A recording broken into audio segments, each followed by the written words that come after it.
11th of February, and you're listening to Candidate Interview Night 2016 on University Radio York. I'm URY's Head of News and Sport, Kat Suave.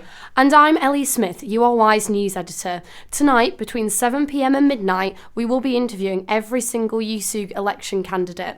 Tonight, we will also be visualising the entire show via YouTube, so go onto our website, ury.org.uk, to listen and watch live. But of course, before we begin what will no doubt be a packed night of election buzzwords, we will pass over to URY's Naomi Gildert with the latest news headlines.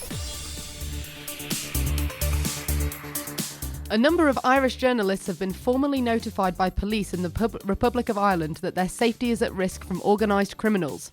It follows 2 killings in a gangland feud in Dublin in the past week. In a statement, independent news media, which owns the Irish Independent newspaper, said it was working with police to increase security around its reporters.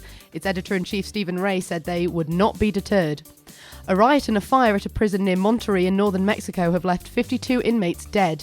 Nuevo Leon State Governor Jamie Rodriguez said 12 other people were injured in Topo Chico jail after violence broke out overnight between prisoners belonging to rival factions.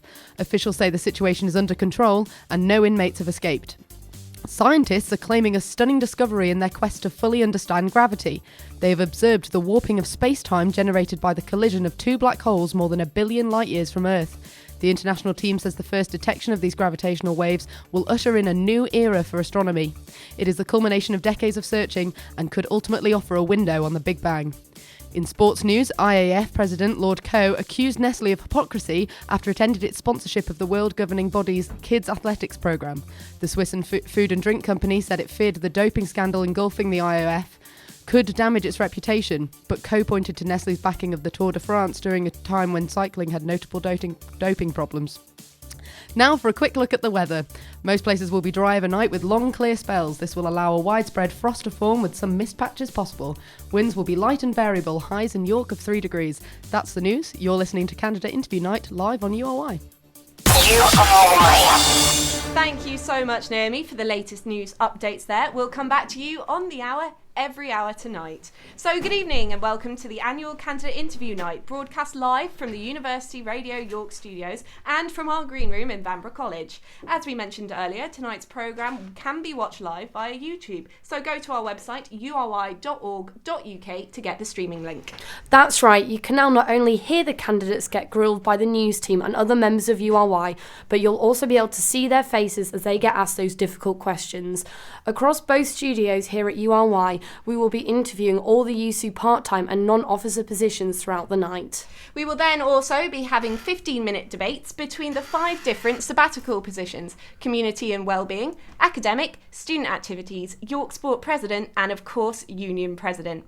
Our interviewers have been preparing some very difficult questions, as it has been a criticism of candidates in the past that policies have not been well thought through and are not achievable. We will also be grilling the 7 presidents, I think there's only 6 now, in a one-on-one interview in our President's Hour between 9 and 10pm, so do stay tuned for that. As always, there is a big emphasis on the voting system. Unlike the general election last May, the YUSU elections will use the single transferable vote system. This means that you can have more than one preference on votes and can rank the candidates in any order.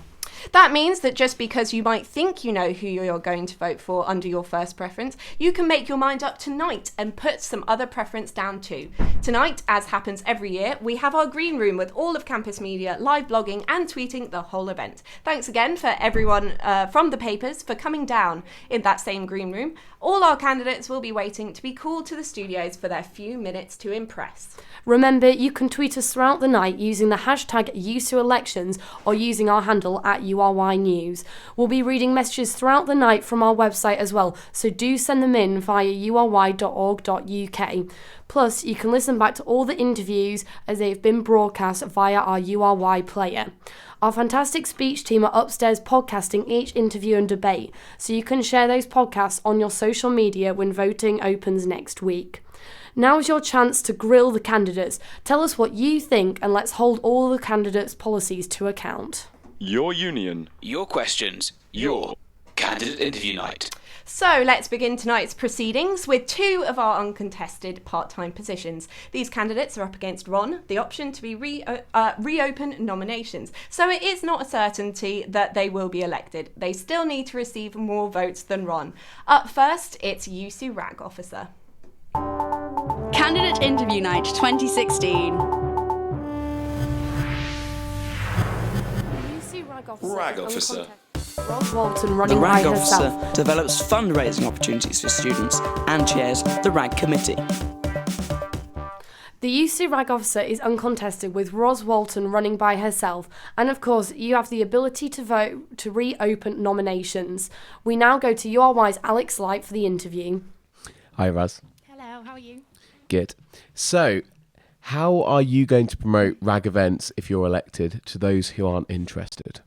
I think that's a really big part of RAG. I want to improve publicity by getting all the event promotion out there at least 2 weeks before a big event.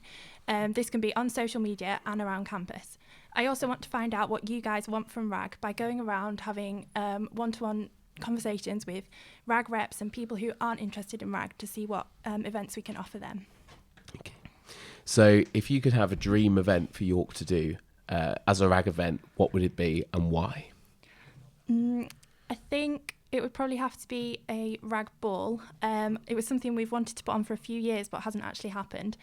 I think it would be a great opportunity for us to share all the work that the RAG officers, the RAG committee and the RAG reps do by celebrating their achievements and promoting their work. Why do you think you're the right person for this role? I've got quite a lot of experience of RAG. I've been on the RAG committee for last year and I'm team leader for the Big Build Nepal that RAG supports this year. So I've got experience of organising events and I'm full of ideas of how to make it bigger and better. So, if you've been on the RAG committee for a year now, what would be the one thing you'd change in your time that you've done? I think I would like to make RAG events bigger and better. I want to organise 3 big events per term that everyone on campus knows about.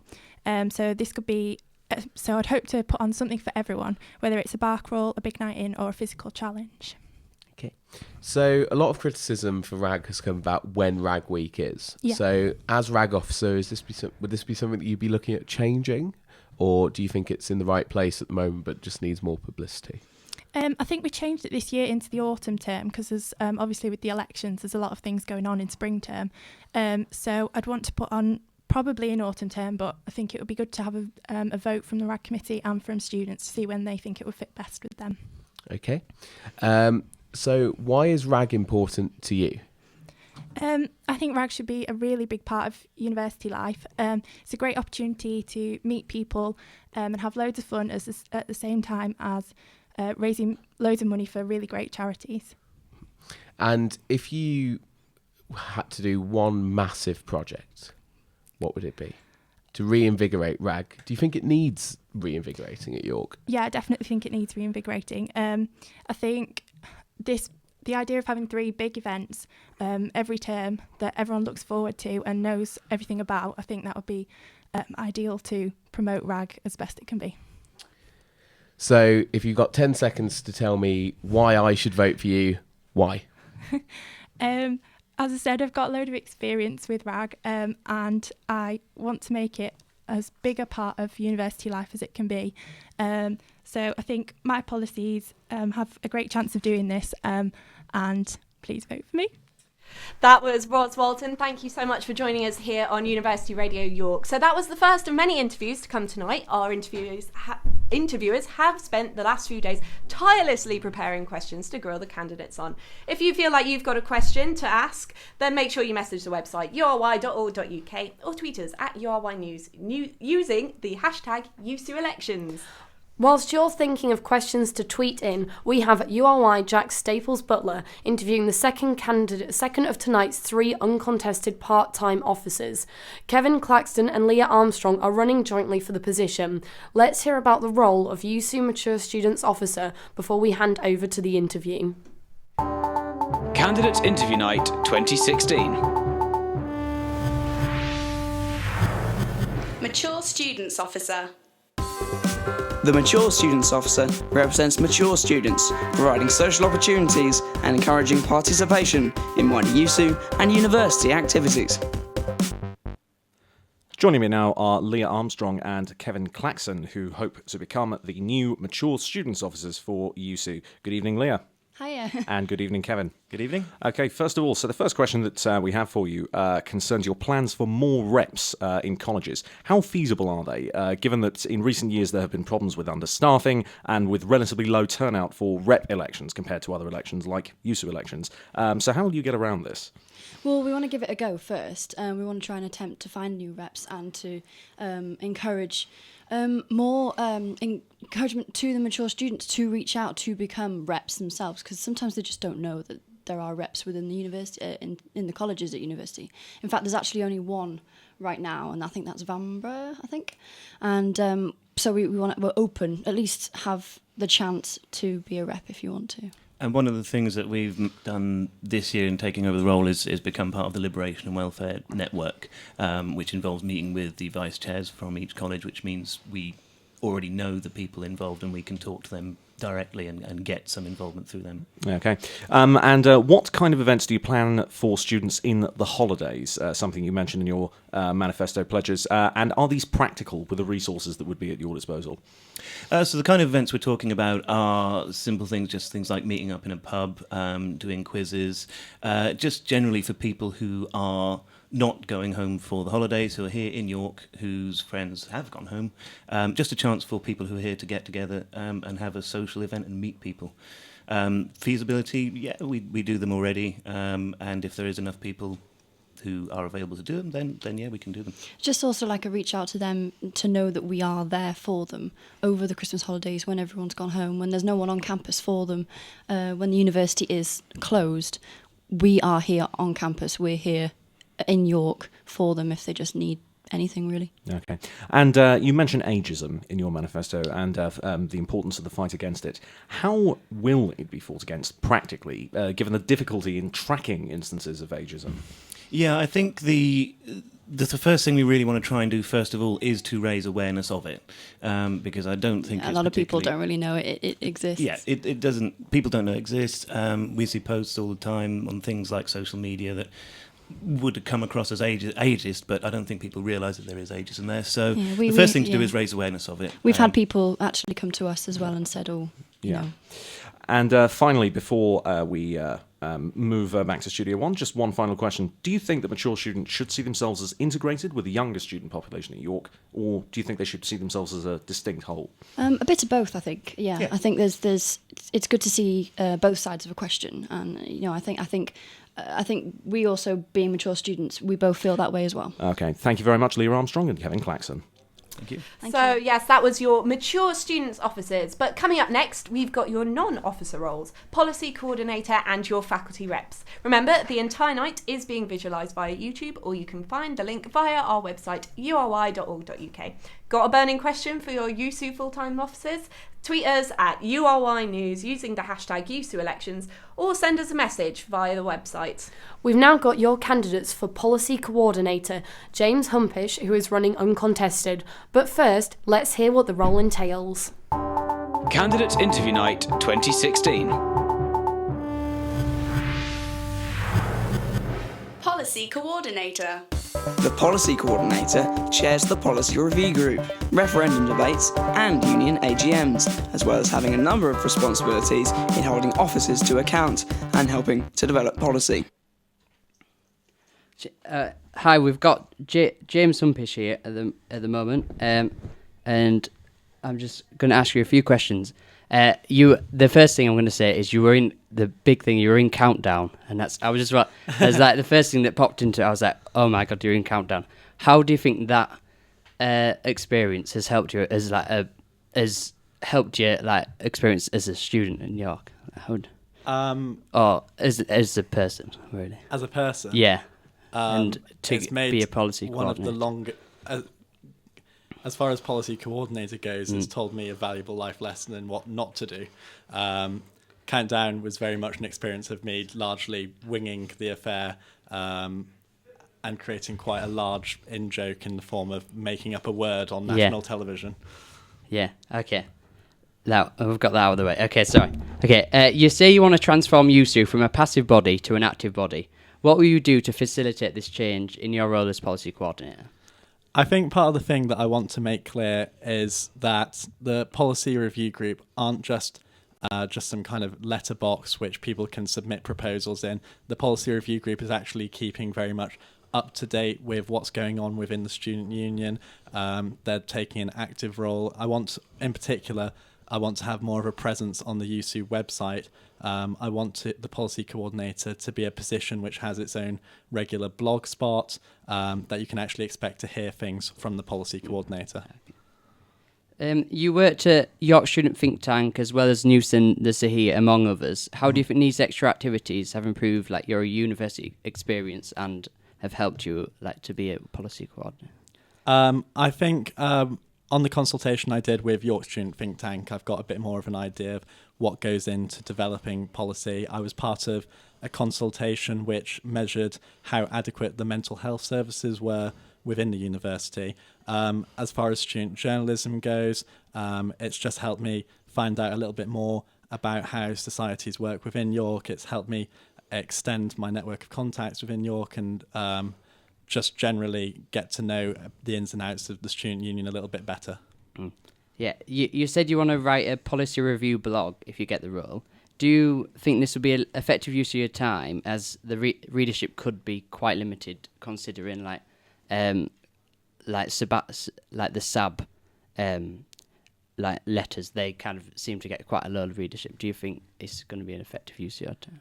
I think it could be. I think people, if they have something that they want to bring forward, something like a policy proposal, I think that they're going to see it when they're looking for it.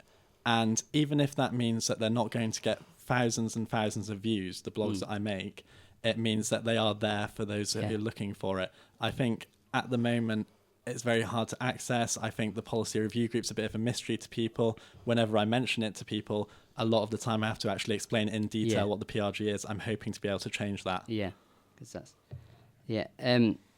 So yeah, you mentioned in your that you regret not getting involved in JCRC work, why do you feel like this? Why do you feel that? I think at the time I was a little bit cynical. I was kind of skeptical of exactly how much and how far they could take their positions. I think having made friends with people who are who have been on the JCRCs, seen what they've done with the role, I've actually grown to respect and appreciate the potential that they have a lot more. Okay, so can I just get you to run through your main policy points and the main things you really want to get out there so everyone can so they vote for you? Yeah, sure. Things I really want to do are increase the participation. I want more people to be aware of what's going on within YUSU. I want to make the policy review group far more accountable. I want to make it very accessible. And I just want to, as I said at the beginning, make it an active body instead of a passive body. Okay, yeah. And how? And you're running uncontested. How do you feel about that at the moment? How is that going? Especially given the role, I find it a bit regrettable. I'm hoping to act as though it is contested, just because I think that will push. I think in contested positions you will feel a bit more pushed to do a better job. So in my head, I am contested against Ron. Yeah. Okay. Thank you very much for this. For this thing. Absolutely. Yeah. One last point that you think everyone should know. You've got 10 seconds. For what I want to do is make sure that people know that YUSU's yours. I want to make YUSU yours, and I think that having me as policy coordinator is the ideal way to do that. Okay. Thank you so much, Jack. We've now got your faculty reps in the studio for each of the different subject areas. First off, let's start with the arts. Jay Edavane is running against Marina Lewis, who unfortunately cannot be here tonight. But for now, let's find out exactly what a faculty rep should do. Candidate Interview Night 2016. Faculty representative. The faculty reps will represent students within the university at faculty level. They will consult with students and aim to improve the experience of all students within their faculty. Now, we're joined by Jay. Thank you. First of all, faculty rep is a new addition to the YUSU elections calendar, as it were. What can a faculty rep actually do? It's kind of a tricky question as it is such a new system. Faculties do exist in other universities, but they're brand new this year to York University. Basically, a faculty rep can help represent the voice of the faculty at large, of which there are 3, and help make them kind of work better, more cohesively for students. The faculties are, as we're about to find out, the arts, the social sciences and the sciences. Do you think it's useful to group departments into these 3 groups? Absolutely, I do, because I think there are similarities between departments that are distinct from the sciences and the social sciences in my case, and I think that there are things that we can do to work together to benefit the students that probably wouldn't necessarily benefit people in the sciences. Okay, and do you think students really identify with being part of a department or a faculty? Department, yes. Faculty, no. But that's something that I really want to change. It does work in other universities. As I said, I keep pushing for things. There are ways in which the departments can work together. So I think there's not a distinct kind of feeling of faculty cohesion yet, but I would like to see that happen. How much support have you had for the sort of conglomeration of departments into faculties from the departments themselves? How much support has there been for that? There's certainly been no major objections, I can tell you that. I think people are interested in seeing how it's going. I know my department are definitely going to be interested in how it's going to work. And I think it is so difficult because it's so new. But overall, I think people are looking forward to it. Now, one of your policies is about making faculties accountable to students. How do you plan to achieve that? At the moment, we have these faculty forums which are being developed, and I'd like to develop them further. And that's where all course reps from a faculty and department reps are invited to talk together at once. They debate policy, they work on ways in which at the moment they want the faculty to develop. And I think making sure that these are key and integral parts of the timetable for course reps is going to be a great way to do that, because we can, as students, really make a difference if there's something going on that we don't like. You mentioned course reps there. What is the relationship between then a faculty rep and a course rep? Are you just in charge of them? No, absolutely not. It's just a kind of unifying factor. So at the moment, I'm a department rep. I have a team of 18 course reps in my department, and it's just so that they have the kind of wider scope for their courses and years, as it's, there's a lot of courses in TFTV, my department, so I can't really be present all the time to find out absolutely everything going on at every level. And in the same way, a faculty rep can't be absolutely present throughout all of the departments. So it's just kind of levels that feed up. So it's an appropriate channel to kind of take things upwards and then enact change at the highest levels. I mean, you touch on communication there. I think a lot of students have problems with being able to communicate with their course rep even. How will you make sure those lines of communication are made clearer to students? This is something that's really important to me. In my department, I've just brought in a notice board with who are my reps. We have pretty good course rep and student communication in our department, but it can always get better. I'd quite like to see that made standard. I'd like everyone to know who their course rep is, and I'd like them to know through that kind of board process of where they can get in touch with them. Now, one thing I was thinking about, don't all these positions, the department reps, the course reps, faculty reps, do they not just slow processes of change down? Absolutely not. From the inside, I can tell you that it actually just makes things a lot faster. If you're a student or if you're a course rep, it's very difficult for you to get in touch with, say, the Dean of Faculty about a big change. It could take ages. You'd have to go through petitions, and it just that would take a long time. However, if you're a student who has a major problem with the way something's happening in the faculty, you can go to your course rep, they can take it up to their department rep can take it up to their faculty rep can change it. Jay, thank you very much. Thank you. Yes, thank you, Peter and Jay, for coming to the studio today. In just under 20 minutes, we'll be heading to the Green Room to have a chat with our reporter there, who I'm sure is excited to talk to us about the electric atmosphere over there. Remember, if you have a question, tweet us at URY News using the hashtag YUSU Elections, or send us a message via the website. Candidate Interview Night 2016. Live on University Radio York. Now over to Kaya Harton, who is interviewing Sarah Williams for the position of Faculty Rep for Sciences. Unfortunately, Matthew Brummer and Tom Schutt could not be here tonight. Yes, hello, I'm Kaya Harton, and here's Sarah Williams. Hello. Yes, Sarah, first question. Why do you want to run? Why do you want to be faculty rep for sciences? Well, I do biochemistry now, and that's between two departments, biology and chemistry, and it's been quite difficult to be in between two departments who don't really communicate. So as faculty rep, I could help bridge different departments together, so for all the reasons that they need, and also to bridge the courses which are involved in more than one department, like biochemistry.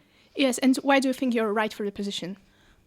Well, I spent the last year being course rep for biochemistry, and I've changed a few things. For starters, I've gotten the biochemists invited to the chemistry meetings so that we can also have a voice heard there, as well as in biology.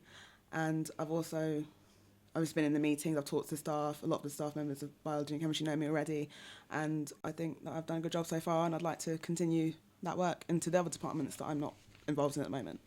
Yes, in your manifesto you say about the new natural sciences course that starts next year, but the natural science course started this year.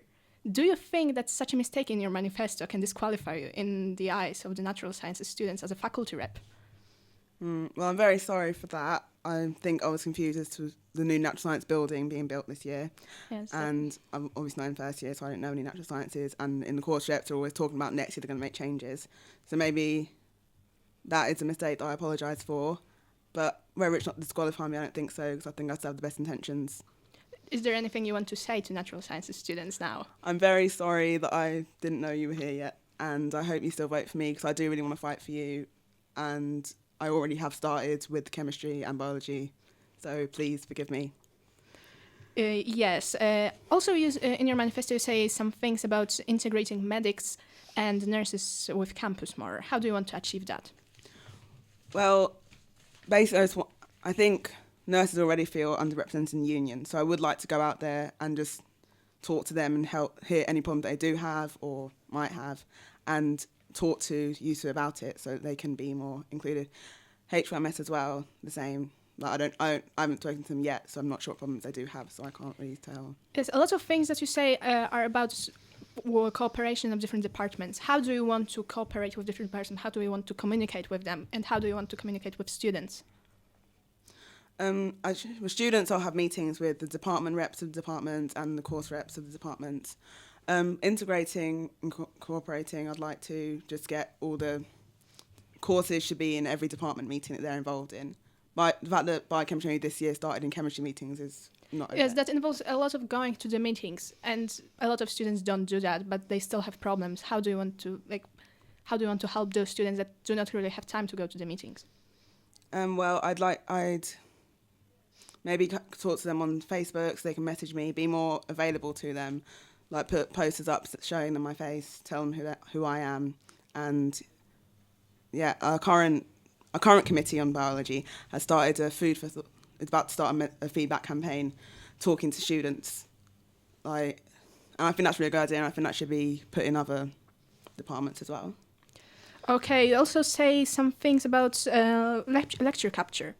Do you want to personally convince professors to let them record? If that's what it takes, I think it should be everywhere. And if what it takes me to go up there and tell them that how amazing it is and how helpful it can be, then I will. I won't. Okay, so you're ready to make some sacrifices. Yeah. Okay, you have half a minute. What do you want to say to your voters? I care about all of you. I care about the people who aren't getting their voices heard, and I want to be the voice to help you with the problems that you have. And please vote for me and natural scientists. I'm sorry again. Okay, this was Sarah Williams, candidate for faculty rep for sciences. Thank you so much, Kaya. We're going to move swiftly on to your faculty reps for the social sciences. Michael, Tebby Watkins and Matthew Hodges, interviewed by Heather Baker. Thank you very much. So my first question to both of you is, do you understand what's required of the role for your departments? Well, it's a relatively new position, so I think the role, as much as there will be a requirement, those requirements can be defined very much by this, by us when one of us gets elected. I think that is the beauty of the position, that because it is so new, that it really can be taken in whichever way the faculties want it to be. Yeah, I completely agree with everything that's been just said. I mean, a lot of focus will be on things like setting up like mentoring workshops for course reps, kind of using the fact that we've both got experience to whichever one of us gets in will be helping out the new reps coming in, as well as defining what the role we'll be doing in ourselves is. Okay, so quickly, which departments are covered by social sciences? So the social sciences are law, economics, education, politics, sociology, social policy and social work, management, and then the schools of PEP and SBS. Okay, so we've got Matt Hodges and we've got Michael Tebby Watkins. Correct. There haven't been any faculty reps until now. Why do you think we need them at York? Well, we need faculty reps because the faculties are a part of the university that is coming in, and I think without student representation on the faculty boards, we could potentially have policy that isn't good for students, and I don't think that's something we want. We have department reps to make sure the department's held accountable to the student body, and I don't see any reason why the faculty shouldn't be the same. Yeah, it's about making sure that the student body has a unified voice. Department reps unify the 3 years of course reps. We'll be unifying all the department reps within the faculties, and it will just be making sure that the voices are heard at all levels. Do you then feel that there's too much hierarchy in terms of reps for courses, departments and faculties? It's not really a hierarchical relationship necessarily. I mean, I think as much as faculty reps will be representing students at a higher level than department reps, there's no sort of feeling of of more importance, say, than a department rep. Everyone still has their role to play, and the faculty reps will, to a great extent, rely on the department reps for feedback across all of the departments. So moving on from that, what will your role be that isn't already covered by an academic officer then? Well, the academic officer is obviously much more high up. It's a full-time officer's position. Ours is non-officer position. It's just the more on-the-ground things. So rather than coordinate, coming up with ideas in the big meetings, we'll be helping the reps actually implement things. If a rep needs help with something, if a rep finds that there's something that another department has that they want in their department, we'll be the people on the ground that really help get things going between them. Okay, so Matt, what course do you do? I'm social and political science. And Tebby? Straight sociology. Okay, how do you feel that your times as a department and course rep have helped you in this role? Well, SBS is a combination of 3 different departments. So I feel that going into this, obviously, faculties really need to be a cross-departmental thing, and you need a lot of support across all those departments. And having been in 3 of them, I've got a sense of how they diverge in certain matters across them, and so I can only assume that carries on through the faculty. I think that's probably how I'm best suited for that. I've had 2 years of sociology course rep, and my modules have included people from criminology and other courses where we'll share a lecture and we'll share seminars. So we'll all be in the same groups together, and I think that actually I've benefited from having the unified voice of all of them behind me. So if I can take that on into faculty rep position, then I think it will be furthering the same benefits. Okay, so quickly, how could you each sum up your main points and why you think that the voters should vote for you? My main points really are I want to continue with the introduction of the faculty forums, which sort of have begun as I've been interim faculty rep for the moment, to really make sure that all students are available to come and hold their department reps and faculty rep to account, and to introduce more faculty-wide events for careers, things like that, because obviously with the development of the faculties, we need more, people need to feel more part of that faculty. My policies focus more around mentoring reps. I'd like to set up a workshop for skills, kind of get new reps on the ground and running with what they need to do the jobs well. Office hours staff have makes them really approachable, makes it really easy to get in touch. So I'd like to try and implement an equivalent for course reps, but not really in an office so much as public space. And things like lecture capture, we need to make it palatable to departments. So an idea I've had is offering it as delayed release rather than delaying the decision, so that maybe we could offer a lecture capture but release the things on the VLE for exams for that revision to help departments transition into it. Okay. I think that's everything. Thank you very much. Cheers. Thank you very much. Yes, thank you for coming in for the interview. We're now going to return to our part-time officers, another uncontested position, international officer. Roberto Avilar is running for the second time in a row, and this time he's riding solo. The responsibility of the international officer is to represent international students and encourage their participation in YUSU and the Greater York community. Candidate Interview Night 2016. International Students Officer. The International Students Officer represents international students and encourages their participation in wider YUSU and university activities. Hi, I'm Kaya Hart, and with me is Roberto Avalar. Hi, nice to be here tonight. Yes. Roberto, you have been an international officer for the past 2 years. First in James College and then in YUSU. In your questionnaire, you said every year it is harder and harder to be an international student. Does it mean you failed in your responsibility of creating good environment for international students? No, I think it's more of like the political climate in the UK at the moment. I think university students are applying less and less, international students are applying less and less to come to university in England. And the fact that there's just less applicants in certain, like people from India, for example, has declined drastically. It means that the same number of universities are competing for more students. So it's just, and that has a lot to do with like different political choices, such as that now you have to have, higher wages in order to be able to study in the UK, for example.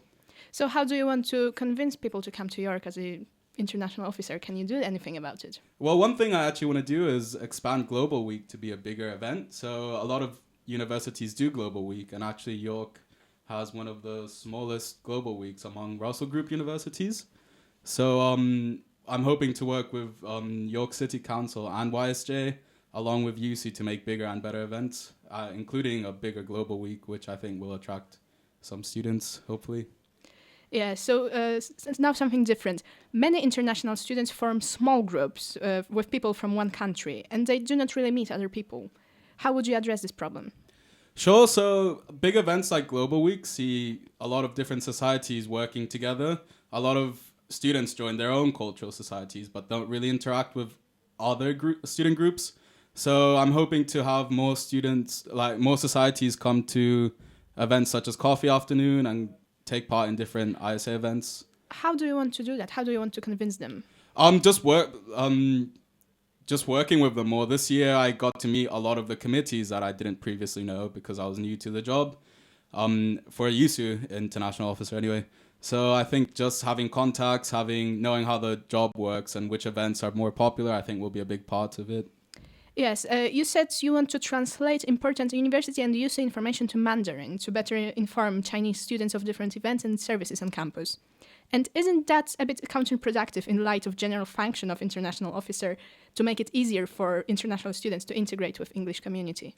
Well, the thing is, any student that comes to England will speak English fluently, but I think a lot of students, particularly, I would think Mandarin being probably the second most spoken language on campus, and then having like 300 Chinese students more coming next year, like specifically Chinese students to certain sort of departments because the Chinese government is donating money to the university. I think it's important to focus on these students a lot by maybe like translating documents, working with societies and with different student groups in order to just make them feel more included. And I think, I don't know, I don't like reading in Spanish because I speak Spanish worse. So I think it'll just make students read more things, really.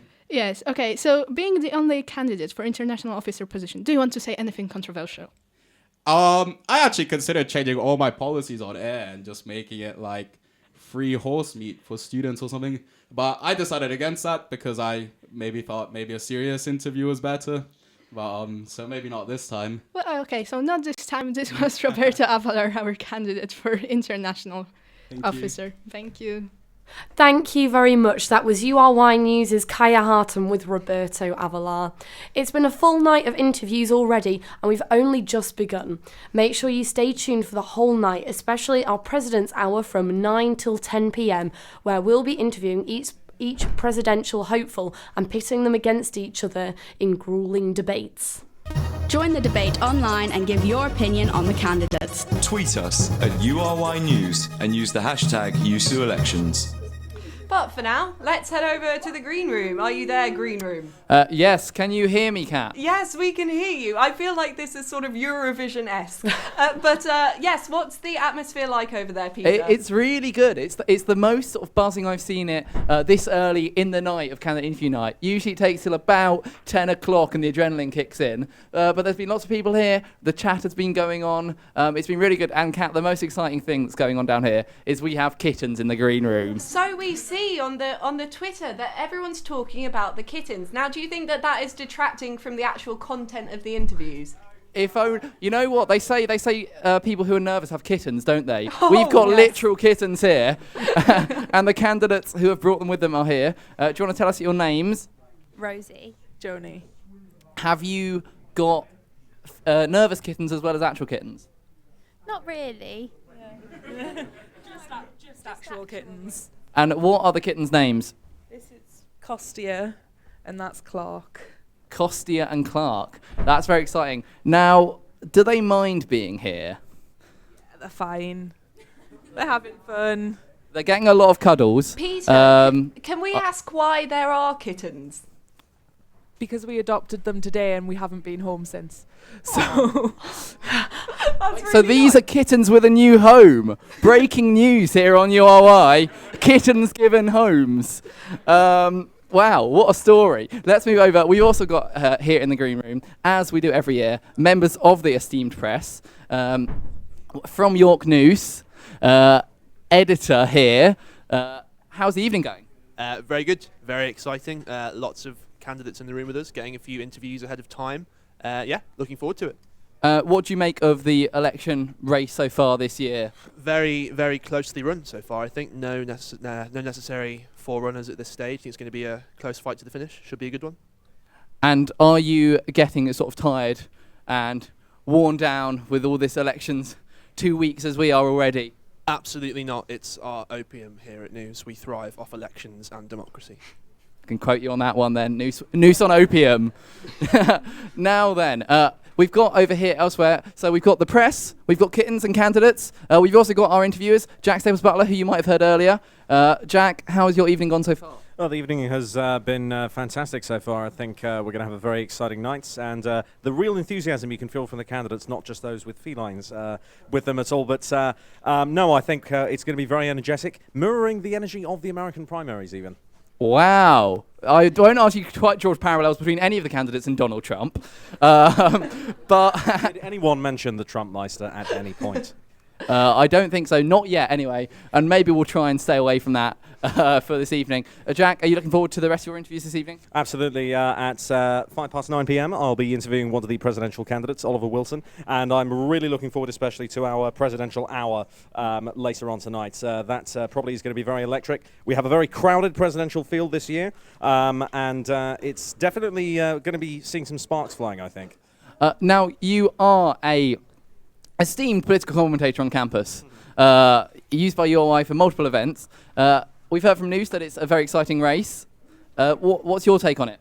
Well, I think this year might be the year that USU election campaigns start to expand beyond issues just affecting York. Some of the candidates have manifestos relating to very big questions, controversies involving freedom of speech and assembly rights on campuses. These are issues that are affecting students all over the Western Hemisphere, not just at York. And this might be an election decided on a candidate's stance on issues not limited to York. The votes might fall maybe on political partisanship rather than just local York student-based issues. Thank you very much, Jack. Now I'm coming over to me all doing all this walking makes it sound like a really big room, isn't it? It's only in Vanbrugh, but it's lovely to see three candidates competing for the same position, but all talking to each other here. Guys, you've got a debate later on. Are you getting the first shots in? I think what we're doing is we're having this Hunger Games-esque agreement early on that we're going to career together, help each other out, and then like spears at the end, see what happens. Are you nervous? This is your first time to really get your voice out on air. It's live radio. Not really, because like I've never seen these before. So people tell me they're cutthroat, but I'm just hoping they're joking. Well, we'll have to see about that. And any nerves over here? No, I'm doing okay. I think it's going to be a good debate. There's a lot of good policies on the table. So. Okay, interesting. You've got all your policies lined up. Right then, that is all from us down at the green room now. Back to you, Kat and Ellie. Well, thank you so much, Peter. I especially like the bit where you tried to interview cats. Now, back to the interviews. Up next is the role of volunteering officer. And first up, we have Ellie Meager and Hannah Higgs. Let's hear about the role before we hand over to the interview. Interviewing every YUSU candidate on University Radio York, 7 p.m. through to midnight. Candidate Interview Night 2016 on URY. Volunteering officer, obviously an important role to play, with York having such a reputation of providing top quality volunteering opportunities, like York students in schools, Inkwell and many more. Over to you, Josh. Thank you very much, Ellie. Yes, as you said a little earlier, I am joined here in the studio by Ellie Meager and Hannah Higgs, who are running as a pair to become your volunteering officer. A very good evening to you. Please begin by just outlining your policies. So the first one we want to do a one-to-one. So we want people to come forward and then we can help them with their volunteering, so we're there for them. Yeah, we also want to set up focus groups so we can find out what it is that people want. We'll do them termly and also find out about events we've already put on to see how we can improve. We also want to improve the relationship with careers, JCR volunteering reps and RAG. Okay, you've just mentioned that JCR volunteering. What is the current relationship between the volunteering committee and JCRC volunteering, and what are you going to do to improve it? At the moment, there isn't really a relationship. So what we want to do is we want to set up termly meetings with them, and then we can talk about it, and so we can have better relationships with the colleges. Now, Hannah and Ellie, you're both currently on the volunteering committee. Yep. What experience from that makes you feel that you're the right people to now chair that committee? Okay, well, obviously, being on the committee, we know how it's run and we really have an inside knowledge of exactly what they do. So we don't have to really sort of skip the learning side of that, and we can go straight in and get on with what it is. We also sort of understand how YUSU works as well, being on part of a committee for YUSU. And what other experience have you got, perhaps outside of your role in the volunteering committee, that you will be able to bring to the role? Well, we've both done volunteering here at York, so we've worked for the charities such as the Island, Minds in Motion, SASH. SASH. So obviously we know about all the different projects, so we have some relationship with people outside of the committee that maybe aren't currently there as well. And personally, if there was one initiative you could bring to volunteering, what would you like to see done? I think, well, most of our manifesto, but, I think relationships and sort of communications need to improve through volunteering. So volunteering is a more sort of well-known thing in... Yeah, definitely promote volunteering more and make more people aware of it and get involved. Yeah, as well. Is there a particular volunteering project you'd like to undertake? I think it's more that volunteering as a whole needs to be more well known, because at the moment it's sort of volunteering and RAG are sort of lower, I think, and volunteering just needs to be pushed forward, I think. You've mentioned RAG there. Yeah. How should volunteering and RAG work together? What should that relationship be? Well, then, again, sort of there needs to be a relationship, because actually they're very similar, and we could really help each other out, because they're quite... There's a lot of overlapping. Yeah, there's a lot of overlapping on what we're trying to achieve, but at the moment it's very much RAG and volunteering, and I think it needs to be more intertwined. Now, Hannah, you've mentioned improving lines of communication. How can you encourage, but beyond that, how can you encourage people to get more engaged with volunteering and just get involved? Well, one of the things we were thinking with careers is obviously they have at the moment, a much bigger audience than we do, and they're much more well-known because obviously everyone wants to improve their career, get a better CV, and volunteering is a really good way of doing that, so we really want to work with them so they promote the stuff that's going on so more people find out through that, and then hopefully then start following volunteering as well and find out more from us too. Yeah, talk a bit through more about what you want to do with careers and really how that's going to then improve the number of people getting involved in volunteering. Well, at the moment, there's a newsletter that goes out from volunteering and from careers, and sometimes they overlap. So careers will send out stuff, volunteering opportunities, but then we also send out the same thing. We want to sort of group together so we're saying the same thing, more people are being reached, and it's a better understanding.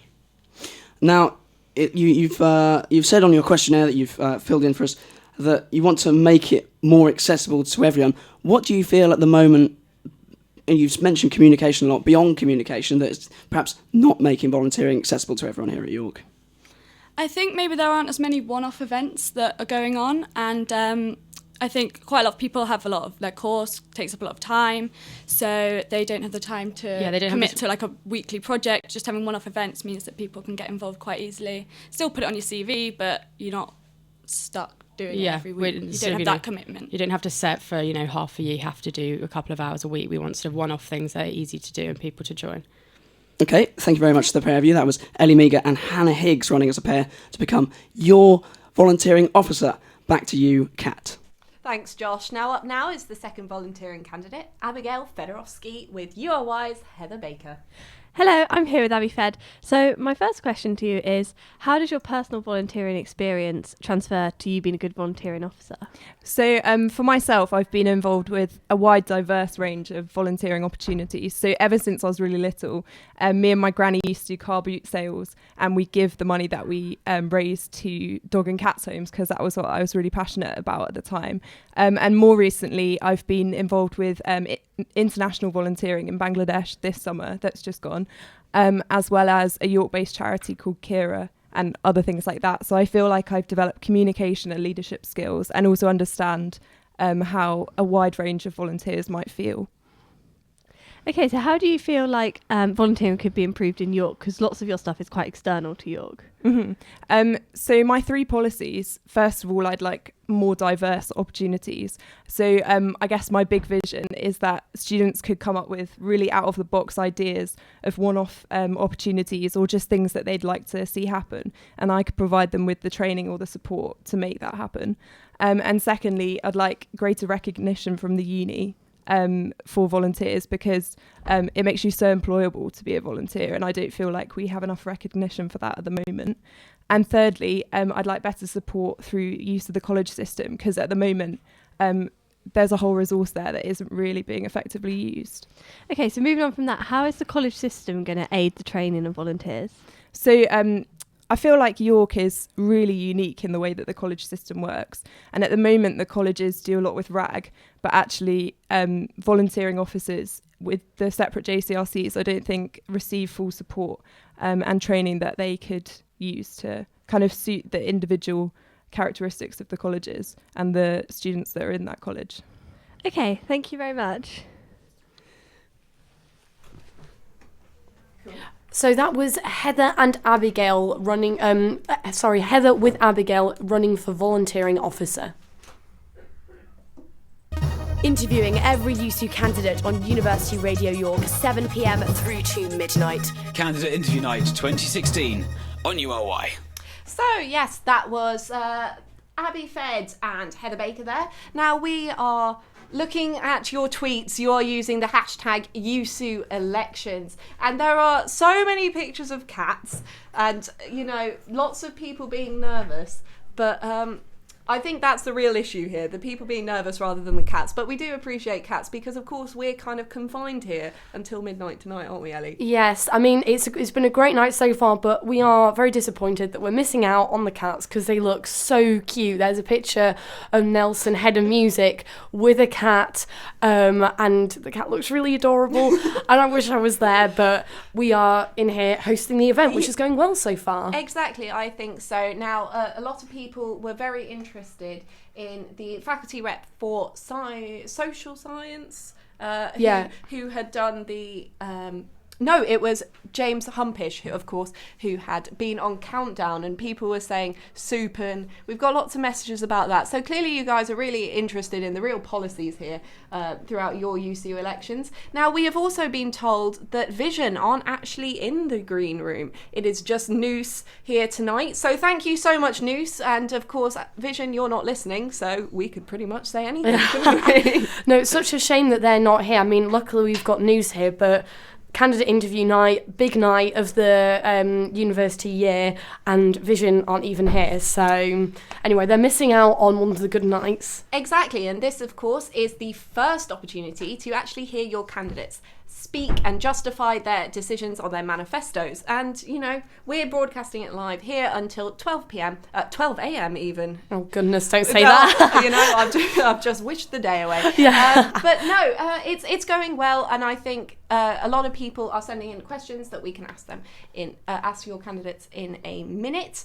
But we've got our President's Hour from 9 till 10 p.m. tonight. So That'll be brilliant. What are we going to do there, Ellie? Well, we'll be interviewing the candidates individually, and then you'll be hosting one large debate. Well, are we still having two separate Two debates ones? now, yep. Two debates, because we've got so many people running for the for president. We're having to have two separate debates, but then they can go against each other. We can see whose policies are actually viable, see who's got the better policies, and just put them to the test, really. Yes, I'm very excited to chair that, and that will be at 20 to 10 and 10 past 10. Yes, so make sure you tune in for that. Yes, do. Now we've just reached the end of the first hour of candidate interview night, and we've got loads to come. So do make sure that you do stay tuned for all of that, because these are exclusives. And if you have any questions or comments, do send them in via the website ury.org, or tweet us at URY News using the hashtag YUSU Elections. But for now, maybe less tweets about cats and more about interviews. Let's have the first song of the night, and it's Mr. Brightside by The Killers.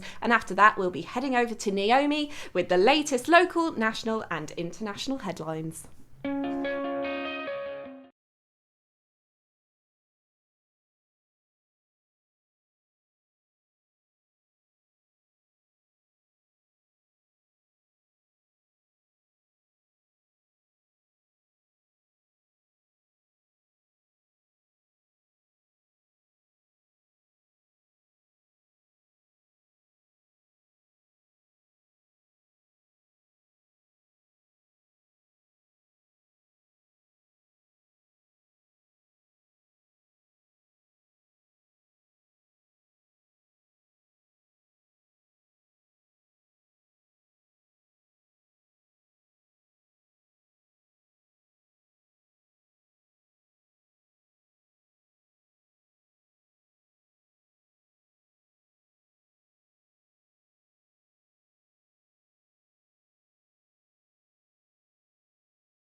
So you're listening to Candidate Interview Night Live. It's almost 8 p.m. on Thursday the 11th of February, and we now have Naomi with the news bulletins. A number of Irish journalists have been formally notified by police in the Republic of Ireland that their safety is at risk from organised criminals. It follows 2 killings and a gangland feud in Dublin in the past week.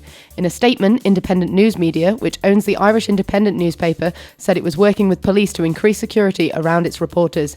Its editor-in-chief, Stephen Ray, said they would not be deterred.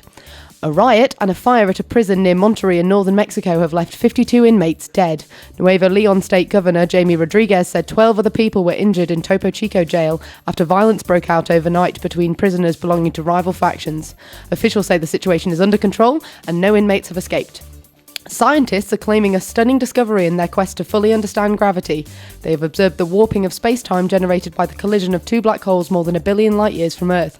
The international team says the first detection of these gravitational waves will usher in a new era for astronomy. It is the culmination of decades of searching and could ultimately offer a window on the Big Bang. In sport news, IAAF President Lord Coe accused Nestlé of hypocrisy after it ended its sponsorship of the world governing body's kids athletics programme. The Swiss food and drink company said it feared the doping scandal engulfing the IAAF could damage its reputation, but Coe pointed to Nestlé's backing of the Tour de France during a time when cycling had notable doping problems. Now for a quick look at the weather. Most places will be dry overnight with long clear spells. This will allow widespread frost to form with some mist patches possible. Winds will be light and variable, highs in York of 3 degrees. That's the news, and you're listening to Candidate Interview Night live on URY. Send us a message and put your questions to the candidates. Tweet us at URY News. Text in on 07851 101 313 or message via the website ury.org.uk. Thank you so much, Naomi. We're now entering our second hour of Candidate Interview Night, and with it comes the first of our full-time officer debates. Candidates will have a chance to battle it out against each other over 15 minutes of questions from our URY interviewers. You can message us your questions or just tweet your thoughts at URY News using the hashtag YUSU Elections. We'll be asking the questions you want answering. First up, it's over to Peter, who'll be chairing the Activities Officer debate. Candidate Interview Night 2016. Student Activities Officer, Candidates Debate. The YUSU Activities Officer is the first of the sabbatical positions to be debated tonight. This position emphasises the continued support and development of the extracurricular here at York. We have Peter Rogers chairing the debate with your candidates Golfo Migos, Lucas, Dom Ehlert, Charlie Chaz Watkins, Alex Lusty and Heather Kelly. Let's hear about the activities role and what it entails. Candidate Interview Night 2016. Student Activities Officer. The Student Activities Officer supports the development of extracurricular activities among students, including societies, events and volunteering. And thank you. Yes, we are joined for the activities debate. Unfortunately, Golfo Migos could not be with us tonight. She has sent us a statement. She says, I'm sorry I couldn't be there tonight, but I'm across the road in the drama barn in the week 6 show of Spring Awakening, and unfortunately it overlaps with debates. She says you can still find my manifesto on the YUSU website and find my Facebook page online to find out about me and my policies. I'm really excited to be running for activities officer and really look forward to bumping into some of you across campus. But in the studio, we do have Dom Ehlert, Alex Lusty, Charlie Watkins, Lucas North and Heather Kelly. How are you guys this evening? Yeah, doing good. Yeah, very good, thank you. Yeah, nice to be here. Thanks very much. Now, why don't we start by give us a quick 30 seconds about who you are and what you think your most important policy is. Cool beans. Shall I kick off? Fantastic.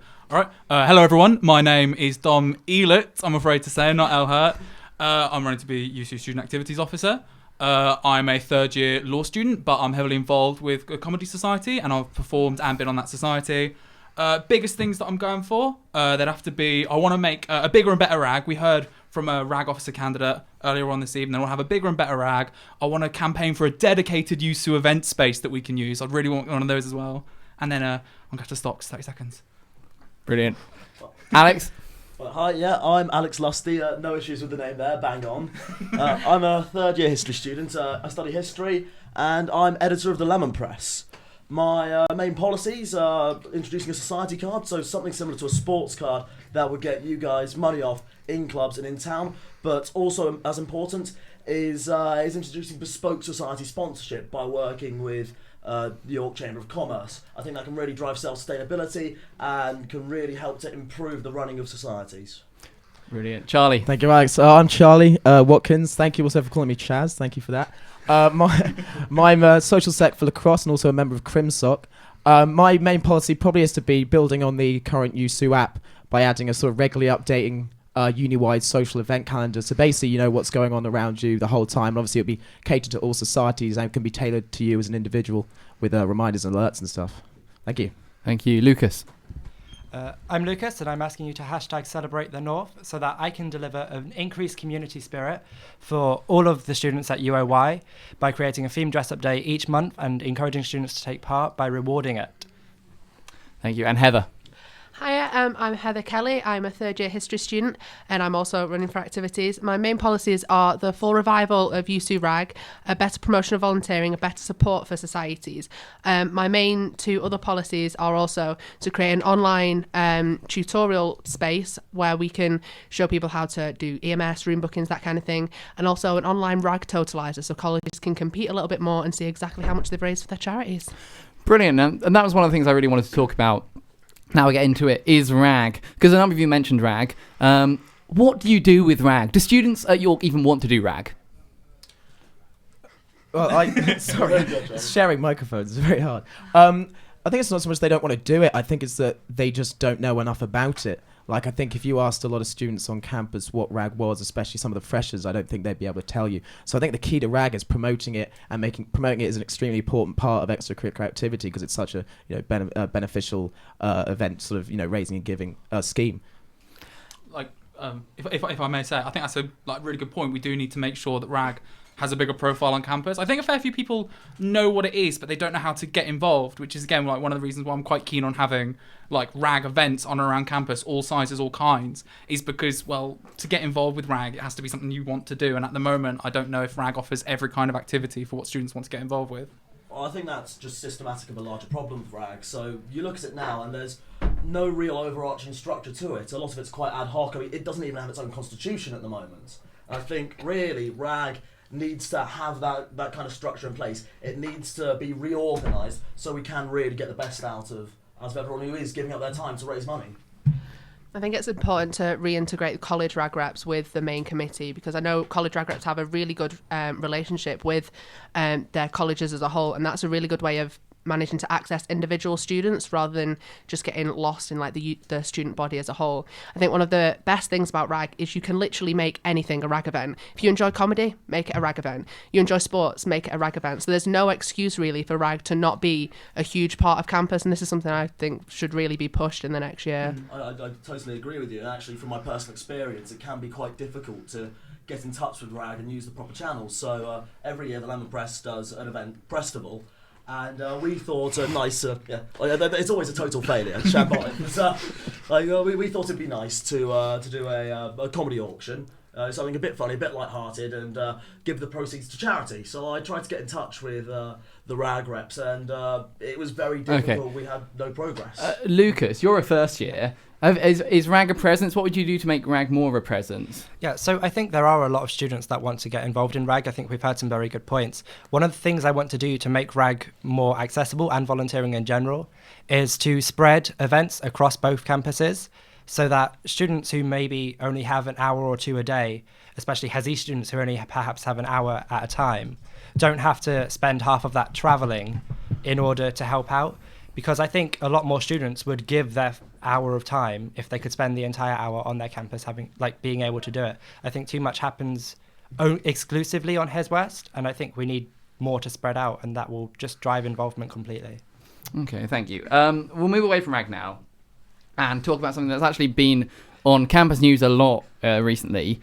Should YUSU, and this is something you'll have to deal with as an activities officer, should YUSU be able have the power to censor campus media? No, they shouldn't. The freedom, So what a society is, the media societies here, what they are, they've all come together to do what they like. And when you look at all the kind of media society we've got going on, we've got URY, our YSTV, all the press, got Lemon Press as well, everyone. Like, it seems the opposite of what USU's meant to be doing if they wade in and say stop. Does anyone have an opposite view, contrary view to that? Not necessarily contrary, but I think as an editor I can bring some experience here. I think obviously, like, the press should not be restricted in any way, but USU does have a role to play. So I think the way we treat it at the Lemon Press is as an extra editing level. So while investigative stories should never, ever, ever be stifled, I think that there is a role there to prevent things like libel, to really deal with a lot of those legal issues. And I think in that case it is justified, but with respect to what we're talking about, and with freedom of the press, I don't think USU should be getting involved. USU needs to be held to account, and Vision, News, and to a lesser extent the Lemon Press, do really drive that. So then what form of restriction would that take from USU? I mean, anyone's welcome to come in here. If it's not being sort of looked through, if the article's not being looked through before it's published, what sort of restrictions should USU have over the media? I mean, sorry, if you guys want to speak, go ahead. But I don't think there is like a form of restriction that USU should take. If there's going to be any sort of regulation, it needs to be inside the media societies, and that sort of conversation needs to happen. But I don't think it's antithetical to what USU's meant to be, to censor the societies that they're enabling. It just doesn't make sense. We're not here to stop. Yeah, I mean, the whole point of societies is for people to express what they're passionate about, and if USU is stopping that, then they're kind of basically contradicting what they're all about. Well, see, sorry. Developing on from one of the points raised, I think USU should definitely be able to step in and say, no, you can't print this, because a lot of the time that this is brought up, free speech is quoted, but the right to free speech is not the right to a platform. And I think realistically, if this is a university environment, people live here, for many people this is their home, and we shouldn't risk that campus media will print derogatory stories about people, or will, potentially say things that make people feel uncomfortable where they live. I think there needs to be a level where USU can step in, whether it's editorial control to just say, no, this article gets rejected, or perhaps a stronger media charter just to put safeguards in place. I think safeguards are needed. I think on that aspect, I think obviously things that are like wildly offensive and things should never be published in that kind of sense. But in things that are more controversial, I think university is the perfect place for ideas and debates to happen. If you can't have it at university, I'm not quite sure where you can. So I think in this aspect, there should be, say a vaguely controversial subject was to come up, but publish both sides so that you have an interesting debate and people can see both sides of the story, so that is getting put across, that you can still have a healthy debate, but then nobody's getting offended because you've got both sides of the story and you're getting a level 100% agree. Yeah, 100% agree. Okay, so to prevent this controversial, any offensive material going out, would you all still be reviewing the editions of News and Vision and the Lemon Press before they get published? Yes, it has to be looked at. You have to ensure that ultimately you don't print anything libelous, because as much as we would like to say that it does involve us and it's our work, we are very proud of it, the axe falls on USU's head. And that's not to say, again, I really want to emphasise this, it's not to say we should stifle the press, it's just basic legal controls that are very important. Yeah, I do agree with Alex there. I think, again, it's just the issue is, like, no one here is suggesting that any form of regulation should allow derogatory stuff to go out. No one's going to allow defamation. But I think there needs to be a very, very delicate balance struck between USU control and society autonomy. And I think that's just something you can apply in general to everything. And I think you have to be very deliberate with what you do and very careful. Okay, unless anyone has any more comments on media issue, we'll move on. Now, another thing that pops up in a lot of your manifestos is this idea of room space and creating more rooms. Charlie, it's something you mention. Is the university not just full? I mean, is there just no more space? And you say, how would you just create space? Well, I mean, you can't say the uni's full. I mean, as Lucas said, Hes East is quite underused, and so if you're going to do anything, obviously you create it over on Hes East. But it's all about also creating a varied, not only just creating the amount of space, but also making sure that space adheres to every single society, because they need different kinds of spaces to go about what they're passionate about. Some need large areas, some need lecture type theatres. Yeah. No, I agree actually, because I think that's one of the things I'm saying as well. I'm actually going to try and campaign for a dedicated USU space that belongs to students, because if you look around, it's very, very clear that the university is developing. We've got new builds on Hes East, new builds on Hes West. I think it's absolutely ludicrous to suggest that the university isn't planning on building more in the very near future. Recent Russell Group University, getting more and more people in. I had a friend who didn't believe that we had 18k students here. Apparently that was a lot in comparison to what he has at his institution. So I think it's like maybe a bit naive to think that the university isn't going to be developing. And in campaigning for more space that belongs to students, you get this kind of like this double-sided effect where in the long term, brilliant, we get a student-owned space. But in the short term, we keep student extracurricular interests at the forefront of the university discussions for development, and you keep student interests there. Sorry, go on. I mean, yeah, I would. No, Alex, go first. Go ahead. I want to add to that. I think it is also important that we do impose organisation on this. So my policy there is that I want to have a web page on the USU website listing all the skills and equipment that each society has. So that way we can organise the space, but we can also facilitate exchange and interchange between societies. So everyone knows what everyone has, and everyone can really use the skills and equipment that the university has to the maximum. Equally. Yeah, can I bring it up to Heather? Yeah. I think it might be full, but look at room bookings. Are those bookings actually being used when a society is booked in a certain point? Is it being used every time? So that way, we are using the space that we do have smartly, and for storage space as well is something that also needs to be used smartly. Even if it is something as small as like the porter cabin type things that are behind the gym on Hes West, that kind of thing is a good temporary measure to be able to store equipment in. Things like that, I think we just need to use it smartly at the very least. Lucas? Yeah, and with using space smartly, I think there are so many empty rooms in the university. I think it's just a problem that everyone tries to go for the better known ones. So the physics exhibition centre, that's always getting used. Like, I think most of the rooms in there are pretty much block booked. But, for example, in Old Goodrick, in all the maths rooms, like loads of them are always empty. You can just walk in, find an empty room. And I think more awareness of what space the university has and what we can provide would be a way around that. Just letting people book different rooms rather than all trying to get the same one. Yeah, I mean, I think there are problems with when rooms are open and when porters can be in blocks to man rooms. Would any of you want to have a look at the room booking system itself? Yeah, I think... Go, Alex, please. Cheers. No, I think we can all sort of agree that Plan On really isn't fit for service. Like, I was talking to my friend Zach Khan, he's head of concert orchestra. He just doesn't think it's fit for purpose. And especially when you've got such a big society, you need something that runs efficiently, you need something that runs cleanly. And Plan On at the moment is like something out of the 1990s. It's almost unusable. You're just like dialing it in with like Morse code. To defend room booking though, literally yesterday I was in a bit of a state of panic. I had to book a room for lacrosse. And it was like at least 70 of us, and I called them up on the day, and I said, do you have any free rooms for about 70 people? And they said to me, they were like, we'll have a look, see what we've got. And they got back to me within an hour, said, like, these 2 rooms are free, which one of them? Brilliant. Okay, we're just coming up right to the end now, so I'm going to ask you for a very quick few seconds on why people should vote for you. Vote for Dom if you want someone who's going to campaign for student interests in the short term, the long run, have big events, and just be someone you can come and have a chat to. Alex. But Alex Lusty, I've got experience with running large societies. I know what you guys want. I know how USU works. So please vote for me so we can really kickstart activities and get lusty with activities. I'm an experienced guy. I'm all about making your uni life easier and basically making it a positive experience. And just know that anytime you come talk to me with an issue, that Chazman can.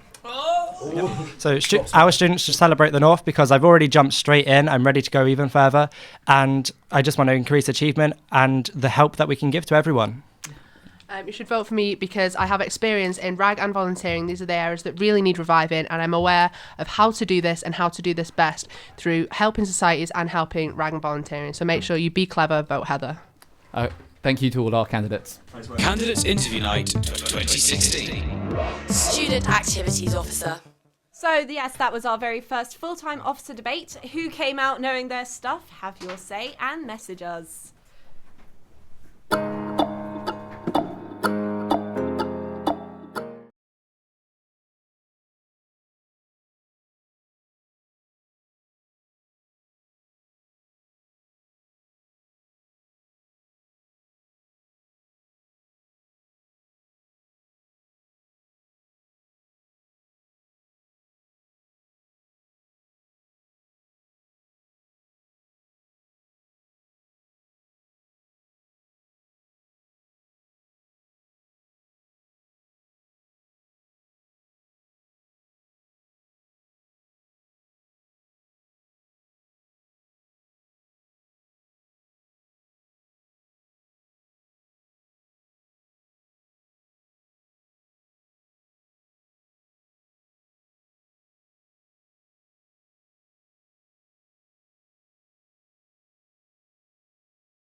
And give your opinion on the candidates. Tweet us at URY News and use the hashtag YUSU Elections. We're going to be having many more debates later on in the night for all the other full-time USU positions, so make sure that you stay tuned to hear your candidates go against each other and answer the questions that you want answering. Now, unfortunately, the next interviewee has not turned up, so instead Ellie and I are going to go to your messages and have a bit of a chat and see what's going on in the green room / you at home listening. Now, there is a lot of love for Alex Lusty here on the messages. A lot of people saying that he did extremely well in his debates. Yes. Which I agree with. Well, obviously, I think they all did very well. They all did very well, yes. And they all had good policies, made their policies clear, and it was really interesting to hear what they had to say and also hear them go against each other. Now, that was the interesting thing for me, and a lot of people on Twitter actually said this, that they didn't actually disagree on much, did they? No, that's what I was going to say, as in there was a lot of agreeing. There was a bit of talk when they were talking about the, should they not censor, but look out for what is being said in social media. There was a little bit of controversy there, but otherwise they agreed on pretty much everything, particularly when they were talking about RAG, and they all want to improve that. Yes, but is RAG part of their sort of umbrella? Surely it's the RAG officers' job. And community and wellbeing. Yeah. But yes, do have your say. Tweet us at URY News using the hashtag YUSU Elections. Now, also something that was brought up, a lot of them are talking about their own YUSU space. Yeah. Is that not surely your space? Well, I've been to your space before, and that's not very well used, so why have another one? That's my point of view, certainly. I've only been a couple of times because I'm over at Alcuin College, so I don't go over there much. However, why do we need more USU space if there's already one that's there and it's perfectly fine? Exactly, and I suppose that was their point, that it has to all be better managed. Anyway, coming up next on this jam-packed candidate interview night is the position of Black and minority ethnic officers. It is a hotly contested position with two groups of candidates vying for the role, but unfortunately Deborah Daniel has not turned up, so we cannot interview her.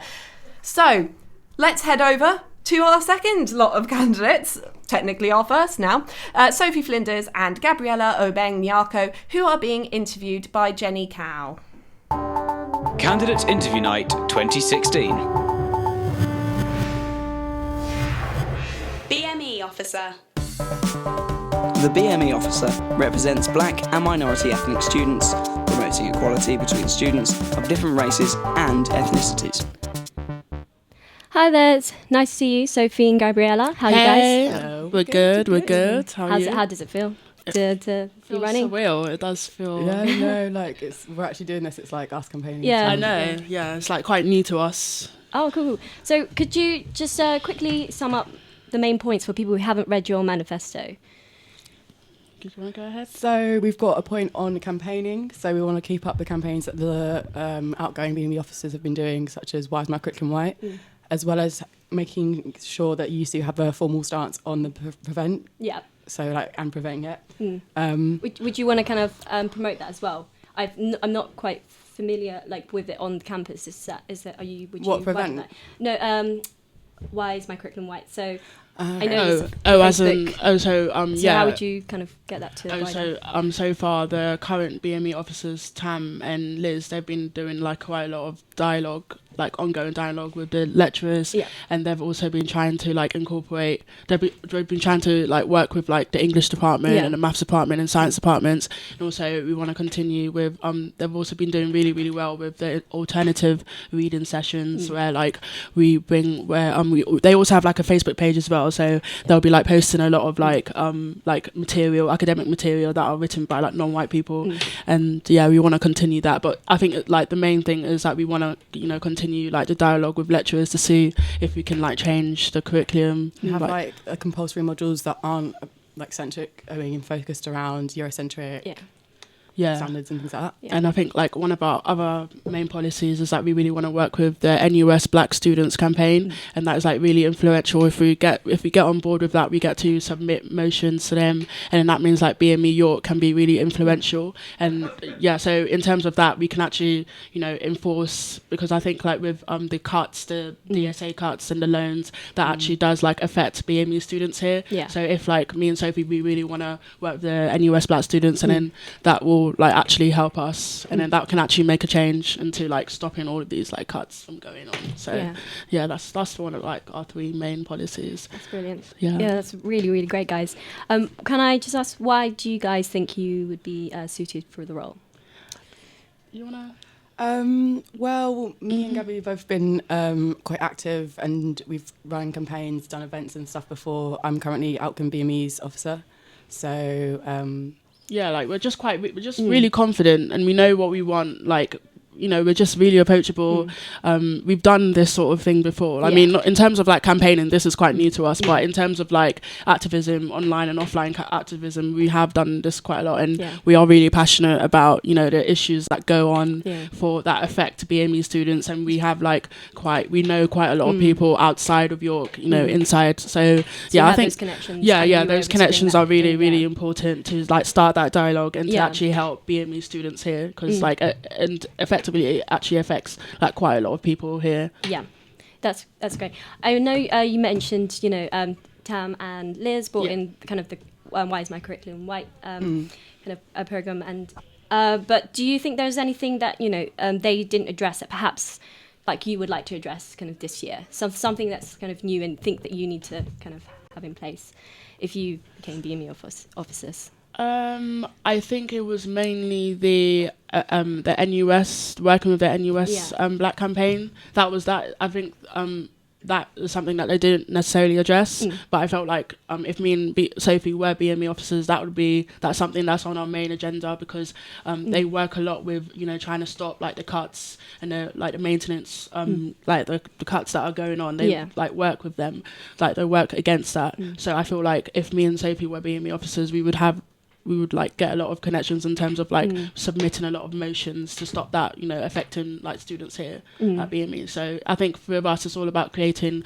external connections so that it doesn't necessarily hit us the most. As well, like Liz and Tamaki, the kind of what they did in the past year is very much the kind of foundations of the BME network, and we really want to focus on making sure that is like maintained and still going on. So okay, that was really, really great, guys. Thank you so much for coming in. Thank you. YUSU Elections 2016. Candidate Interview Night on URY. So yes, just as a reminder, in half an hour we'll be beginning our President's Hour, where we'll be interviewing each presidential hopeful along with 2 separate debates, because there are 6 people running. Got a question that you want to ask them? Send us a message via the website ury.org.uk or tweet us at URY News. Coming up after the next song, however, is YUSU Women's Officer, a hotly contested position with 3 lots of candidates wanting to secure your votes. But first, here's Smash Mouth with the aptly named song All Star. Somebody once told me.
that has gone down well in the green room, which we can only say you're welcome to. Yes, and also we've just seen on Twitter there's a photo of all the activities officers, which is nice to see that they're still getting on after the debate. Yeah, they're taking a selfie. How nice. And yes, if you tweet at URY News or use the hashtag YUSU Elections, we will be reading out your tweets. So, unless they're mean, of course, Yes. or really in favour of someone. Then we can't read them out. We can't favour one person, and of course we can't offend anyone. Of course. But so that was All Star by Smash Mouth. And coming up now are the 3 groups of candidates running for your YUSU Women's Officer. For this role, you can either run as a pair or by yourself. So let's hear what the YUSU Women's Officer does.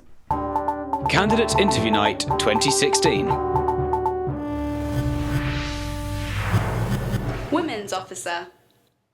The Women's Officer represents women and promotes their liberation across campus. So yes, first up, it's Joni Hutchison-Ross and Rosie Rhodes being interviewed by Naomi Gildert. So first off, hello, welcome to URY. Hi. You caused quite a stir in the green room because you brought kittens with you tonight. We did. They're very cute and fluffy. I have held one and I can testify that they are cute. So first off, can you summarise your biggest policies using your favourite buzzwords? Yeah, we've actually had a bit of stick because one of ours is apparently a buzzword. So our first one's intersectionality, second one, mental health, and third, colleges. So there's been an increase in representation and support for trans women and non-binary people at the university, and your role itself has now grown to include the advocating of those who are non-binary. But there's still a lot of more work to do. Do you have any policies about increasing the number of safe spaces and support for trans and non-binary people here at York? Well, our intersectionality policy, that kind of includes that. But obviously, we're mainly targeting kind of BME and international with that because that is where we're kind of underrepresented in the network, whereas we have quite a strong non-binary base and trans base now on the network. So like in the network specifically, yeah, we're quite okay. But okay. Obviously, we do you think that you would like to campaign to add more gender-neutral bathrooms on campus and things like that? I mean, we have spoke about that with Jazz Miller, who looked into that. But obviously, a lot of it's to do with YUSU and how it is now policy that they are added to new buildings. So it's but we don't know. Obviously, we would have to look into. Okay, perfect. What do you think the current women's officers, Anna Zaman and Katie Mellor, have done well during their time in the position, and what do you think they could have done better? We think definitely linking into the last question, the increase in non-binary and trans representation on the network now is great. I think even in some meetings we're actually probably outnumbered, like cis people are actually outnumbered in some meetings, which is fantastic because it's the only place on campus you will ever find that happen. So I think they've done that really well. I think one of the things that we want to target is mental health, and while they've made a really good start on that, and I know Katie was attending some like focus groups and stuff with Unity Health, we want to really push that forward, and we want to work with like the NHS and things to try and get better mental health provisions on campus. Can you describe your campaign to me only using colours, and you're not allowed to cheat and say the rainbow? Is that because we're gay? Just saying, because it encompasses all colours. Pink and black and white, because our kittens are black and white. So leading on to the kittens again, you've been campaigning with bunnies and kittens. What do you think that adds to your campaign? We were talking about this on the way here. Yeah. Because the reason we started bringing them was to societies, and people really loved them there. And like a lot of people had told us that they'd been having really bad days, and we brought the bunnies, and like it really cheered them up, and like it helped them. And that was a lot of people that like have depression and stuff.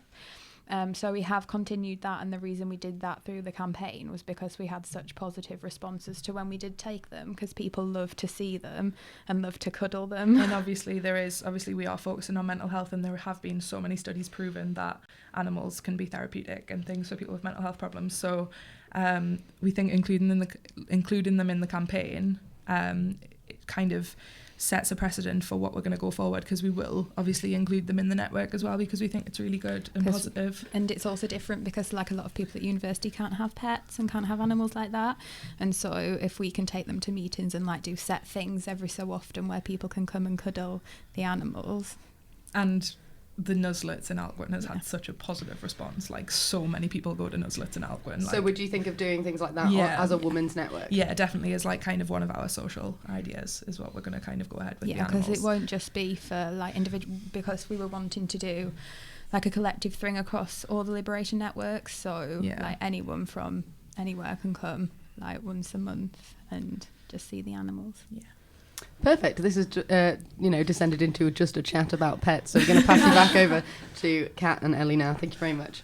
Yes, thanks, Naomi. So now we're going to hand over to Alistair Bryan, who's interviewing Sally Siddick, running solo for Women's Officer. Okay, hello Sally, how are you doing? Hey, I'm good, how are you? Yeah, I'm good. And so you're running for Women's Officer, is that right? That's right, yeah. That's right. Yeah. I've got a couple of questions for you. Brilliant. Fire So away. here we go. Do you have any ideas for campaigns or events you would run in order to promote your policies? I do. It's kind of a surprise, but Give us a couple hints. Think Cyndi Lauper. That's all I can say. Okay, that's good. In terms of within colleges, do you think there's more that could be done to tackle issues facing women? Definitely. I think especially one of my policies is free sanitary products in university. And I've been like reading up on how other universities do it that have college systems. And even if I could implement the fact that colleges give out free sanitary products to the students belonging to college, that would be a huge kind of weight off people's minds. It's a cost that they have no choice to pay for, so it would be amazing to get colleges more involved in helping these issues that face women. How would you implement something like that, would you say? Well, I know that, for example, the University of East Anglia, they have a charity called Naturacare that sponsor them to like give out free tampons and sanitary products. But also, I do believe the university has the money to fund this, and they choose to spend their money in like sometimes unwise areas. There is definitely a system that could be put in place, and I would love to be able to fight for it. So definitely more priority on supplying sanitary products. Yeah, it's not a luxury, and it's expensive, and students aren't rolling in it. It's a good point. It's a very good point. What would you say are the biggest challenges facing women at the University of York? I think it's not just women are struggling to get their voices heard, it's just being supported by YUSU. So one of the things that really struck me was the recent consequences of International Men's Day, in which students became victims of online abuse and the university provided virtually no support. I was astonished at the complete lack of support and any initiative taken by them. And that's not just like a challenge they face, that's online harassment, which is a criminal offence. As well as this, they face sexual harassment, and I do think that there is also a lack of representation. So it's many varied challenges that I want to tackle. What do you think as YUSU as an organisation could do in that kind of situation to help out and to give support to the people affected? So I think like it needs to be easier to report online harassment, and it needs to be taken more seriously. And there also should be the fact that the university should take action against students who are committing these harassing. And I think, for example, that because it is a criminal offence, the university are able to contact the police in such a case, and that should have happened and did not recently. Okay. You mentioned in your policies about providing more support for trans and non-binary people. Yeah. How would you go about doing this? So the women's officers who are current have done amazing work making sure that there is more inclusivity in the women's network, and I just want to emphasise that my ideology is to continue that, keep making sure that trans and non-binary individuals feel that they are protected by YUSU, they are included in spaces like the women's network, and just making sure that I continue the good work that's currently going on.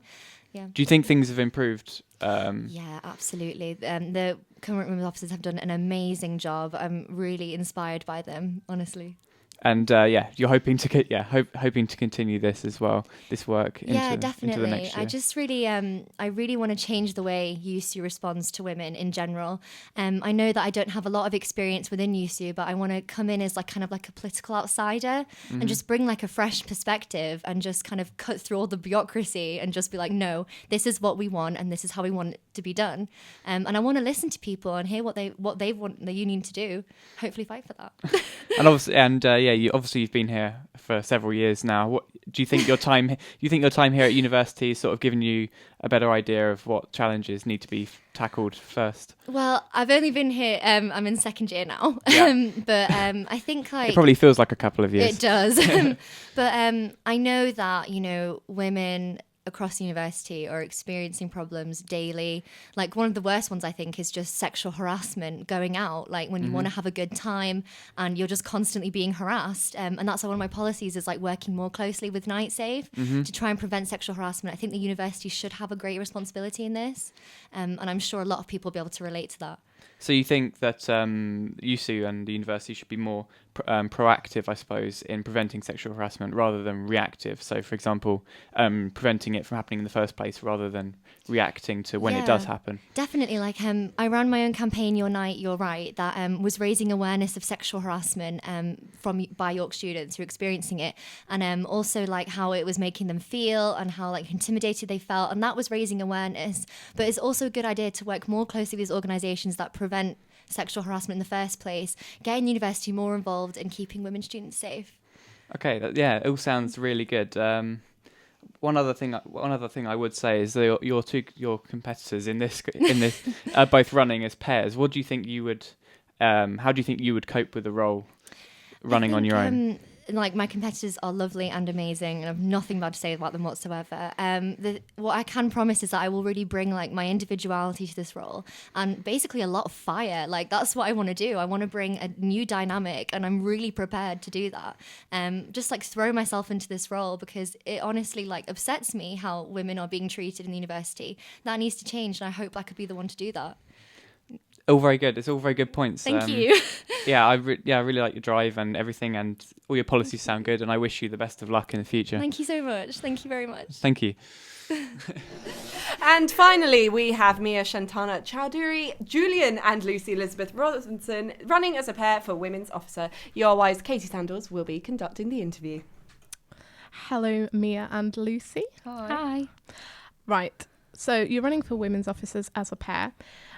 You suggest setting up drop-in sessions to look at different problems women are facing. A large number of services on campus already operate drop-in sessions. Some are well attended, others aren't. How are you going to make yours different? How are you going to get people to take part? So when we were drafting the manifesto, the thing that we both spoke about a fair bit was that the drop-in sessions for the university already run actually just aren't advertised well enough at all. And that was the thing that we really wanted to tap into and to improve, because we just felt that there's already lots of services that we can improve that are pre-existing, and actually they'd be really beneficial for a huge number of the student community, but it's just really important that they're advertised better. What sort of services particularly do you think need attending to? Well, when we say drop-in sessions, we're kind of speaking quite broadly about that. We're just kind of using that as a general term for kind of workshops and classes that we're running a sort of health and safety aspect. I mean, to be honest, I couldn't really tell you because I'm not really that aware of any, and I think that's where the advertising comes in. So the sorts of things we're wanting to run about, physical health and safety, such as, checking for breast cancer, pregnancy, STIs, things like that, to physical kind of safety, like self-defense classes, mental health drop-in sessions, sexual health drop-in sessions about contraception and STDs and STIs, things like that. So I think the fact that we're just hoping to cover such a broad range of topics and also constantly listen for feedback. If there's anything anyone wants to see, we would try our very best to run that session. I think just kind of having that like interaction and that dialogue kind of would make it stand out a bit more. Something else that stands out from your policies is that you'd like compulsory consent classes. Now, they become a controversial topic of late. Do you think they're really necessary at the University of York? I think that they're necessary everywhere, in the sense that I do definitely think that if someone's confused about any aspect of consent or questions surrounding that generally speaking, people are too embarrassed to speak up and actually ask. And that's why I think it's necessary. In the same sense that why we have the fire talk. I mean, it's very obvious that you shouldn't set things on fire. But again, it's just those basic things that it's really important to just lay the ground rules, as it were, just so people have an awareness of what's going on. And it just creates an environment that's really safe for everyone, just so you're avoiding any problems. It's not meant to be controversial. It's just supposed to keep everyone safe. Exactly, and also because I think what's been controversial about them in the past is that I know that a few unis have only asked men to attend, and we think that's completely wrong. By asking all freshers, all genders to attend, we don't really think that's hugely controversial. It's just making sure everyone's aware, everyone knows what's okay, everyone knows it's okay to say no, and everyone's therefore safe. Both of you say that you wish you'd taken part in more societies. Do you think your lack of experience in this sort of area on societies and committees will mean that you don't understand perhaps all of the issues faced by women at the university? I would disagree in the sense that I definitely think that before we thought about running, the only thing that was the initial concern was that there's this kind of preconception that elections are only for the people that have been on committees or captain a team or, you know, have had massive roles in the student community. And it's not as if we haven't participated, and we're still members of the student community like anyone else. And it's actually really important that everyone is represented fairly by YUSU, including the people that aren't necessarily going to participate in captaining teams or playing on the sport team or whatever. And also just because we're keeping that interactivity in our role, that's what's really crucial to us, always listening to feedback, always getting ideas from the student community. Yeah. Just because we've not been on a committee doesn't mean we're still not asking for the opinions of every single student at University of York. Mia, you said that you want to make women feel more supported. In what way are women not being supported adequately on campus, sort of specifically? So we've spoken to a fair few people when we were trying to figure out what policies we wanted to really be the ones to push the most. And increasingly there was this kind of growing sense that lots of female students at this university just feel really by themselves when there are problems that arise. And I think that it's actually more of a problem than anyone wants to address, which is why things like consent classes for everyone will just completely eliminate those, and making support more readily available and better advertised, which I think is a really crucial point, will just mean that people know that they have a backdrop, as it were, that is going to support them the entire way and that they're not going to be by themselves. Lucy, you mentioned that you don't have much leadership experience yourself. Do you think that will be a problem if you win the role? I kind of regret saying that now because it's a bit misleading. By me saying I don't have much leadership experience, I meant I've not taken any really central roles in any committees. You know, I've been involved in leadership kind of from actually quite an early age, so it's a bit silly of me to write that I was house captain when I was in year 6, so from primary school. I was form rep all through secondary school. I quite often take a kind of managerial, if you will, role in kind of group presentations and group work and seminars. I just kind of meant I've not been on any committees and things, but I have absolutely no issue with leadership. And quickly, Mia, you wrote that we should have chastened status for summer ball. Why? Because I think we can all agree that slaves just weren't up to scratch last year, and that I think it would make a nice change to have a dance act. Why not, you know? Why not, indeed. Thank you for coming to talk to us here tonight. Thank you for having us. Thank you very much, and good luck with your campaign. Thanks. So those were the women's officer candidates, a historically quite controversial position. Your union. Your questions. Your candidate interview night. Now we're going to head over to Josh Kerr, who is currently in the green room. Can you hear us, Josh? Yes, hi, Ellie. How's it going in the green room? What's the atmosphere like there? Well, it's a bit calmer now in here, although one or two cheers. The Pres candidates have all pretty much started to make their way over to you at the studio now ahead of President's Hour. I'm joined now, I'm delighted to say, by Ben Rowden, the news editor of The Noose. We're going to start with the activities debate that we just saw, or just heard rather, recently. I'm going to start with quite an interesting point. All the candidates there were saying they're against censorship of student media, but then they all went on to say they would all take a look over the publications before they went out. Perhaps a word on that. I mean, you know, I don't know how many of the candidates have ever been involved in student media. That would be an interesting one. I don't know how many of them have ever read the media charter. I don't know. They could give it a read over. If they are against censorship, I'm more than happy to hear that. But you know, people don't have to keep to their promises, I guess. We'll see. Of course, there was a lot of other interesting stuff from that activities debate. What were the big takeaway points for you, perhaps from some of the candidates? I think certainly Sally was... No, I'm talking about the wrong debate. Heather Heather. I think she had some. There you go. I'm paying attention, aren't I? That's terrible. I think Heather had some interesting points to make. I think the big one for me was what they were saying about censorship. I think that was the really big topic that they were talking about. Again, there were often occasions where they tend to be agreeing, but there was a bit more debate, I think, than in the previous one that we heard. Of course, campus media being a keen part of your interest. Aside from that, what would you like to see the new activities sabbatical officer bring to the role? Personally, I'd like someone who was interested in getting kind of chairmen of different societies and whatnot together to actually get a group consensus. You know, it should be someone who's representing societies, not dictating to them. Okay. Also, since we were last here in the Green Room, we've heard from the candidates for volunteering officer, BME, and women's as well. Perhaps a word on some of the candidates there. I think the women's candidates, that was an interesting debate. I think what was brought up again with reference to online harassment and that sort of thing, very, very interesting, very relevant, and again ties into what is the role of YUSU, what is its purpose, you know, how do we define it, do different students have definitions for it, and how does that affect how people vote? And I think, yeah, it's all relevant. Okay, and finally from you then, President's Hour is coming up in just under 5 minutes. Obviously, we're going to have an interview with every candidate that's here, and also a pair of debates. What are you expecting from that? I'm expecting a bigger debate than what we've had so far from the others. I'm expecting there to be much more difference in opinion.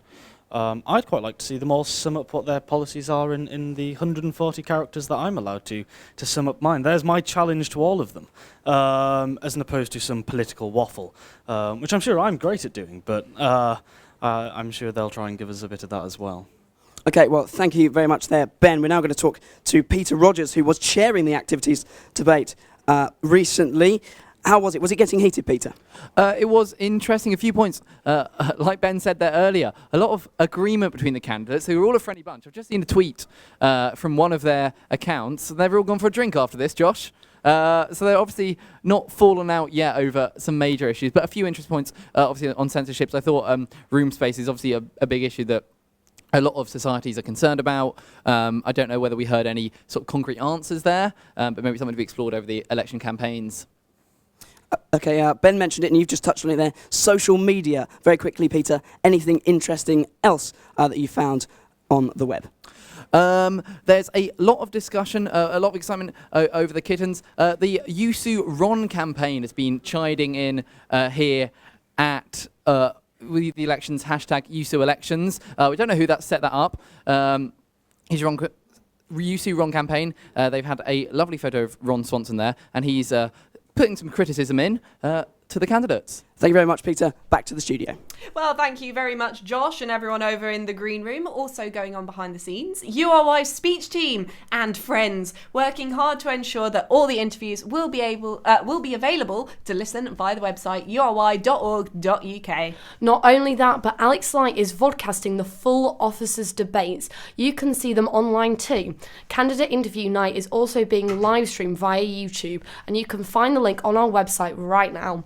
Remember, message us if you have any questions that you want us to ask your candidates. Send us a message via the website ury.org or tweet us at URY But it's just before 9 p.m. and we're heading into President's Hour. But first, here's a quick song. It's Blur with Song 2.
Yeah, Song 2 by Blur. Hope you all enjoyed that. It's almost 9 p.m. on Thursday, the 11th of February, and now we have Naomi with the news bulletins.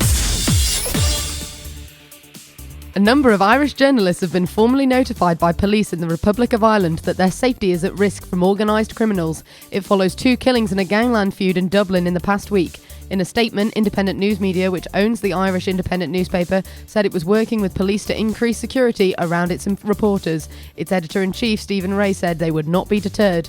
A riot and a fire at a prison near Monterrey in northern Mexico have left 52 inmates dead. Nuevo Leon State Governor Jamie Rodriguez said 12 other people were injured in Topo Chico jail after violence broke out overnight between prisoners belonging to rival factions. Officials say the situation is under control and no inmates have escaped. Scientists are claiming a stunning discovery in their quest to fully understand gravity. They've observed the warping of space-time generated by the collision of 2 black holes more than 1 billion light-years from Earth. The international team says the first detection of these gravitational waves will usher in a new era for astronomy. It is the culmination of decades of searching and could ultimately offer a window on the Big Bang. In sports news, IAAF President Lord Coe accused Nestlé of hypocrisy after it ended its sponsorship of the world governing body Kids Athletics programme. The Swiss and food company said it feared the doping scandal engulfing the IAAF could damage its reputation. But Coe pointed to Nestlé's backing of the Tour de France during a time when cycling had notable doping problems. Now for a quick look at the weather. Most places will be dry overnight with long clear spells. This will allow a widespread frost to form with some mist patches possible. Winds will be light and variable. Highs in York of 3 degrees.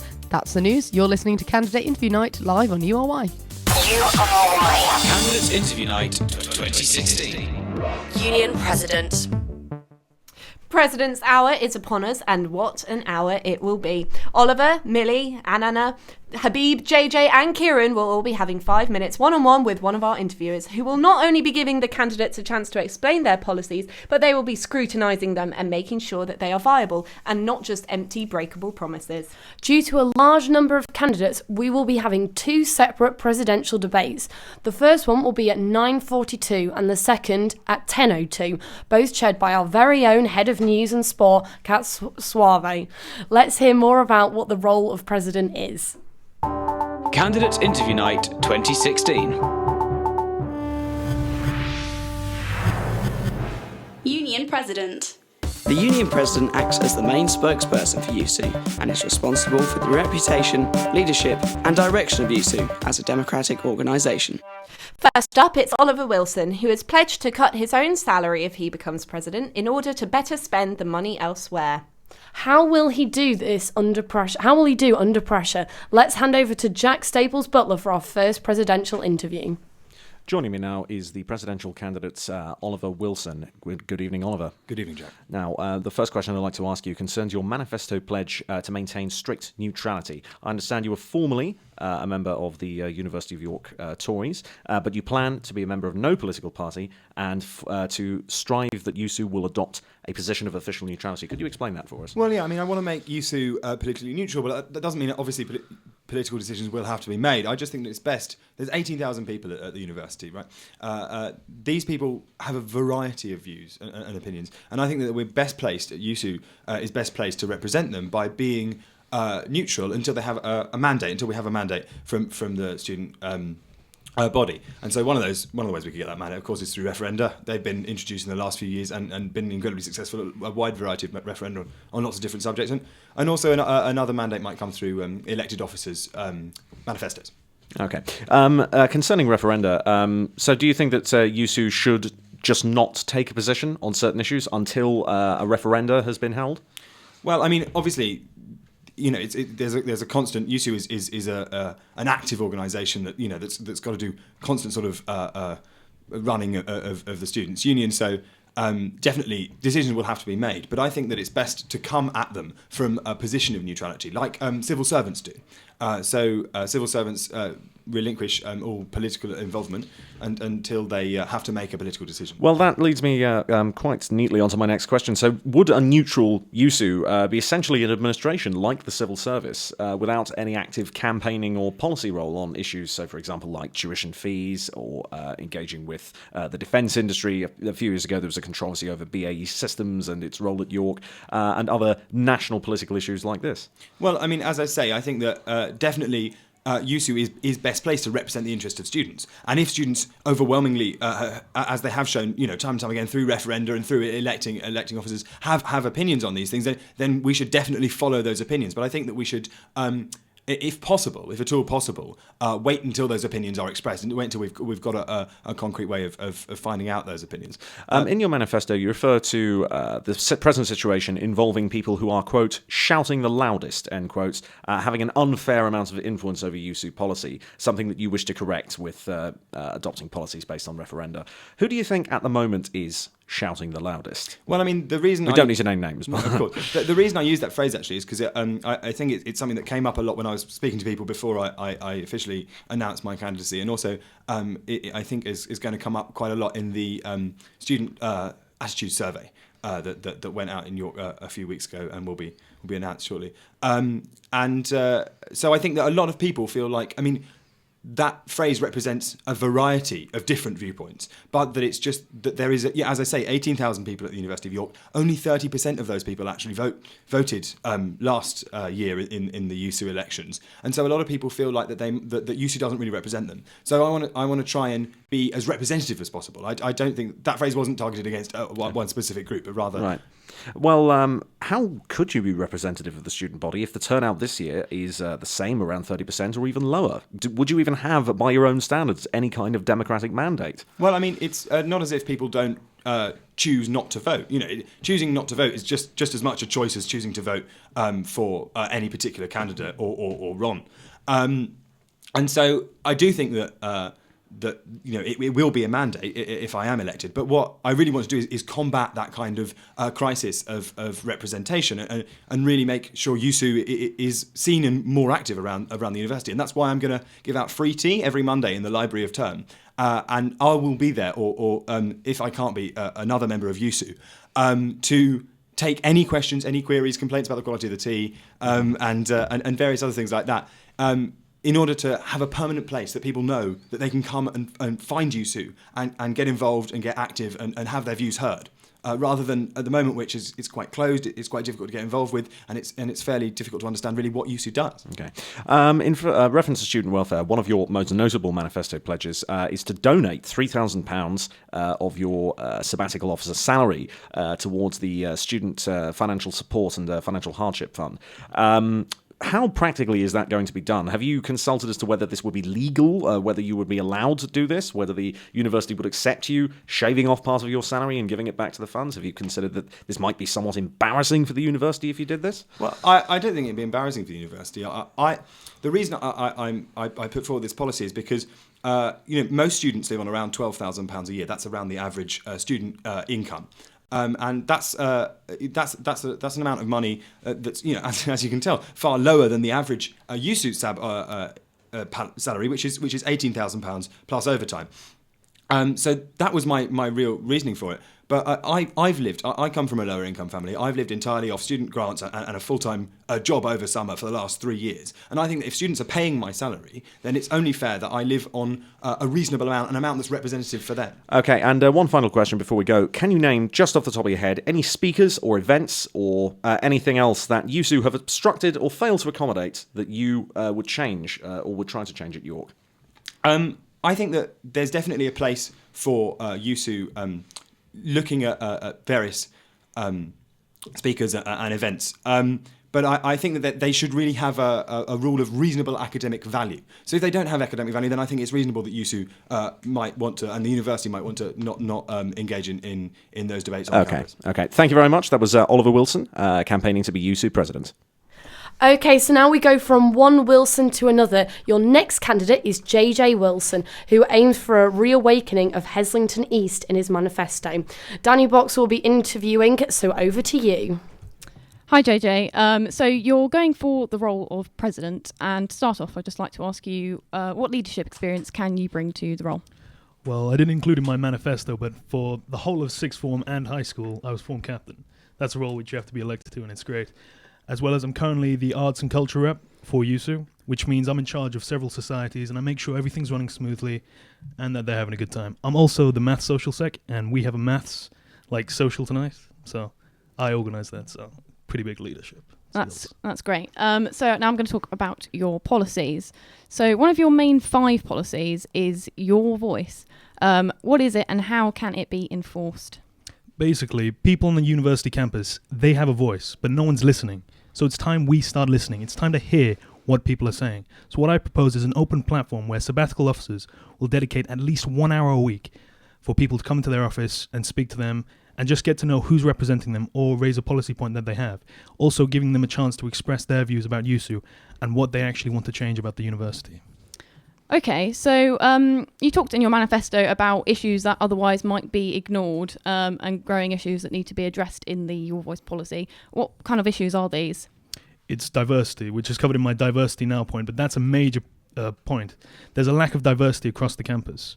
It's terrible, to be frank. Do you think this is a university problem then and not something which YUSU has to deal with, but more the university when they're taking in students? I think it's both, because there's clearly the students are here, it's just they're not being represented. They're not getting the recognition they deserve. Okay, so how are you going to tackle those issues?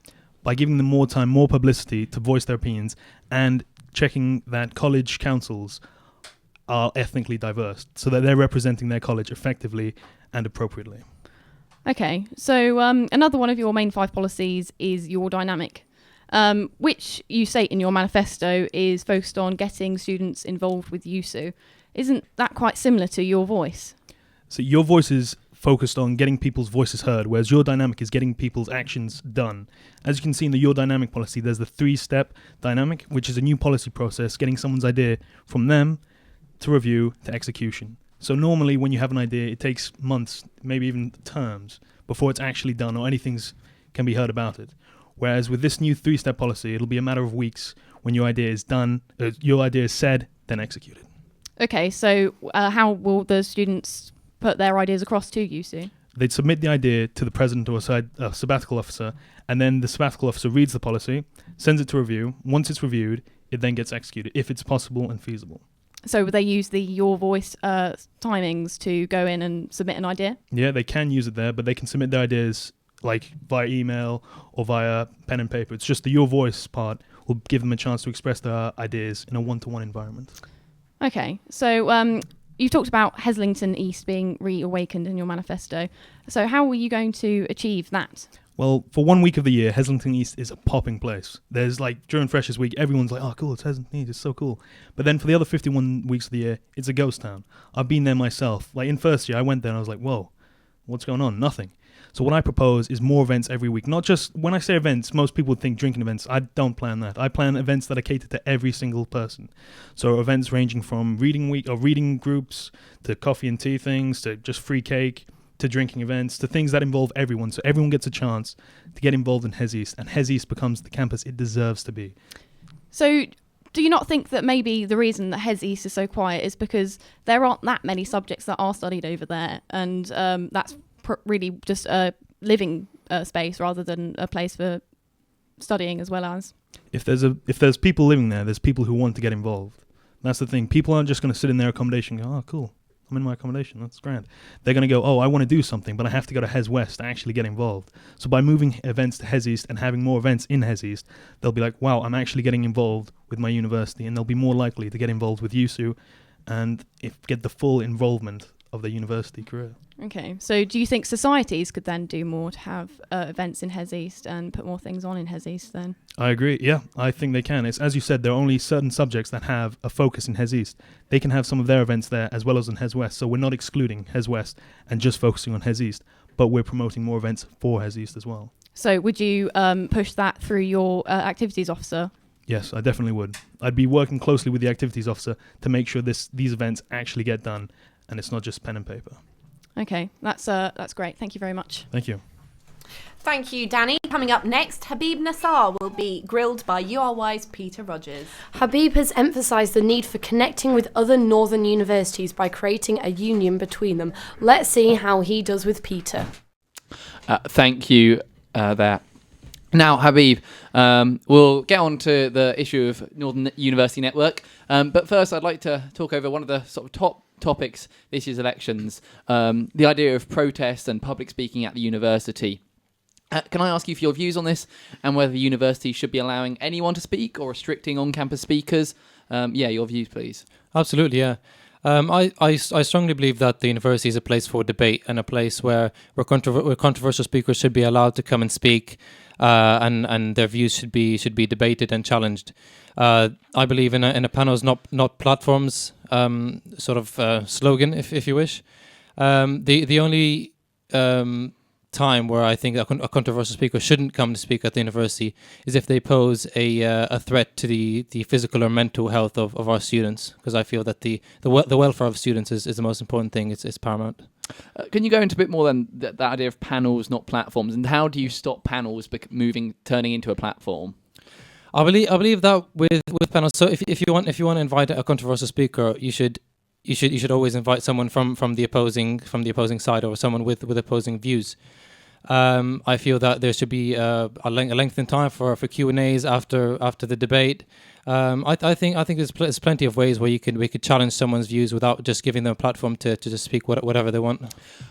And then how do you avoid the sort of vitriol, I think, that sometimes we've seen from those two sides? Even if you have them represented, you can still have them sort of chucking shots at each other on social media and stuff. How do you avoid that sort of talk, or is it unavoidable?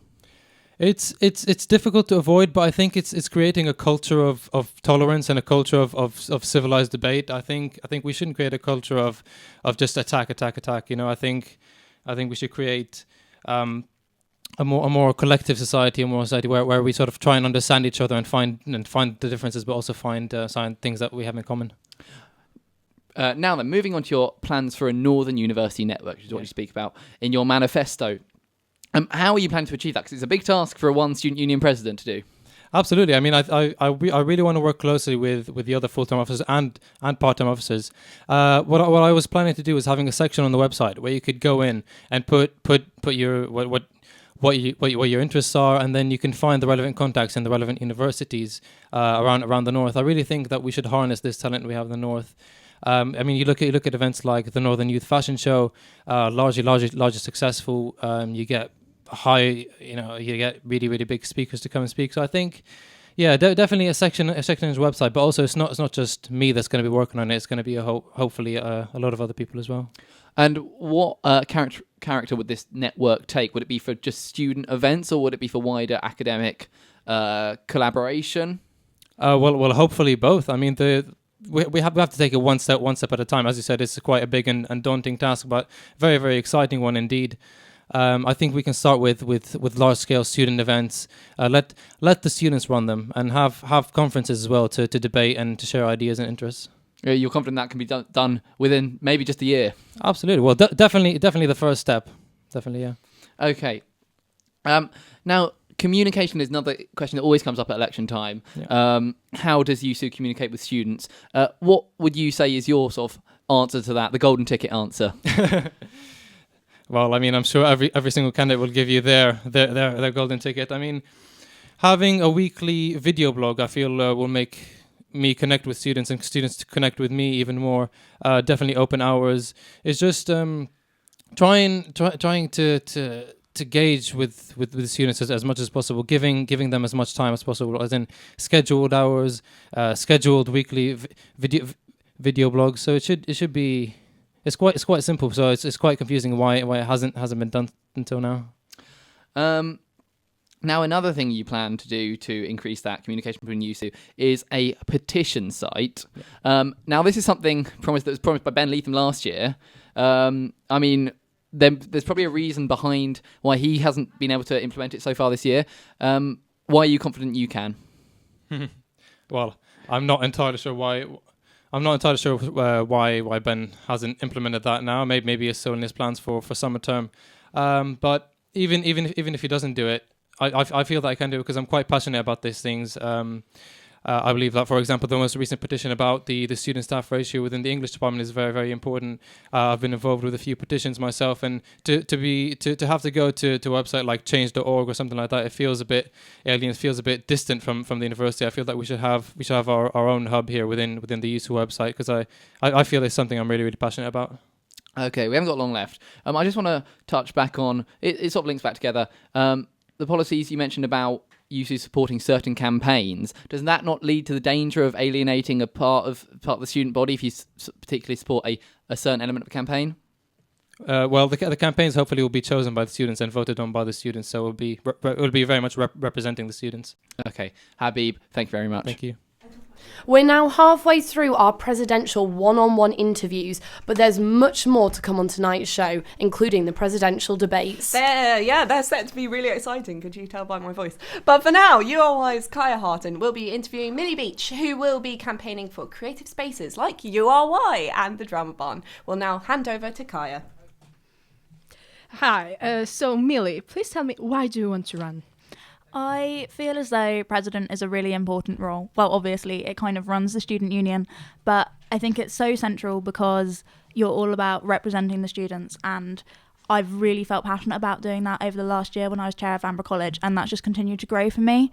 And additionally, I want to go into PR in higher education as well, so I feel like this requires a very similar skill set in terms of raising kind of communications and things like that. So having examined York's communication strategies already, I kind of want to redesign those and make them more effective.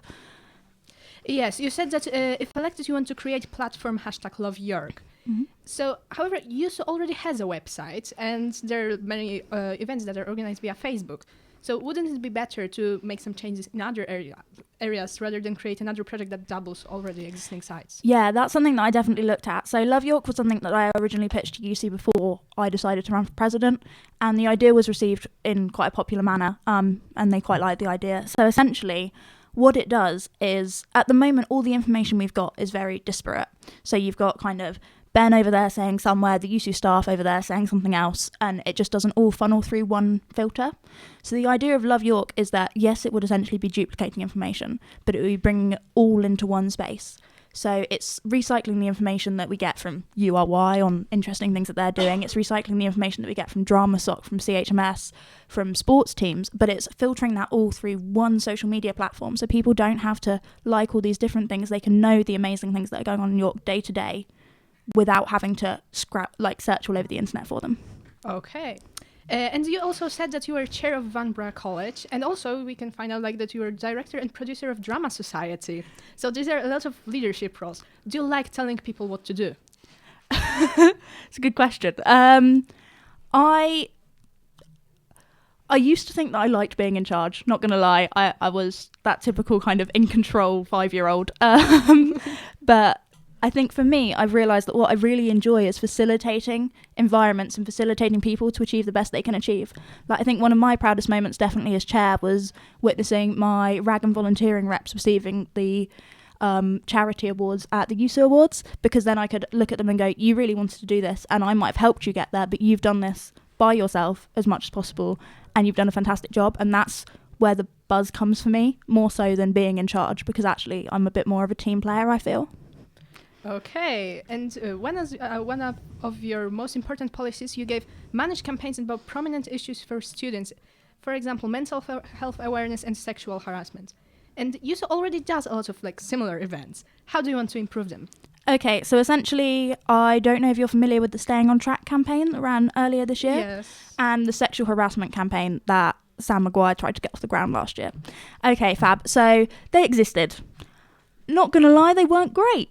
Or at least the content was excellent, but they didn't get as far as they should have done. So ideally what I want to do is communicate with societies, communicate with colleges, and have them all involved, but more importantly have colleges and societies inputting, rather than us saying, we're going to use you as a filter to get this out. Because actually, that's not what it's about. It's about everyone collaborating to create a more effective campaign.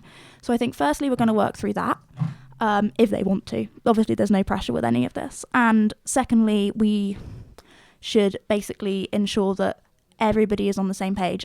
If there's another policy in there about making termly summits, and I think it's really important to get everyone together and make sure everybody's working towards similar aims, despite the fact that we are so diverse, which is amazing. We shouldn't try and change that. Okay, thank you so much. This was Millie Reed, candidate for YUSU President. So yes, we've had the first 4 president interviews, and what a tough time the candidates have had, especially on that last one. We've still got 2 more president interviews for you before we move on to the presidential debates. But we've got Jack Staples-Butler here in the studio, and you've been listening keenly, I imagine. Oh, of course. Yeah. So what do you think of the interviews so far? What do you think of the candidates? How have they been doing? I think the candidates have been doing very well tonight. I interviewed Oliver Wilson earlier on, and I think everybody, including himself, are proceeding very well. I'm looking forward to some of the other candidates we're going to be seeing later. Kieran Morrissey, I know, is the comment editor of News. I believe is running for president. We're going to be hearing some of his ideas. I think we're seeing some recurring themes in the candidates. Again, issues bigger than YUSU itself, and some of the criticism of YUSU as an organisation that have come up from several candidates. We're just hearing some criticism of how the Step Forward campaign and how the previous YUSU campaigns against sexual harassment have not really been followed through properly, or have not been received very well. So the willingness of candidates to again, like their counterparts in some other country, to go quite boldly and frame themselves as being almost anti-establishment and anti-YUSU in order to present their platform, I think is very notable tonight. And what did you think of Oliver's policy on neutrality? Because I feel like in the past, a lot of presidential candidates or actual presidents themselves have been kind of pushing their own political agenda a little bit. Yes, there have been complaints, typically more to say towards the right, so people from the Conservative Society, the UKIP Society and so on, that YUSU, as with many student unions in the UK, is left-wing or biased towards the left, and that the influence on issues. So, for example, a few years ago, YUSU officially supported and funded a campaign to take students to Demo 2012. I was there, I reported for URY, and there was a lot of complaining that YUSU shouldn't be spending several £1,000s of students' money for what was essentially a left-wing, some would say far-left political demonstration. So the campaign to make YUSU more neutral, which was Oliver Wilson's phrase, would gain a lot of support, though also a lot of significant opposition as well. Yes, and especially when you think that, I think it was last year, the NUS publicly denounced UKIP as well. They said that they would not have anything to do with UKIP. Yes, I mean in terms of more national issues, the arguments over university campuses, student politics have gone from being something that was considered a bit obscure, a bit of a joke almost, to actually hitting national headlines in Britain and the US. And the arguments over the so-called coddled students, or are students being too protected, with trigger warning safe spaces, provoking a lot of debate. And the partisanship of organisations like NUS, its American counterparts, Canadian counterparts. So the NUS denouncing UKIP, the NUS's now rather infamous policy of no platform, which has been applied somewhat overzealously, many people believe, towards speakers including Jermaine Greer, David Starkey, people who aren't members of quote-unquote racist or fascist organisations, but have nonetheless been barred from speaking at individual universities or have been officially censured by the NUS. Students sympathetic towards UKIP would probably welcome Oliver Wilson's policy of official neutrality, as students who believe in classical liberalism and don't think that administrative bodies should be overly partisan. Now, bringing it back to York, I suppose, a bit more, we heard that JJ wanted to make Hes East more of a thing. How, given we've been here quite a while now, and it never has really taken off, has it? I'm a bit of an old-timer, and I started in the year immediately after Heslington East was first established, and the subsequent year, my second year, Constantine College was officially founded. And to keep it blunt and to speak plainly, no, it hasn't really taken off. There is still a mentality, I think, on Hes West that Hes East is a colony that's been established in some distant land to which the prisoners will be transported and spices will be sent. No, this is something I've heard from numerous students. In fact, in today's issue of York Vision, a student living at Halifax College on Heslington East describes very bitterly and with some humour and wit, but of course despair, the fact that Heslington East it does feel marginalised. marginalised and does feel sidelined, not just geographically, spatio-temporally, and politically. The college recognition, most of the jokes, even on URY are in student newspapers, and the banter and the discussions involve James and Vanbrugh, the usual characters. The old college is at the centre of Hes West, and Heslington East often just gets a bit left by the wayside. This is something a lot of students have been saying for a long time. And the university's efforts, though we have 3 buses running now, we didn't have that when I started. True. There is still a lot of work to be done. So I think JJ Wilson, no relation to Oliver Wilson, we should specify, his plans for Heslington East are certainly interesting and will appeal to a lot of students there. And now, finally, you've been in the green room for a little bit, haven't you? Yeah. What's the atmosphere like now? The atmosphere is actually very calm. In previous years, it has tended to get a bit rowdy and drinks are flowing and the blood will spill. But actually, the atmosphere has been very calm. The excitement over the kittens aside, things have been very professional. Many of the candidates getting on very well. There's no hostility or no bickering. And I think the atmosphere has been very encouraging. Well, Jack Staples Butler, thank you so much. We'll be returning to you in about an hour or so. But it's been certainly an exciting night so far, and we're only halfway. You've been messaging us with your thoughts. But for now, let's head over to Katie for the next president interview of the night. Anana Zaman was Women's Officer this year and is looking to further her student political career by running for president. As such, her manifesto stresses the need to better publicise part-time officer campaigns. Let's hear more. She's joined by Katie Sandals. Hello, Anana. Hiya. You said to us that you think there are gaps in student services. What do you think these gaps are specifically, and how do you propose to fill them? I think it's really important I think people don't understand or know that after you see Open Door for a certain number of sessions, you actually are no longer, they move you on to a different service, which is actually which you aren't aware of when you join Open Door service. I think that needs to be continued for after, because only a couple of sessions is definitely not enough to work through your problems, definitely. Same works with leave of absence. Once you've applied for leave of absence, you have virtually no support from the university. I think within the department, there's lots of gaps in support in the department in terms of supervisors and lecturers not really understanding how to support students. And I hope that to educate them in ways that they can greatly support students when it comes to anxiety and those problems which hinder students do their jobs. One of your biggest policies is that you'd like to create a safe space on campus. Yeah. How would you propose doing that? I think I understand that I can't change people's ideas and beliefs, even though that's all I'm trying to do at the moment, is just trying to open up that discussion. I'd create a safe space by just letting people know and being very vocal about, that this is a safe space and that it's not okay to say things that are unsafe towards students. And I don't think it's unreasonable for me to ask students to be respectful of the rest of their student body.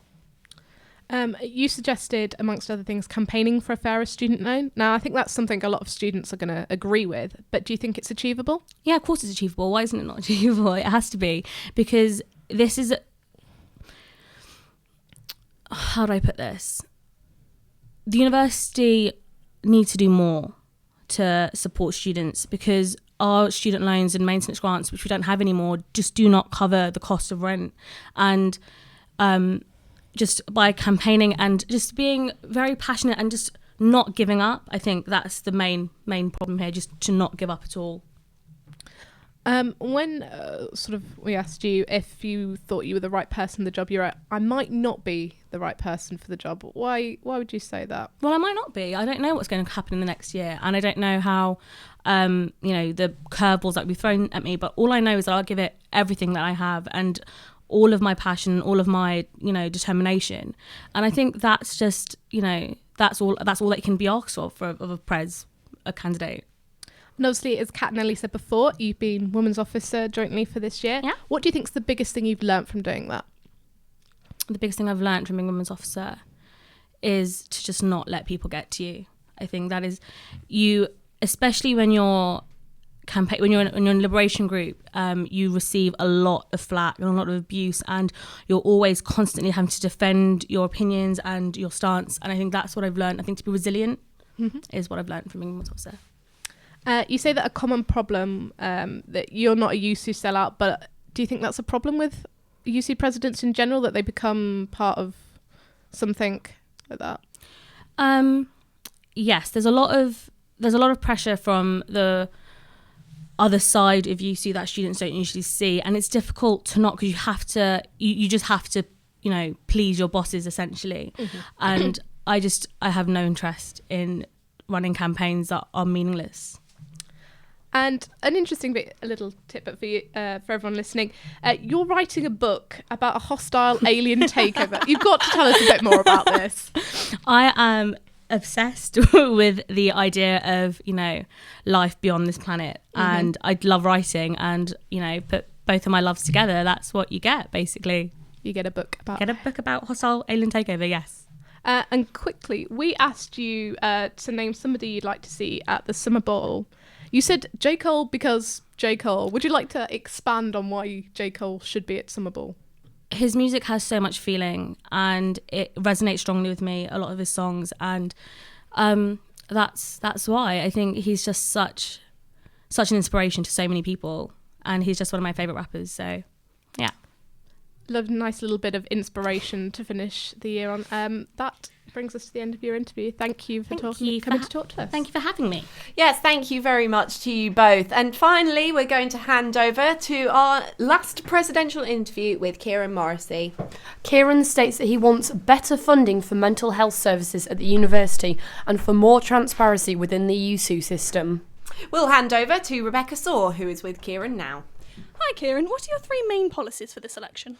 I would say that my 3 main policies are improving mental health services on campus, ensuring that we have a commitment to free and open debate on campus, and increasing transparency within USU.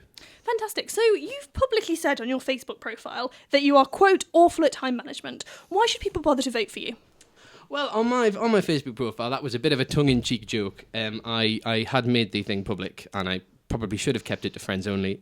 I would ask the electorate to forgive me for such an indiscretion and say I'm not at all awful at time management. So you are good at time management? I am good at time management, yes. Okay, fantastic. So you talked a lot about mental health, and you said this is the focal point of your campaign. Yeah. Open Door is something you've also spoken about. Open Door is a university service, and it's not really anything to do with USU. So how would you think you would have that effect? Okay, so the point is, what would be great is if I could say, I'm going to double the amount of staff that Open Door have, and I'm going to slash waiting times for appointments. But there's not a lot that can be done. We can lobby the university to put funding towards Open Door, but apart from that, there's not a lot we can do with Open Door. So it's looking at other services that the university can do, that USU can do towards mental health. For instance, last month or the month before, the University of Birmingham put in its mitigating circumstances framework an explicit provision for victims of rape and sexual assault. USU and the university do not currently have that in the mitigating circumstances provision. It's technically covered under the victim of a serious crime clause, but a lot of victims of those crimes don't go to the police. And it's just a way of improving people who are in an extremely traumatic and an extremely bad situation for their mental health, ensuring that they have the adequate support in terms of mitigating circumstances that they don't currently have. Okay, interesting. So you've spoken a lot about increasing university level support for students. What do you mean by that? So that would be services like Open Door. It's there's a lot of things I would like to promise, but it all hinges on the university changing the funding that it allocates towards mental health provision. But how would you get them to change? If you were USU President, what would you do? Well, unfortunately, the only thing we can do is lobby the university to do that. We can, through the campus newspapers and through the general mood on campus, is we can put pressure on the university to do that, as we did with the rewriting of the Porter's contract this year. That was a campaign led by students on an action by the university, and then the university changed its course of direction. I see no reason to think that it's impossible to get the university to relook how it allocates funding and to persuade them to allocate funding towards mental health services. Okay. Another policy you've got is getting students to engage with USU more. How will you do this? So I think engaging with USU is USU has a bunch of regulations and bylaws and sub-regulations that if you don't have a huge amount of time to invest into that, it's very, very difficult to navigate. It's things like making sure people know how policy is made within USU. It's people like making sure how people know how they can get involved, rather than we seem to have teams of SABs and of part-time officers that largely they are overlapping friendship groups, and it seems quite insular. So it would be more of a case of trying to get the average student to take part in USU and understand how it works. So do you not think at the moment the average student knows how to get involved with USU? Because I think they do. I know how to get involved with USU. Well, I wouldn't say necessarily that people who have concerns with how USU is behaving, or say you want to run a campaign, say you want to have a USU referendum held on an issue, that it's not necessarily clear how to get that done. Okay. What experience do you have that would make you right for YUSU President? I don't know that there's any experience you could have that would specifically suit you for being USU President. I've worked with USU in terms of I'm the comment editor of news. I was on the York Student Think Tank Committee for a year, and I'm the chair of the Uni of York Lib Dems. So I have experience working with organisations in a role where you are working alongside others and where you are kind of having a directing role, so as chair, which is essentially what the president is. Okay. What has Ben Leatham done wrong, in your opinion? I think Ben Leatham's been very good. Of the 3 presidents that we've had while I was here, what I would say, he didn't deliver on his pledge when he was campaigning that he would have like a petitions.org site for YUSU. So I think it's not necessarily that he's done wrong, but that's something that he didn't deliver on. Okay. Yeah, so that's very interesting. Could you sum up your campaign for us in 5 words? Transparency, accessibility, welfare, openness and representation. Fantastic. And so lastly, you were 2.5 when you got in your local newspaper. What was that for? That was a scandal because my dad was part of a religious organisation that forbade its members to have children, and I was born in secret, and he was not public about that until I was 2.5, and we had to move from where we were living there to Newcastle. Wow, that's really interesting. Thank you very much, Kieran. And so concludes the presidential one-to-one interviews. So we've just heard all the presidential candidates being interviewed by our URY members, but that's not enough for us at URY. Coming up now, we've got another full-time officer debate chaired by Head of News and Sport, Kat Suave, with your candidates for YUSU President. Candidate Interview Night 2016. Union President Candidates Debate. So, hello, I am joined by Millie, Oliver and JJ here in the studio. Now, I'm going to get straight to the questions. You all talk about the buzzword of transparency. What does that mean? Yeah, anyone, just go for it. Basically, the way I see it is, YUSU is transparent at the moment. It's just not accessible. The information is there. It's hard to find, though. So say if I wanted to find something like, the current record, financial records, I'd have to go through several hoops just to get that. Whereas I think it would be better if that kind of accessibility was more open. It's not a matter of transparency. It's a matter of accessibility. I think that whilst there is some transparency in YUSU already, that they've made some great strides forward in the last few years, there are some still hurdles to be overcome. I mean, they, as a charity, they're exempt from Freedom of Information Act requests or responding to Freedom of Information Act requests in the way that other organisations are not. Now, seeing as that they're entirely funded through student money, I think that's that perhaps shouldn't be the way it is. And so, one of my policies is actually to increase transparency by responding to all Freedom of Information Act requests quickly and as if it were not YUSU were not an exempt. Exempt organisation. Then would you do this? Sorry to interrupt. Would you do this at the sort of expense of YUSU itself? Well, I mean, I think it's definitely something that we need to consider. I don't think it would. We could call it an expense when the body that's representing 18,000 students across York and students elsewhere in the country as well is being thoroughly and critically reviewed. Millie, what about transparency for you? I was just going to say, I feel that transparency is quite a more complex word than it's often been given credit for. So a lot of YUSU is never going to be entirely transparent, and that's because some of the matters that are discussed are confidential to the students, which I think is really, really important. First and foremost, we've got to lay that down. Secondly, I feel as though there is a lot of transparent work going on, but as has been said already, it's not very well communicated. I think some of that will be plugged and kind of filled in by the new website that's currently being created, and I feel like there will be more communication going on in the future. It's something that I will try and ensure if I get the role of president.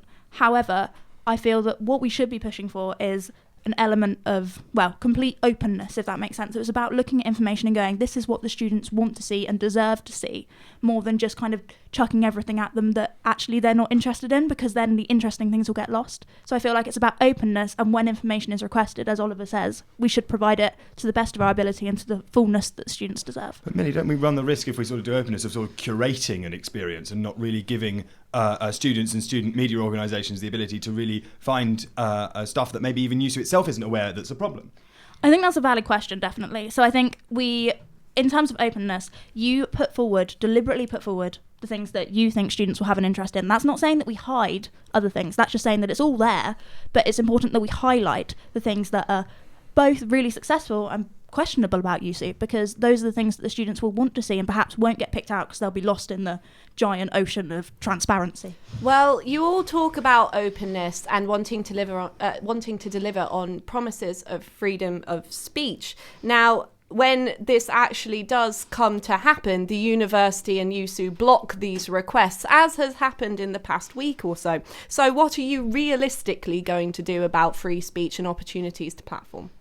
Well, I think that the role of YUSU President has a huge, not just an ability to sort of represent students, but is a leading light for YUSU and other sabbatical officers. So it's definitely something that I think I'd like to combat, make sure that free speech is championed by YUSU. Of course, there are things, as Millie says, that are sensitive and of course.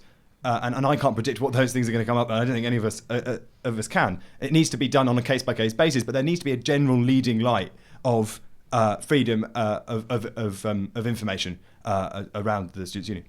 I agree. I think we need to definitely push for freedom of speech, and I feel that the only thing that should kind of get in the way of that is probably kind of if it has a direct impact on the kind of well-being or welfare of a student or anyone really. And I kind of came up with a phrase that I think sums it up quite well, which is name and blame rather than name and shame. We shouldn't be doing anything to deliberately embarrass anyone. It should be critiques of obviously referring to last week, it should be critiques of kind of professionalism and performance and things like that. It shouldn't be about the individual.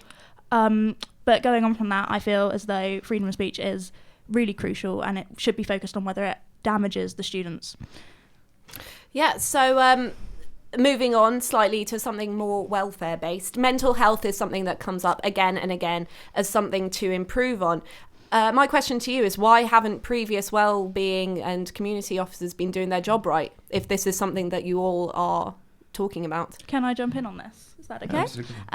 Okay, so mental health is definitely something that is a little bit crazy at this university, to put it bluntly.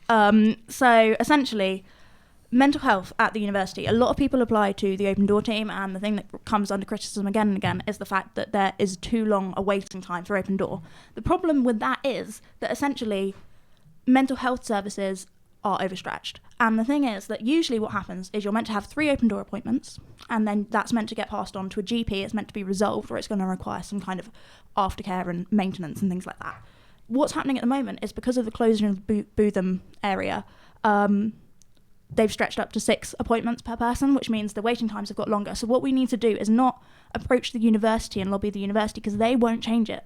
And that's what people have been doing wrong. We need to go and lobby the council and form partnerships with York St John and other groups to ensure that we have got mental health provision in York itself, because Open Door is not going to cover that. And then alongside that, I feel like more preventative measures need to be put in place. I mean, I totally sympathise, and Open Door are really stretched to the limit at the moment. And one of the things that we can do to combat that is Nightline provides an absolutely fantastic service. But at the moment, their offices, they had their old offices knocked down, and they're over in Essington Village now. And they're not particularly well provided for in those offices. So what I'd do is I'd campaign, and I've committed to campaign for them to have state-of-the-art dedicated office space in the further Essington East development, probably in one of the colleges 11 or 12.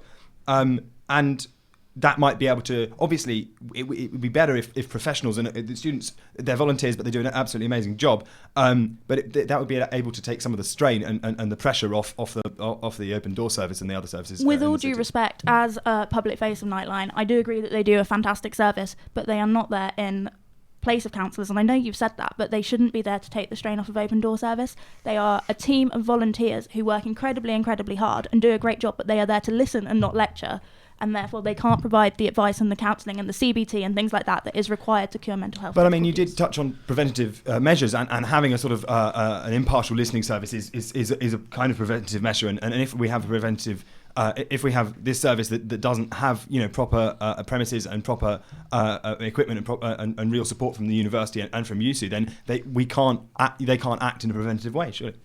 I agree with Oliver. Nightline needs more funding to get the equipment they need and the equipment they deserve, just to help more students who have queries, and maybe like an expanded part of Nightline, so that more people can call in and just more volunteers. Yeah. Just to jump in, have anyone actually spoken to Nightline about this? Oh yeah, I spoke to Nightline and they really supported my push. Yeah, I think it's definitely important that we find them new buildings and things like that, but all of it's got to be done to match their specifications, which is why it's been so difficult so far. Sorry, carry on. No, absolutely. Another issue that arises again and again is the cost of living here in York. Now, you all seem to talk about decreasing the cost of rent, or especially on campus. Now, is that actually something that you can do as student union president, or is this just another case of telling students what they want to hear? It's not actually in my manifesto, because I would argue it is to an extent a case of telling students what they want to hear. So essentially most of the accommodation on campus, both campuses, is run by external facilitators. So they run the accommodation, they control the prices, and we have a limit on what we can do about that. There are, however, certain safeguards we can put in place. In the past, YUSU has looked into capping the costs to ensure that they can't rise past a certain amount. I propose that we kind of pursue that. And furthermore, there's stuff that we can get involved with in town in terms of approved landlords and things like that, which I feel are really relevant and coming through more and more and more as we have issues with damp and things like that for every student. I think absolutely one of the problems here is not only pricing but like value for money. I live in a quite a cheap house in York, but my landlord has been relatively inconsistent with how much support that we've received with problems with the house, and so we also need to, whilst we need to look at pricing, we also need to make sure that the people who are looking for cheaper homes are being served just as well as people who are paying more. The way I see it is, the housing prices in York aren't that expensive. I'm someone from London, and it's far more expensive to live in London than it is in York. So I see it's not so much a problem of pricing, it's a problem of how much money the person has to spend. And with student loans and student grants, most people can cover the cost. Like, I was able to cover the cost of my rent just with my student grant alone. So I don't see pricing as that big a problem, as that big of an issue that needs to be addressed, where there are other issues that actually need more focus and more attention. Well, I think definitely there are of course there's plenty of issues, and we're touching on a lot of them. I mean, one of my policies is value for money for students, because as we said, student grants, but they only go so far, right? Most students have about £12,000 of income a year, and now student presidents get paid from the money that students contribute to the university, £18,000 a year. Plus overtime if they work for longer. Now, I mean, I've lived on less than £12,000 a year for the last 3 years, and so I'm going to pledge to cut my salary by £3,000 by donating £3,000 of it directly to the Student Financial Support Centre. So that would sort of kill two birds with one stone there. So helping out students who feel like that they aren't getting value for money if they don't have enough to make ends meet, and also providing value for money as a student president. While I feel that that's a very admirable action, I would ask why you'd see fit to do that as a president and not extend it to your entire SAB team, first and foremost. Well, I mean, secondly, I'd also ask whether, because the amount of £3,000 as like a greater gesture as it is kind of negligible in terms of student support. Would that money not be better sourced kind of going to something like Nightline, which you yourself have said that they deserve better resources? Or equally, shouldn't the students be able to decide whether that £3,000 go to somewhere tangible where it can actually make a tangible difference? I mean, just one point. I don't see how that much money would make that big an impact. Like, YUSU Commercial Services, separate from the charity, but donates its profits to the charity, turns over £6 million a year.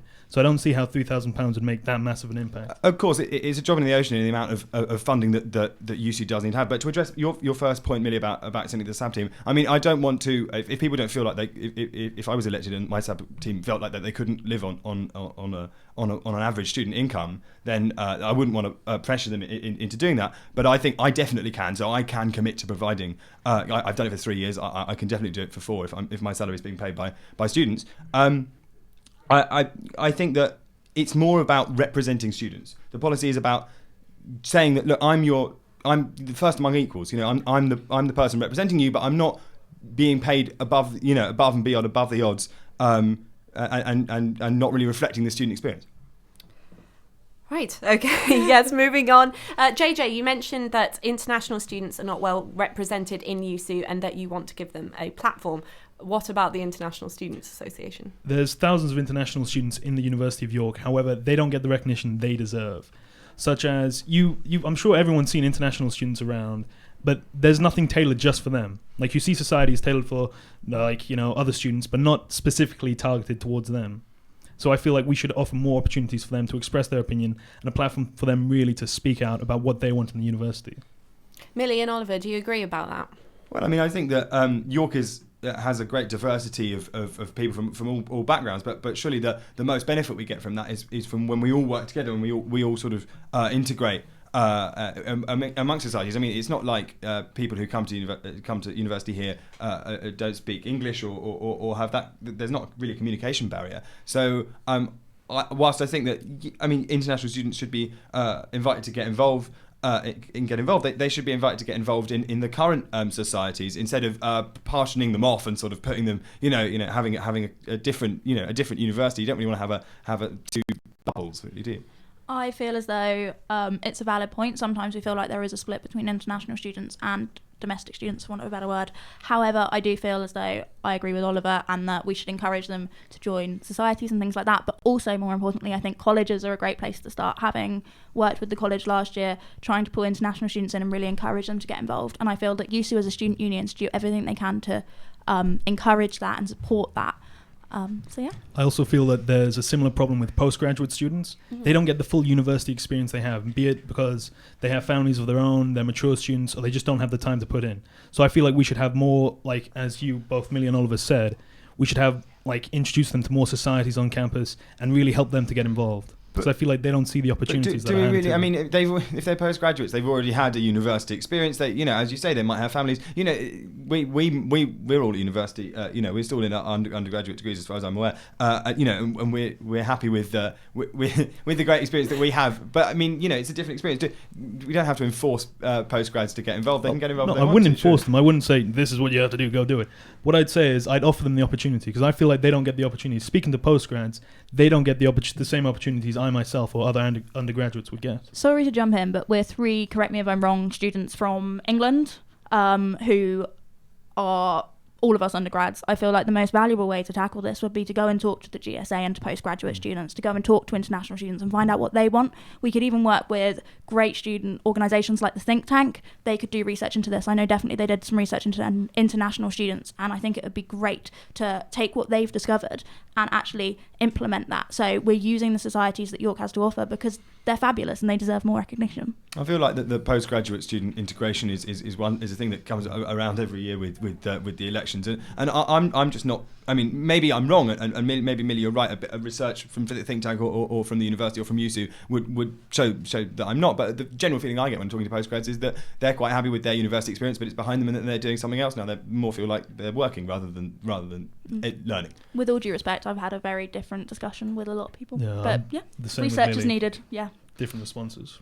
Well, as a postgraduate student myself, I'm not going to offer any opinion on that. But to finish off, I suppose, could you just tell me what do you think Ben Leatham, the current YUSU Pres, has done wrong and what you would have done instead on your point?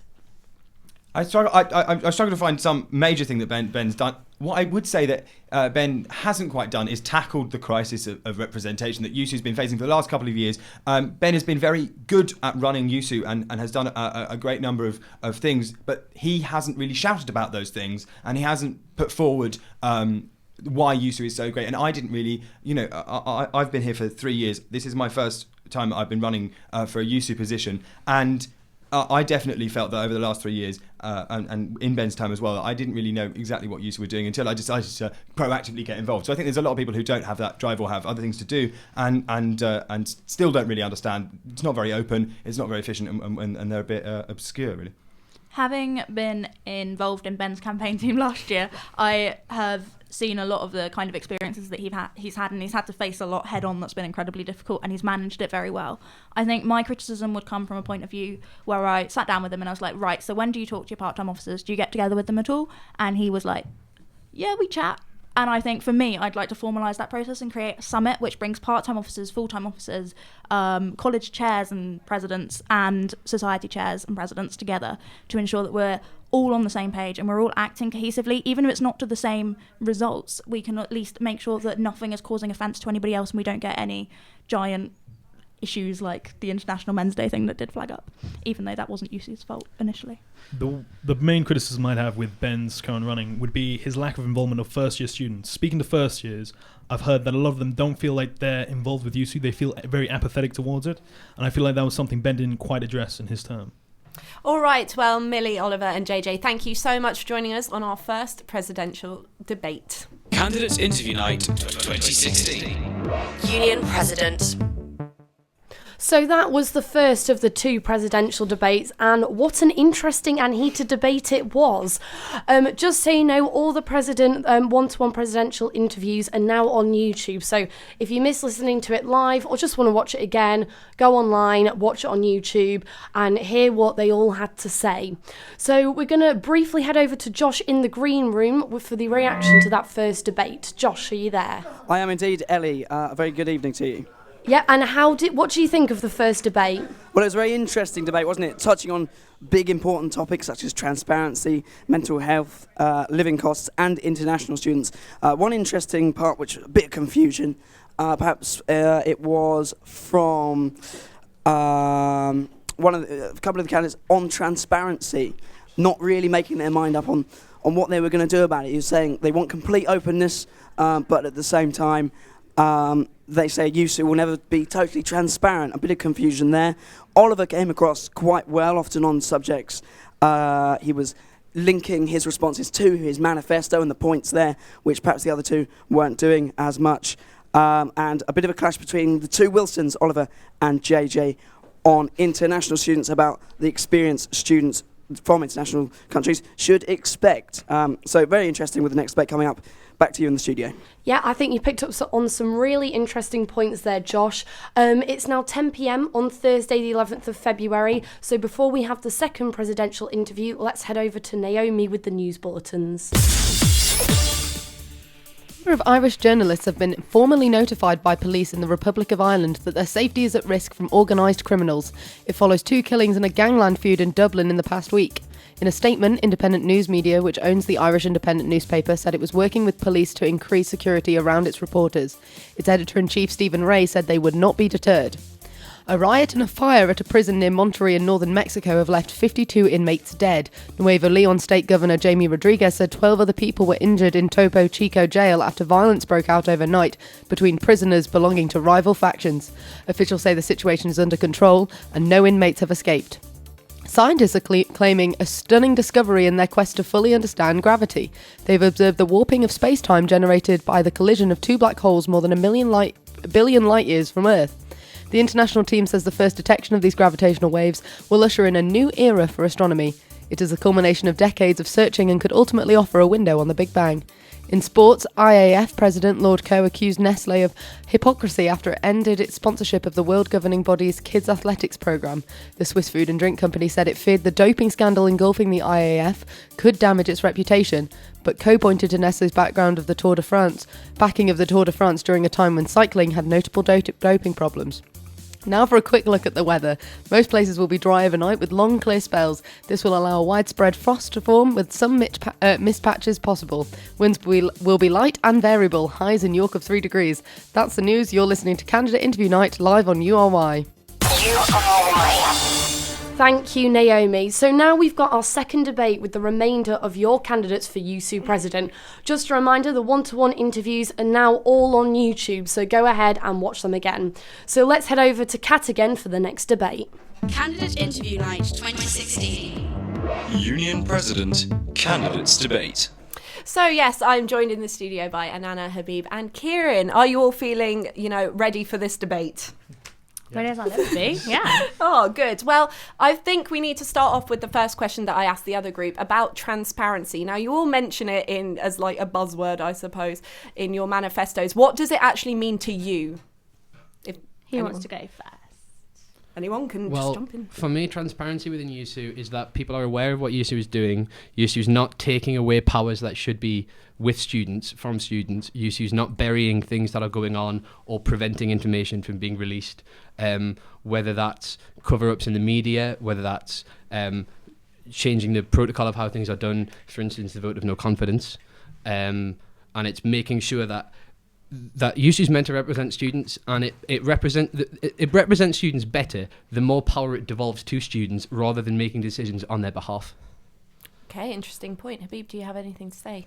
Yeah, I think there's some very, very good points in there. I believe that as as well as that, is that USU should provide a lot of information on its about its documents on its website to the students. It should provide easy steps guides on how to submit policies, on how to make referenda, how to change the union, but also maybe provide information on how money is spent within the union, but also how money is spent within the university, and some information about university hierarchy. I think a lot of information should go to students about how they can make a difference and make a change to their union.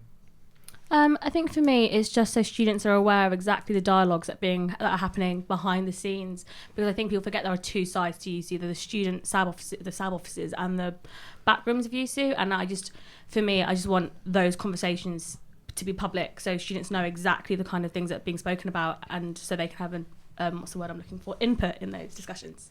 How would they have this input in these issues then?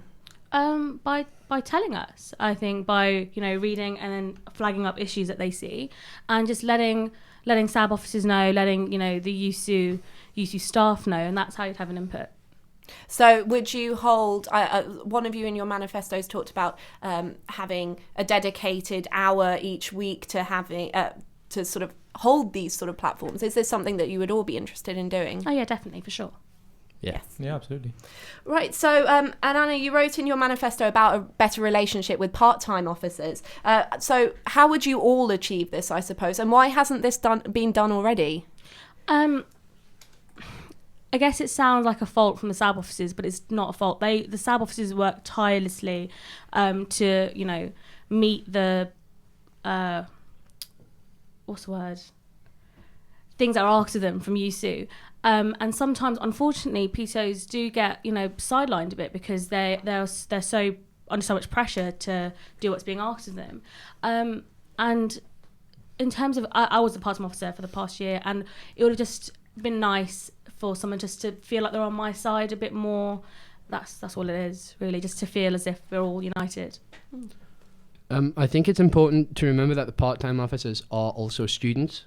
And a lot of people are in third year while they're doing this, while they have tight deadlines of things that are really, really important, and they can't necessarily dedicate as much time as they should be, and that isn't their fault. And I think there needs to be a recognition of that from USU, that they're not overloading the part-time officers, that the fact that we have a number of sabbatical officers who are paid to do this full-time, they should be doing the lion's share of the work, and the stuff that's delegated to the part-time officers, if they're unable to do that, should be able to be given elsewhere. Yeah, I think Kieran raised a very good point, but also that they're unpaid as well, and unlike the sabbatical officers, obviously. And obviously, and Anna would know better because she was a part-time officer. But with my experience of working with societies, I feel that USU could do better in publicising the part-time officers' events and campaigns. I think the part-time officers do a lot of really, really amazing work. They have really great campaigns. For example, LGBTQ History Month, Black History Month, Femme First, Green Week. I think USU, especially the sabbatical officers, can do a much better job at promoting those campaigns and give them better publicity. Now, how would you do that? Because the criticism that often comes to USU is in their weekly email that a lot of people just sort of throw into their sort of spam folder or their junk mail. So how would you get all of these events, because there are so many great ones going on, to the general public, I suppose? I think a good idea. Well, if you say that people will ignore sort of social media and emails, just bring it to them. Bring it on campus, either on Hes West or Hes East. Have like pop-up tents and just speak to people, just engage to people. I think we're losing that sort of face-to-face touch of actually talking to people and engaging with them. And I think that's really important to have. We have loads of screens dotted all over campus and courtyard and Banbury, everywhere, and I think having these events publicised on those screens, so when you're sitting down in courtyard having a drink or nachos, it'd be nice just have it pop up on the screen, so it'd be like, oh yeah, look at that event, that's going to happen, kind of thing. Students are often very overloaded by the amount of emails that they get, because they get them from the department, from the college, from the university, from USU. The same is true when you see notice boards. Like, there's loads of really good events going on, but you walk past and you're just completely saturated.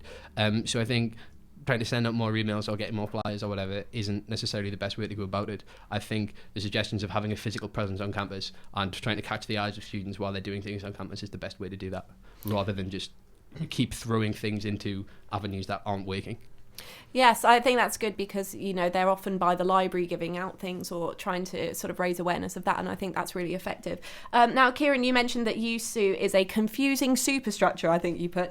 And now, in what ways is that? And then how would you ensure that all students can use YUSU to its full capabilities? I suppose a question to everyone eventually. Okay, so one example that I would use is if you Google YUSU's media charter, the first result that comes up is one from 2008. There have been changes to it since that you don't find out about until you've broken those rules, and then you get an email from Chris Wall. That's a ridiculous lack of transparency from YUSU about what its own members are expected to do. And it makes it very difficult to hold those in positions of responsibility to account when what they're supposed to do isn't very well signposted either. So one of the things you could do is just tidy up the website, make it so if you Google something to do with YUSU, you don't get a document from nearly 10 years ago that's out of date. If there are changes in rules, they're heavily publicised and they're very easy to access on the website to make sure that you don't have to spend half an hour reading through pages and pages of bylaws to find out what the rules are within YUSU, and just making it much easier to engage with so you don't have to invest so much time into it. So would you change the website that is currently being changed at the moment? Well, obviously I would have to see the changes that had been made to it. There's no point suggesting more changes that could well be made, be made already. So yes, my question to you was, how would you sort of unconfuse this superstructure, and how would you ensure that students are aware and can fully use YUSU as a system? I think in terms of getting students to engage with YUSU, it is just engaging with the officers as well. I think because as much as I hate to say it, the officers are the way to get your voices heard beyond. I mean, you can send emails to the staff, but you'd feel a lot more supported in what you're trying to do if you have the backing of part-time officers, non-officers, and sub officers. In terms of making it less confusing, university student unions are a confusing organisation, and I guess all you can do is just be as buzzword bingo. I mean, be as transparent as you can, and just let students know exactly what's happening and when it's happening and why it's happening. Beep. Yeah, I say it again, is to have guides on the website and how to change things. Maybe even like video, just like video blogs on how to change things and how to submit policies and things like that. I think to keep it simple is very important. I think having all of the documents well placed on the website is very important, but is only a few number of students would actually read through them. It's very good to read through them because I think it's really good experience, and you'll learn a lot. And you'll pick out really important points. But I think to make it simple for the majority of students to be able to access this vital information without spending so much time, so much of their valuable time on it, will be a very important thing for you to do next year, I think. Now, moving on to something a little more local, I suppose, and physical. Your sort of opposition, JJ Wilson, talked about the reawakening of Hes East. Now, do you think that Hes East gets sort of the brunt of it, I suppose, in comparison to Heslington West? And what would you do to combat this then? What do you mean by the brunt of it? Like, sort of gets the, it doesn't have all the facilities, there aren't as many social events, that sort of thing. So there's a balancing problem here, in that the university is gradually trying to shift the lion's share of everything that it does over to Hes East. It's got students there that don't have the same amenities on Hes West. And so obviously, insofar as YUSU is able to provide the things, that it's got things like shops and things like ATMs, if YUSU can do that, then it should be taking an active role in that. But I actually think as we are moving towards Hes East, that's not an excuse for services on Heslington West to become worse. So, for instance, the increases in rent on Heslington West. For instance, the fact that a lot of the buildings are falling down. And it's kind of a case of they're going to be demolished within the next 5 or 10 years or so, but we've still got students in there, and we know that they're not really fit places to live. So while we should look at the future for Heslington East and development there, we should make sure that Heslington West and the students here aren't left behind. Yeah, so you just mentioned about the rent going up on campus. Now, this was a question I posed to the other group as well. Is this something that you, as student union president, in the 1 or maybe 2 years at most that you would hold this position, can actively combat? And or is it just empty words? I'll give it a good try. I mean, it's completely unacceptable that they're thinking of, knocking down some of the most affordable accommodations to, change it with luxury accommodation. And it's a nice idea for everyone to live in really great accommodation. But the part of the university experience is living in grimy accommodation is what you bond over. And it's completely alienating to students who physically can't afford rent of £160 a week. I mean, it's not fair. It's definitely not fair. And I would campaign to my utmost best to try and get that changed.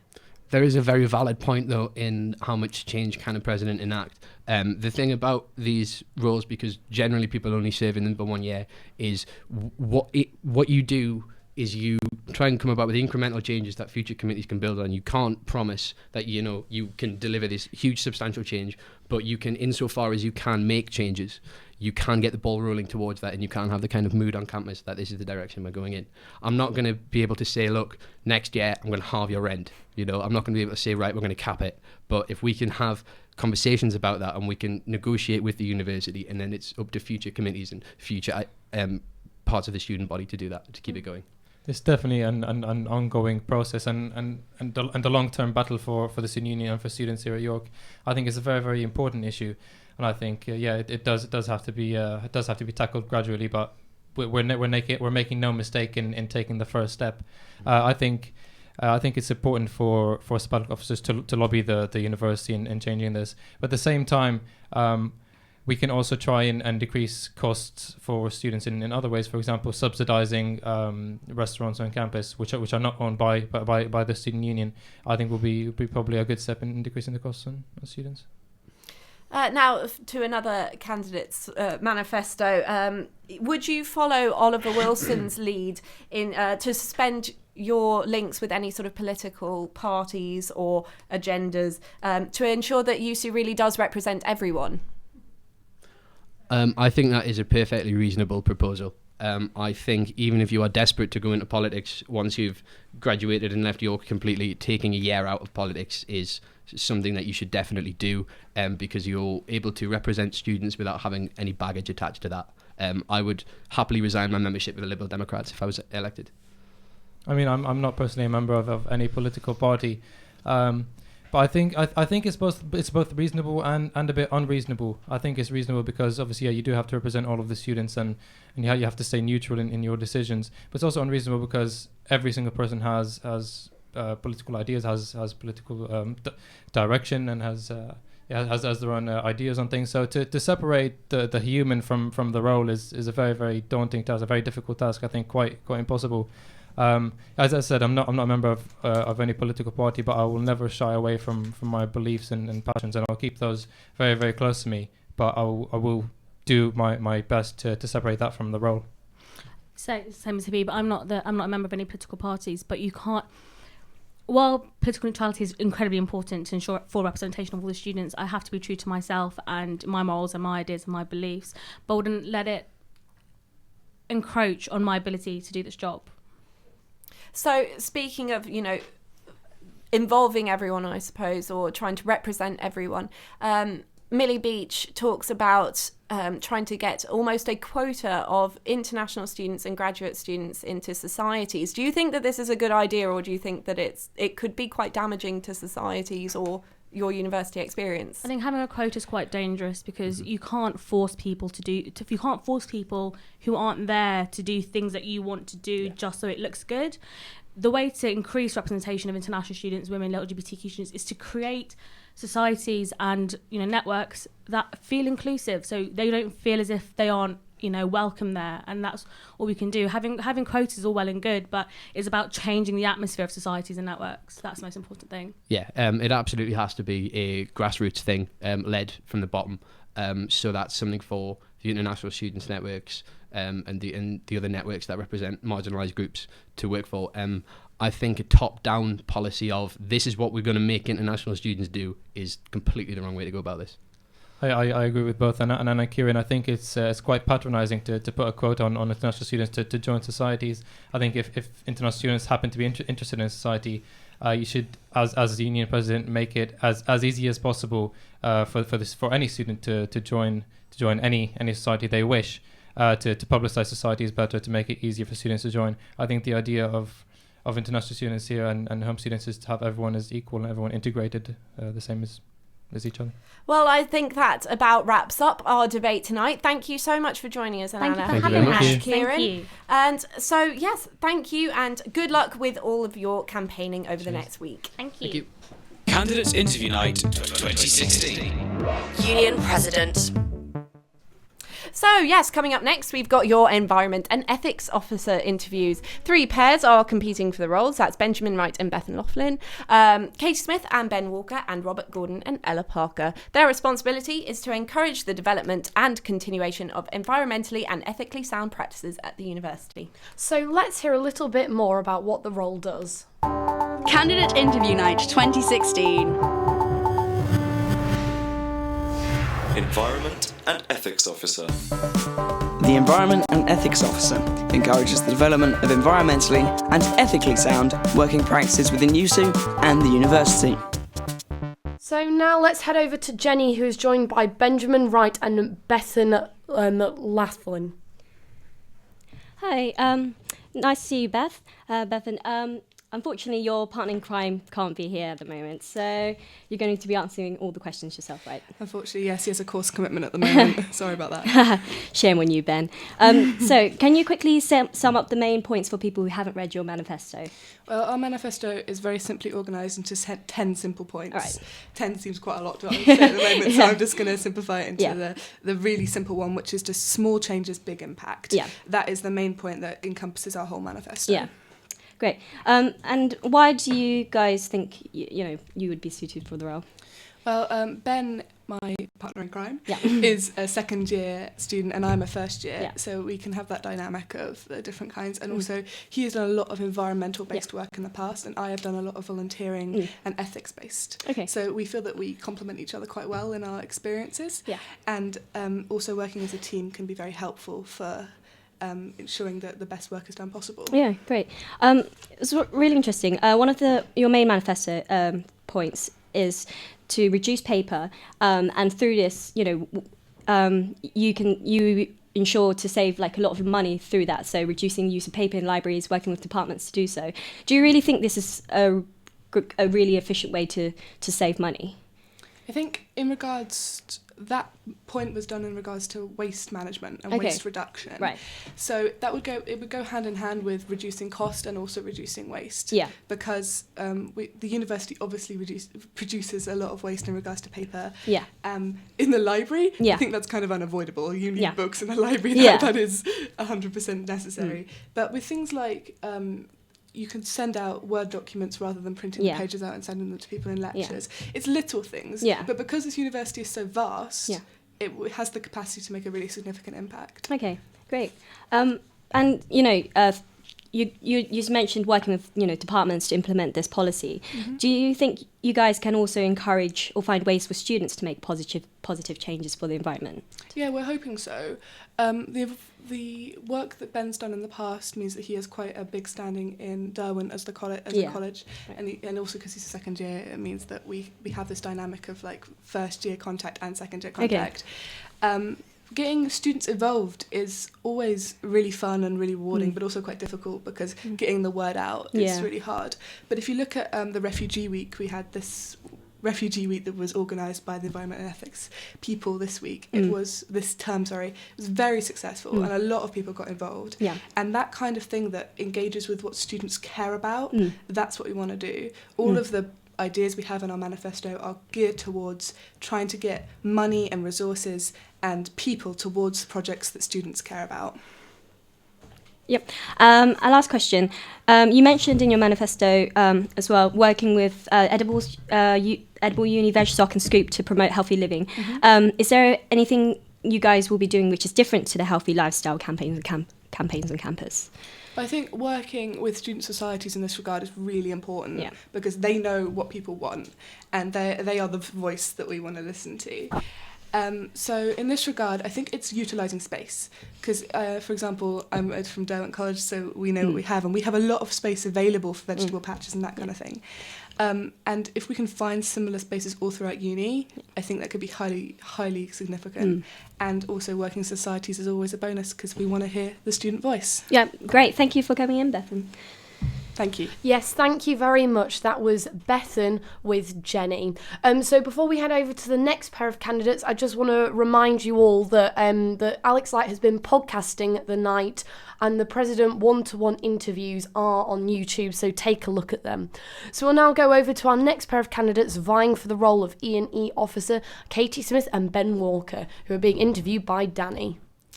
Hello. So I'd just like to start by talking about the role itself. So what does the Environment and Ethics Officer role entail?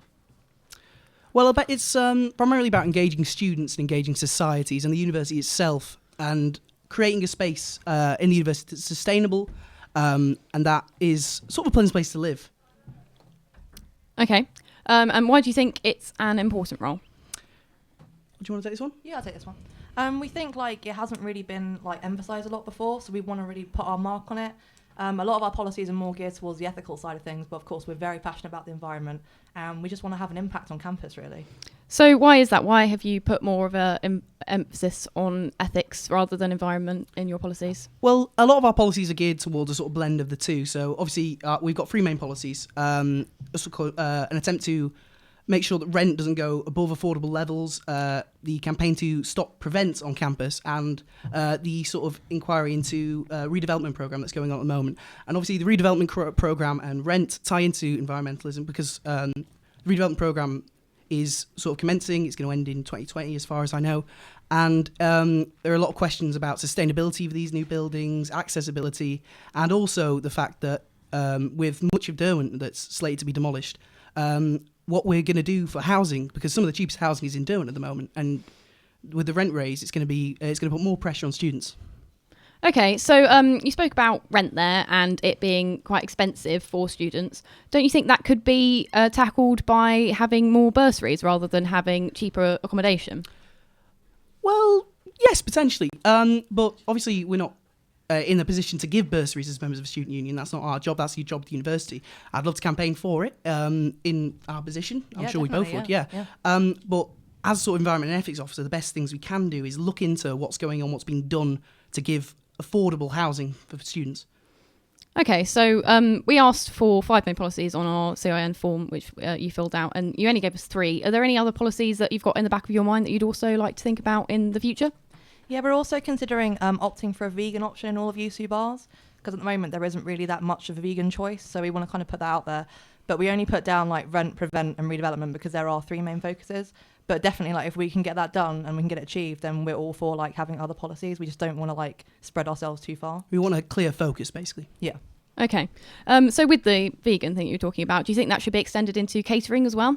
Yeah, definitely. I don't see any reason why not. I mean, if we're going to get it done in UC bars, I think it's realistic to like expect it everywhere, really. Okay.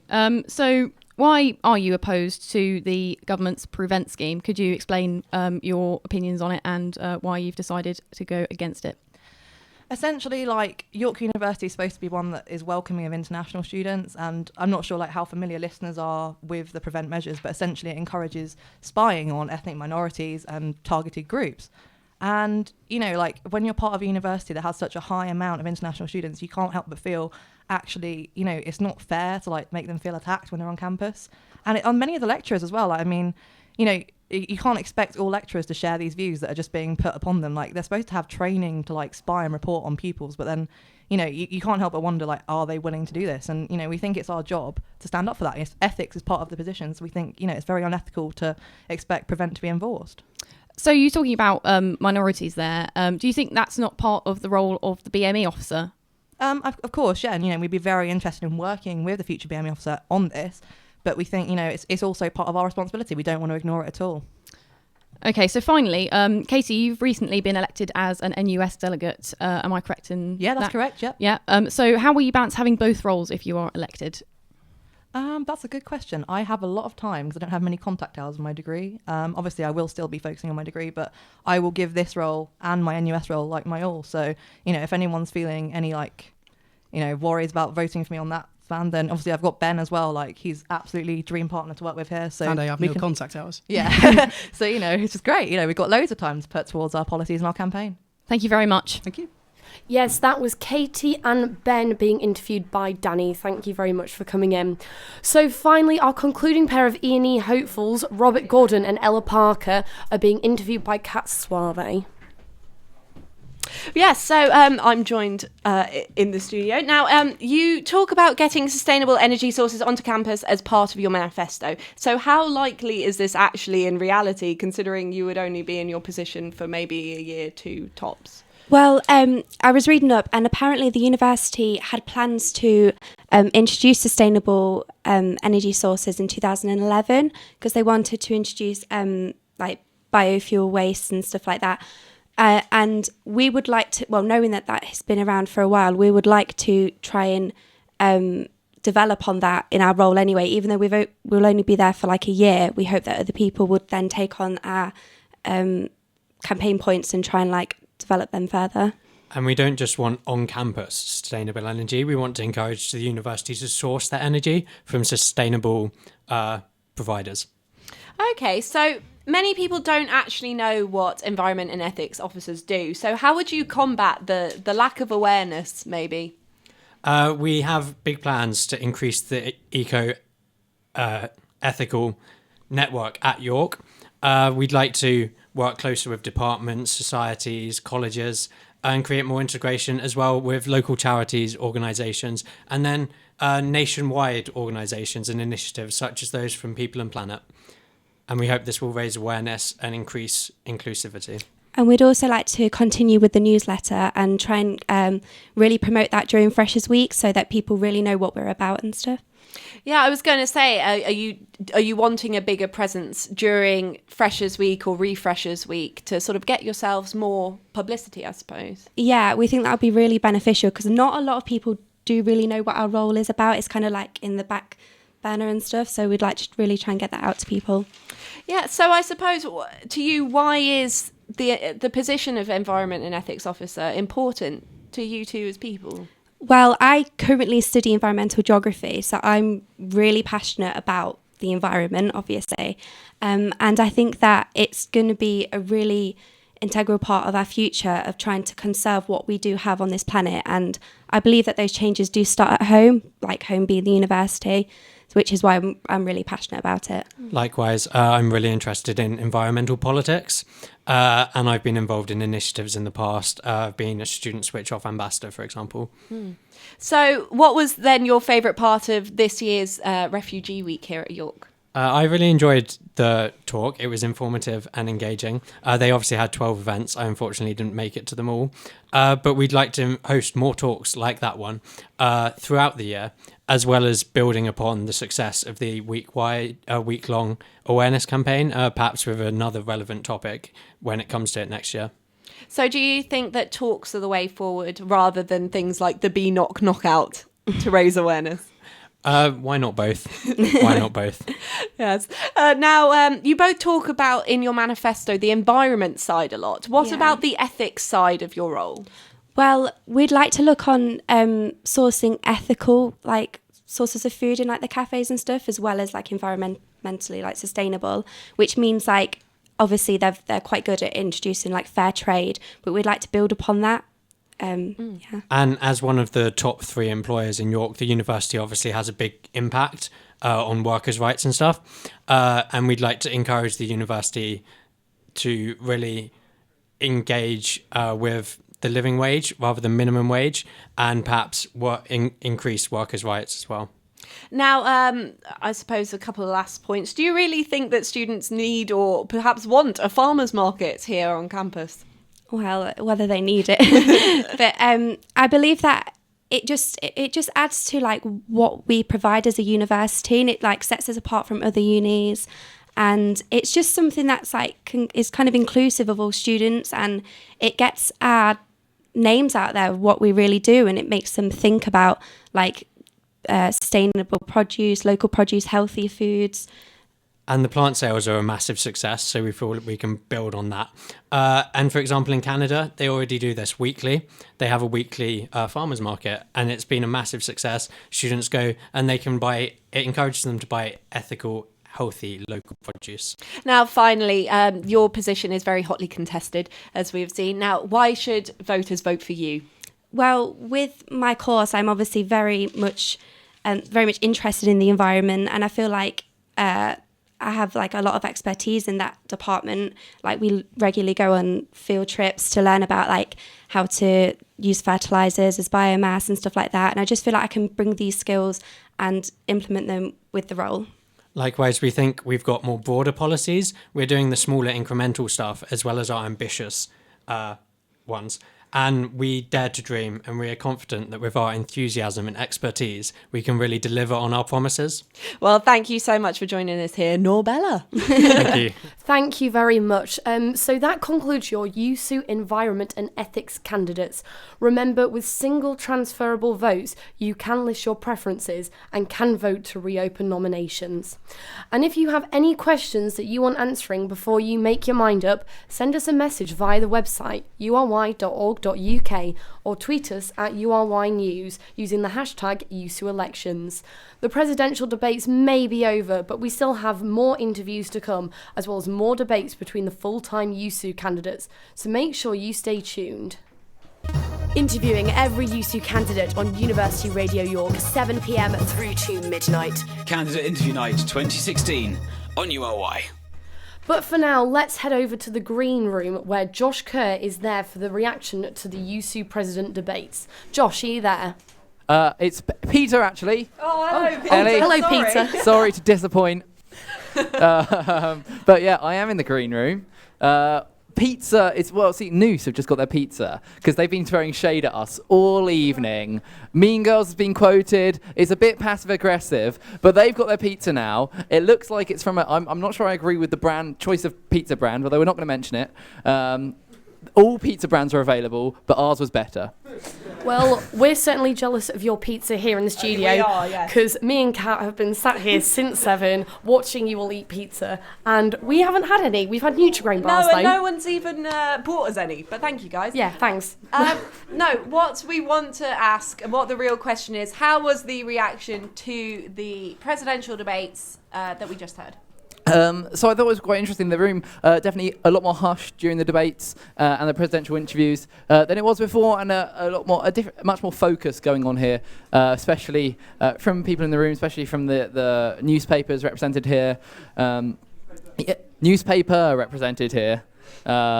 News have done a great job in turning out and live blogging all evening. But no, definite interest, a few quite big talking points, things like the word transparency. No one knows what it means anymore. Yeah, sorry about that. An ocean full of transparency was a quote from the debate, I think, and other stuff like part-time officers. So yeah, it was received with interest, Kat. Oh, good. I'm glad. Now, who do you think came out on top, and who do you think didn't do too well atmosphere-wise? Well, Kat, I'm going to refer to the people of Twitter for this. A few opinions, always a dangerous thing, but it's better than Yik Yak, isn't it? Yes. So a lot of praise for Habib. Elliot Banks said Habib nailing transparency here, as well as nailing transparency, whatever that means, as well as Kieran Morrissey. Also, a famous watercolour painter from York, whose name I can't say on the radio, but he said that JJ Wilson's comment on Hes East, I've been there myself. He was quite impressed, I think, with JJ Wilson's commitment to Hes East. I've also seen compliments for Anana and Millie on Twitter. So those people certainly stood out. So all doing quite well then? I think so. I think people in here were surprised. I think there was a good level of competition in the debates, a good level of contrary opinions, as it were. But as well as that, a few common talking points, I think, we found from those debates. Yes, now something that came up quite a lot on our messages and on our tweets is JJ Wilson's comment about York versus London rent prices. Could you just explain that a bit more for us, please? I think I can, Kat. Can you... Oh, sorry. Right. So basically, JJ Wilson said that we shouldn't really complain because London is a lot more expensive. Now, that, of course, caused a lot of backlash on Twitter and on our messages saying, well, we're not in London, and also London students get higher student loans because of their location.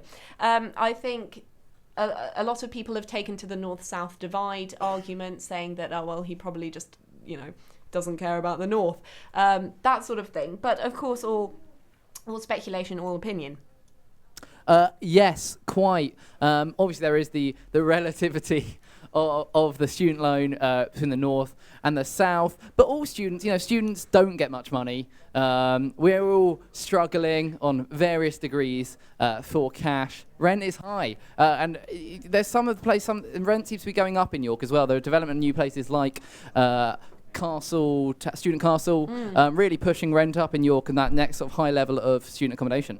Well, yes, I suppose that is true. And anyway, Peter, we're going to have to cut off this, unfortunately, but we'll be coming back to you, I think, in a bit. So thank you, Peter. Thank you. And now let's listen to a little bit of Taylor Swift. We're going to be playing the song 22 for you.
And now it's time for your community and wellbeing full-time officer debate. Dom Smithies, Rosario Neira and Jack Chadwick are all in the running for this sabbatical position. Confused by the name? We'll explain what it is.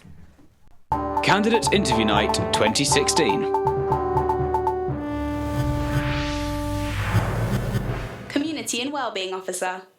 The Community and Wellbeing Officer represents students on issues affecting their well-being, such as health, finance, accommodation and security, as well as wider community issues. URY's Ellie Smith will be chairing the debate and asking the questions you want answering. Candidate Interview Night 2016. Community and Wellbeing Officer Candidates Debate.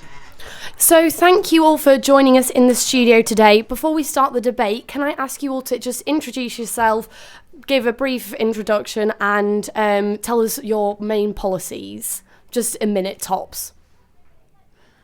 Don't look at me. Okay, fine. I'm Dom Smoothies, obviously running to be Community and Wellbeing Officer.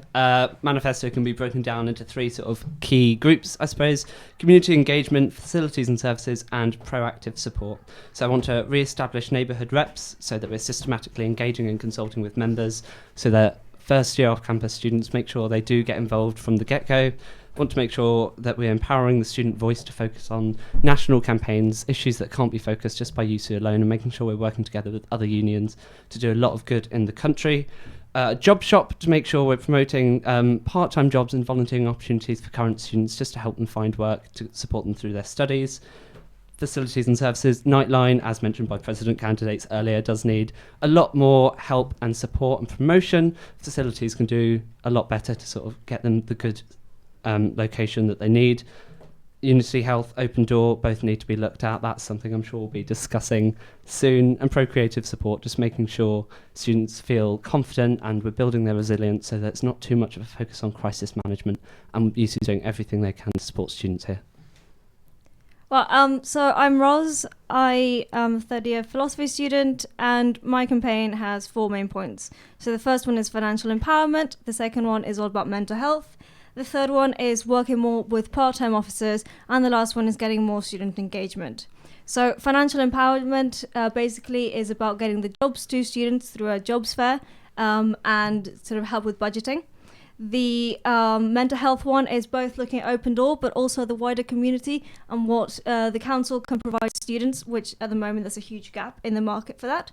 The third one, part-time officers. I think it's really important that part-time officers are given a much louder voice within USU and they're recognised as much as full-time officers.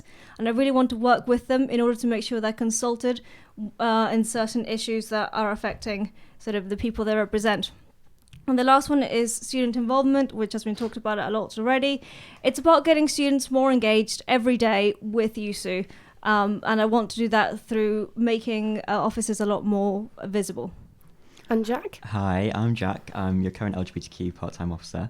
And my main policies can sort of be summarised by the acronym BASIC. So I'm really basic. And the things I'm interested in looking at as a wellbeing and community officer are basically bettering the mental health service of a uni. So responding to a 46% rise in people seeking an open door treatment with a rise in the budget for Open Door, more so than it's currently risen over the past 5 years. I want Open Door to be available for people on leave of absences. I want the cap on sessions to be lifted. Affordable accommodation. I want us to freeze campus rents. I want all new uni accommodation to be below the average current price for rental lets. I want a sensible drug policy that puts protecting students at the heart of it rather than shaming them. I want iconic new buildings on campus. So as part of a new redevelopment scheme that the uni's initiated, they're going to be offering us a new student union building. And I want the building to be iconic and I want it to reflect the needs of the community at York. And the final one is C, so campaigns. I want more campaigns being run by the union, particularly on those issues that Don mentioned earlier, the national ones that we alone in York aren't able to solve here. So things like Prevent, things like the general rise in fees, things like the general crisis in mental health, stuff like that. But I think it's really important for us to link up with other unions on. So that's it. Brilliant. Well, thank you very much for that introduction. So the first thing that I want to talk about is the issue of mental health. So both Jack and Ross, you put mental health as your number one list of priorities. Dom, it's not on your list. You do mention about Unity Health, but why do you not specifically mention mental health? So I pretty much focus more on facilities and services, making sure that they're empowered to be supporting mental health as much. Proactive support and making sure YUSU's doing that bit to make sure that students in colleges are being trained how to deal with issues, are building their confidence, having those support networks available to them, realising the support networks available and promoting that through facilities, through services. Not so much focusing too much on one single officer and 1 year fixing the mental health crisis, because as Jack said, it's a national issue, and working with other unions to make sure that we're part of the voice and strengthening that voice to campaign and lobby nationally to make sure there's more funding, more support, because clinical support from the NHS and like facilities like Bootham Hospital being closed down, meaning students are being left to struggle, it's unacceptable, and it's nothing that one YUSU officer can do in a year. So making sure we're doing more wider campaigns is something I'd focus on more. Yeah. Carry on. I completely agree that mental health is not an issue that's going to be solved by one particular officer. But mental health is something that's really, really close to my heart. And I honestly believe that one officer can make a difference. So one of the things that I want to do is like small but mighty things, essentially, like free tea and coffee in your space, which doesn't exist anymore, and which I think is a really good place to go if you need a breather. And sometimes, you don't have time to have breakfast and you don't have money, or you forgot your wallet. Having a hot drink, especially in winter, can be sort of something that really can sort of pick you up for the day. But as well, I honestly think that we should think about the bigger picture. And one of my things is to lobby the council in order to be able to provide a plan as to how to move forward with this vacuum in the services. And I don't think that that's something that I can solve myself, but it's something that at least I'd like to pass on to the next officer, something that really needs to be a working progress and not just a one officer thing, but rather a kind of YUSU legacy. Yeah, and Jack, why do you think mental health is important, like your number one priority? Well, it is my number one priority. As a disabled student, I do know what the crisis is for, and I know what it's like to wait outside Unity Health for, a long time in the morning to wait for an opening slot. I know I've gone through Open Door. I know how bad it is. I know that the session cap is not fit for purpose with disabled students. So it is something I really care about, and I think I'm maybe a bit more optimistic about what a single SAB can do in a year, let alone a 2-year term. So I think the main thing is not just restricting it to just the SAB role. It's about getting people campaigning, getting people aware of the facts of the services in York. So a few weeks ago, I initiated a sort of bit of research on this before I was thinking of running, and I found just in a few weeks of research that there's been a 46% rise in people seeking open door help over the past 5 years, since 2011. There's been a 12% increase in the SSS budget overall, which obviously is dwarfed by a 46% rise. And that's the same for the open door budget, which has increased by about half of the rise for people seeking help. So we need to look at doing something quite radical and quite bold and doing it quite soon. And we're not going to be able to get that done unless we sort of initiate a wider movement among the student population that demands through petitions, through protests, the things that we're not getting from the university. The university needs to be honest. It needs to say that we need to plug the gap in mental health that's being created by the government and step in as a pastoral provider of care for students. Yeah, go ahead. I'm not entirely sure that big protests are the way forward. For example, the GSA released a report recently with Student Minds about kind of what could be improved within the university's mental health. And one of the big things they looked at was obviously Open Door, and they gave a few suggestions such as more variable appointment times, online evaluations, and those kind of things that might be able to shorten the time sort of between someone applying through Open Door and actually seeing someone. I think it is very important not to work against the university, but to work with the university and with Open Door. Open Door really do want to help as many students as possible, it's just they have very limited resources. So it's a matter of lobbying the university to provide more resources for Open Door, but it is also a matter of working with these institutions that are already in place in order to improve them rather than against them. Yeah, that's all really interesting and all really good stuff that you said. Now, moving on from mental health, I just want to talk about accommodation because, Jack, you certainly mentioned accommodation and how you want to make it more affordable.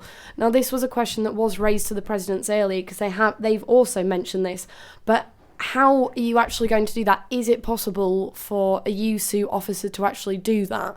Or is that something that's outside of control and it's just an empty promise? I can give you one concrete proposal that's actually been going around the union for quite a while. So when I first came to union in 2013, there was a referendum almost immediately, I think in week 3 of my first term, on the proposal to create a student letting agency. The proposal passed with a 90% margin of success. That's over 1,000 students voting in favour of it. But it's been kicked and sort of moved about by YUSU and kicked into the long grass to a point where it's not being considered something that the union prioritises anymore. And this is despite us having the money for it. So it was estimated by the CEO and YUSU's sort of planning boards for the project that it would cost about 200k to set up. Now, for a £6 million charity, that isn't actually a very big ask. It's not asking us to go beyond our means as a charity. Last year alone, our budget increased by around £200,000. So that's from, let me get the figures, that's from 1.6 million to 1.86 million in 2015. We have the money for it. It has been shown to work in places like Leeds, places like Plymouth, places like Sheffield. It's something we could do. It's something we could do relatively quickly, and it would have an effect on the rental market in York within a few years. We also need to be making sure that the university doesn't build any more accommodation that goes above the average price on campus already and pressuring them to lower rents, and looking at where universities, where student unions have successfully pressured their universities to do that. In the past, the UCL is a big example, so they've recently had great successes in pushing down the price of university accommodation in London for students. So it's looking at where things have gone right and replicating that in York. Yeah. And Dom, do you have something to say? So yeah, sort of on the rent prices issue, the development of 2 new colleges coming up, sort of the concerns about prices and standardisation of good standard of accommodation which the university wants to propose, but they also want to up the rent prices constantly year on year, sort of claiming that it's to do with inflation and various things, but York is known to be one of the highest prices in the north, and really I think the university just needs to be held under scrutiny a lot more, and I don't think students are engaged on what's going on and making sure, I hate to use the buzzword because I know it's come up a lot, but transparency, but not just to show what YUSU's doing, but I think the officers have insight into what the university is up to, and being able to sort of pass on that information and saying this is what the university is doing, this is what's changed over the few years, because it's very easy for students who only here for a 3-year margin to come see the prices, accept that as a norm and go, when not even knowing that prices were so much lower just a few years ago, and it happens very subtly by the university. So making sure that pressure is applied from the union and that students know so they can add their voices to it, because the university does care about the reputation, and if you do add pressure and you do lobby, then that is something that can make change. Yeah. Sticking with the topic of the students' financial situation, Ross and Dom, you both infer working with careers and improving students' financial situation. How are you going to do that? Can you just explain a little bit more? So I have a sort of 2-pronged attack on this. The first one is budgeting. Now, budgeting, I don't want to sound lectury, but when I first came to university, I had no idea how to budget, and I was a mess. I ran out of money in 2 months.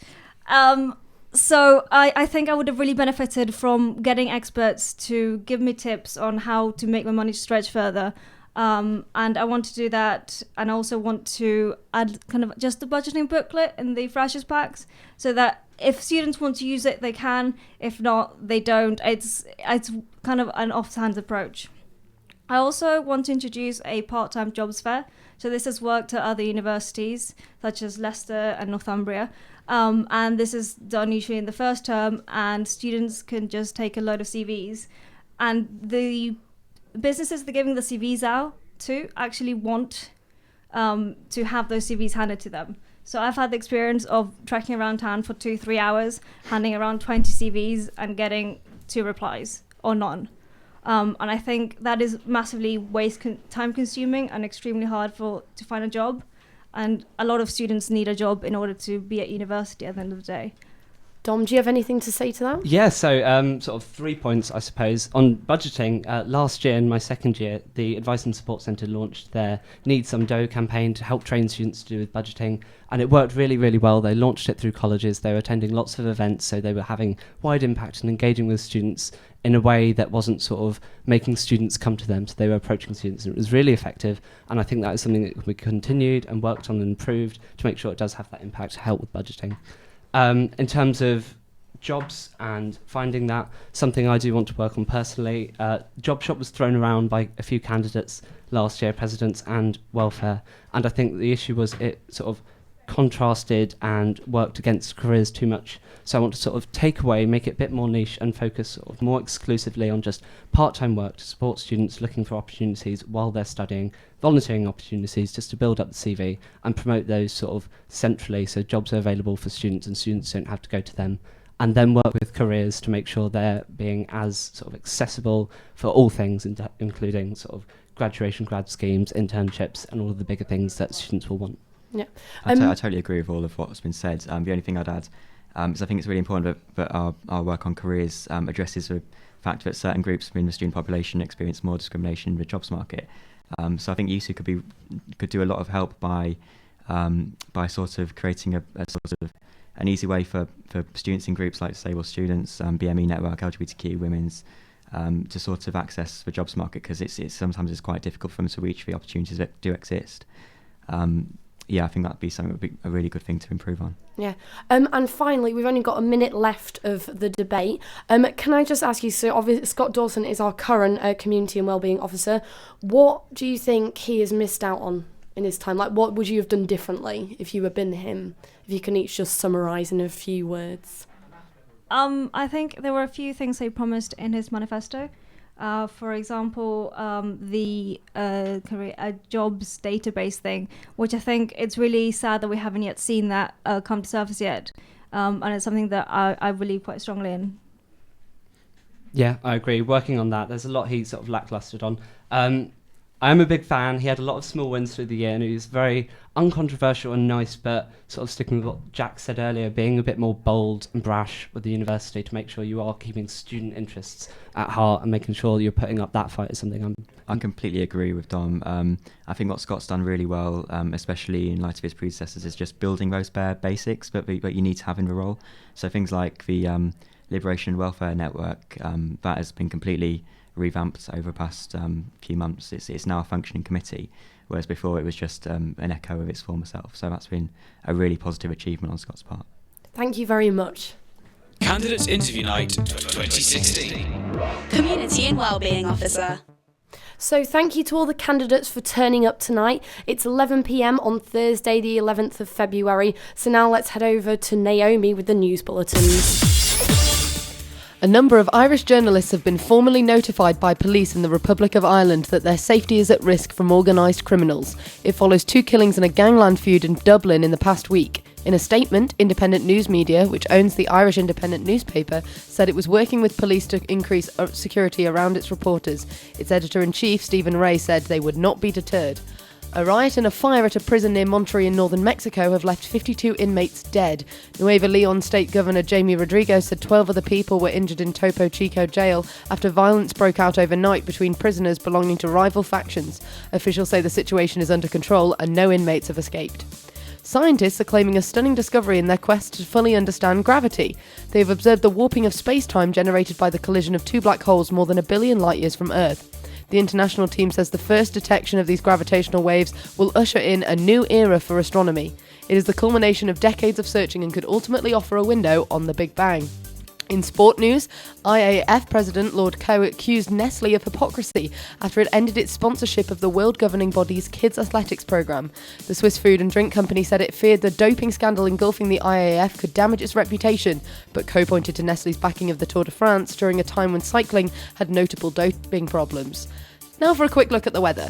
Most places will be dry overnight with long clear spells. This will allow widespread frost to form with some mist patches possible. Winds will be light and variable, highs in York of 3 degrees. That's the news. You're listening to Candidate Interview Night live on URY. So thank you, Naomi, for the news there. It is now 11 o'clock. And we are joined yet again by Jack Staples Butler with your, it can only be described as stellar analysis. Well, thank you very much indeed. So what did you think of that last welfare debate? The welfare debate, again, very interesting, and the recurring stories throughout the years, the march of time, and of course International Men's Day inevitably was going to be mentioned. But what is encouraging, I think, is the amount of emphasis that is being placed on the welfare of students by the candidates. There can be a tendency for certain positions for the issues to get sidetracked, for there to be grandstanding, for there to be, again, national politics being brought in, perhaps where they shouldn't be. Welfare, I think, is an issue that is very student-centric.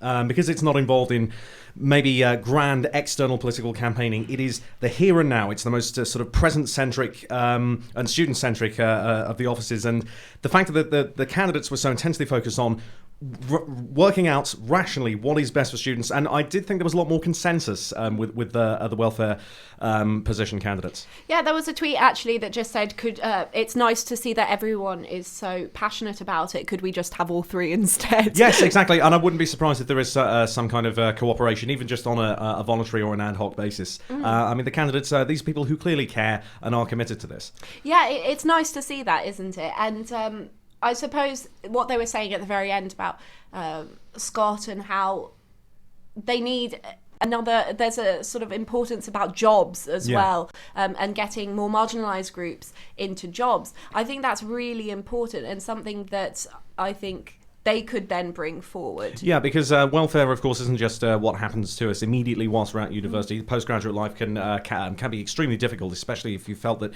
you've not been adequately prepared. And sometimes, inevitably, the university loses sight of what is happening to young people. University administrators, we all know they're of older generations, and it can be difficult for people who are not students themselves to know the kind of pressures that students face internally at university and just immediately ahead of them. I think one of the greatest causes of anxiety and some mental health problems at university for many students is the sense of the unknown and the uncertainty that they just don't know what's going to happen to them when the university bubble is broken and we have to go out into the real world. And I did sense that the candidates were aware of this. Yes, exactly. Now, thank you, Jack, again for your brilliant analysis. But coming up now, we've got your academic officer debate featuring Thomas Ron and Tamaki Laycock. Now, unfortunately, Elizabeth Inza Flores is not here, but let's first hear what the academic officer role entails. Candidate Interview Night 2016. Academic Officer. The academic officer represents students on issues relating to their course, teaching and learning facilities. Yes, it's set to be a hot debate here, with hopeful returner Thomas Ron vying for another term in office. URY's Alex Light will be chairing the debate for your next academic officer. Candidate Interview Night 2016. Academic Officer. Candidates Debate. So, obviously there's only two of you here. It's going to be quite an intense debate. I don't. So, if we start with Tamaki, and then on to you, Thomas. Can you give me a summary of your main points in 20 seconds? Ooh, okay. Diversity, accessibility, negotiation, campaigning, empowerment, all to help students, here to listen to students, and here to work with course and department reps for a better University of York. Okay. I want to have a second year so that I can finish the job I've started. Over the last year, we have made tremendous progress, with more reps than ever before being elected from a more diverse background than ever before, with a lending laptop scheme in the library, as well as more lectures than ever before being recorded. But we're still not doing enough to get our students the jobs they want. So I'll fix that in two ways. One, by getting more years in industry, so students can get real-world job experience. And two, getting research internships with our top academics, so students can boost their CV. I also want students to be more prepared for lectures in the next year, so I'll have sample lectures of all optional modules so we know what we're getting into. Okay. So, obviously, it's quite an interesting debate with the current officer being sat here as well. So Absolutely. There are some questions that will be applicable to you in different ways. And I know some topics that you're quite passionate about, both of you. But the first one I'm going to open with is one about a policy that you've seen through a lot, Thomas. But how needed do you feel that lecture capture is? And how much of a priority should that be for the academic officer, or are there areas that you think are more that are more needed to be focused on in the union? I think lecture capture is definitely something that's needed in the university. I think because one of my points is accessibility, and it definitely goes into that. It's for the students' need, and obviously for different departments, it applies in different ways, but I think it needs to be a priority to make sure that every student has the same opportunities. Okay. When I got elected, this was one of my main priorities. And over the last year, I have doubled the number of departments that are on the opt-out system of lecture capture, where a lecturer who does not want to record has to actively choose not to record rather than choose to, which makes it, of course, a lot easier. We've doubled the number of departments, which is really great, and I'm hoping to do more. But I think lecture capture is important because not only does it help students with revision, help them go over some difficult topics, it not only is it more accessible for students, but it in fact changes the way lectures are done. Rather than someone pontificating at you, you can flip the classroom, get important information sent out early so the debate is so that the lecture is more interactive. You have more examples of great work, and students can go over work again and again. It's a tool for the lecturer as well, actually, because the lecturer gets to see where did the students not understand. Okay, they can explain that again. It's worked well where it's been done, and I want to see it rolled out to even further levels, and that's something I've done and I'm going to continue to do. Okay, so I'll put it in a slightly different context. Your time in academic officer, in the first 2 weeks, lecture capture is fully embraced by the university, is rolled out across all departments, and it's there instantly accessible. What's your next big thing? I think jobs for our students. We, as a university, are not doing enough to get our students the jobs they want. And that's a travesty. We're paying £9,000 a year. We need to get the jobs we want. And this has been recognized by major surveys, such as the Destination of Leavers in Higher Education. The way we're going to do that is by getting a lot more years in industry, getting students to go out into the job market before they finish their degree, getting real experience, working with our academics, not just in lectures, but getting them out there in the summer for research internships. So, if you're a psychology student, you're interested in the research Gavin Phillips does, you spend a summer working with him. Boost your CV, and you get a sparkling reference out of it and great experience. Okay, Tamaki? I think although jobs are obviously a very important part, and one of the reasons why we go to university, we do need to I think we need to go further with accessibility. Thomas and I were at the Disabled Students Network meeting, and one of the questions that I brought up to the students there was what else can be done. And it was, I definitely realized my privileges as an able-bodied person there when it was brought up how many places were inaccessible by wheelchair, inaccessible for certain people, for many different reasons. So I think I would prioritize making sure that students here were able to focus on their university degrees, because if you can't get a good degree in the first place, then the job market is much harder to go into. I'd like to say, with all due respect, I think I would agree that obviously accessibility is important. And as a former disabled students officer, I really made sure that the university created a plan for accessibility and have worked closely with the Disabled Students Network on issues related to disabled students, and will continue to do so as a disabled student myself. However, the fact of the matter is the university has a plan for that, and we are feeding into that, whereas there is no plan for years in industry. There is no direction on jobs. So while undoubtedly accessibility is important, and as a disabled student and as the person who represented disabled students on campus for 2 years, I know this to be true.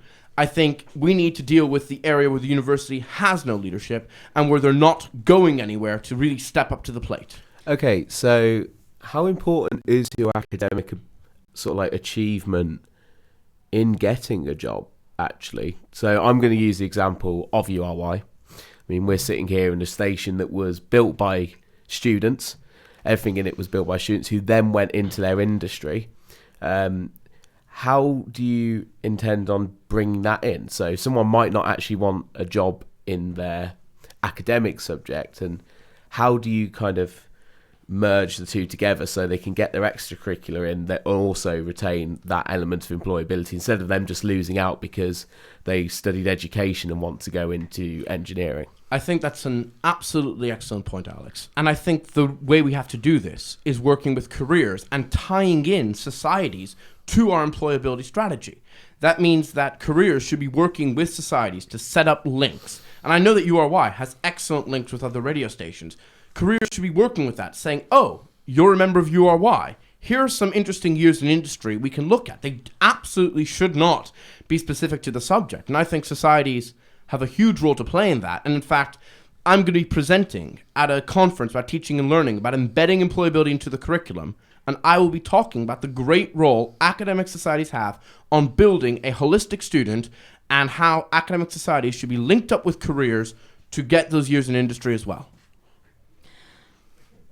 I think you are absolutely right that societies do play a big role, because we as students don't just have our academic lives, we have our social lives, we have our society lives.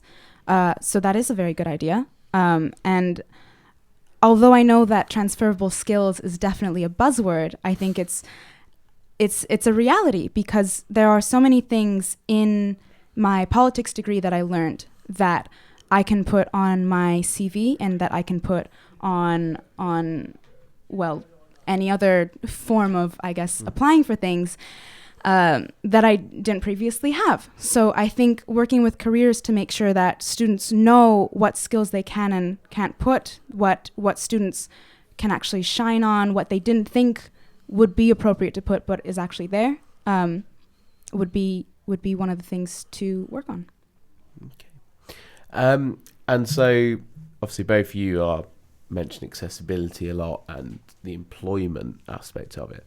But if you had to pick one of your manifesto points that you could see done by the end of the year that isn't one of those two, just pick one, a singular one of the smaller ones that would make you really feel like you made a difference to students. I got a text earlier from a friend saying, this is slightly related, but my mom, who is a lecturer at another university, saw that I liked your accessibility post on Facebook and changed her lecture slide colors. And that was a really great moment for me, because even I think that would be the point that I would try to get through, is just changing lecture slides to be more accessible for students. And I know that goes back to accessibility, but I think it is a policy that is just simple. Just get lecturers to change their lecture slides, because it makes everyone's lives just that much easier. I think one of the policies that we could easily implement is ensuring students have the information they need for the lectures next year. We pay about £500 per module. Now, I don't know about everyone watching, but when I pay £500 for something, I want to know what I'm getting into.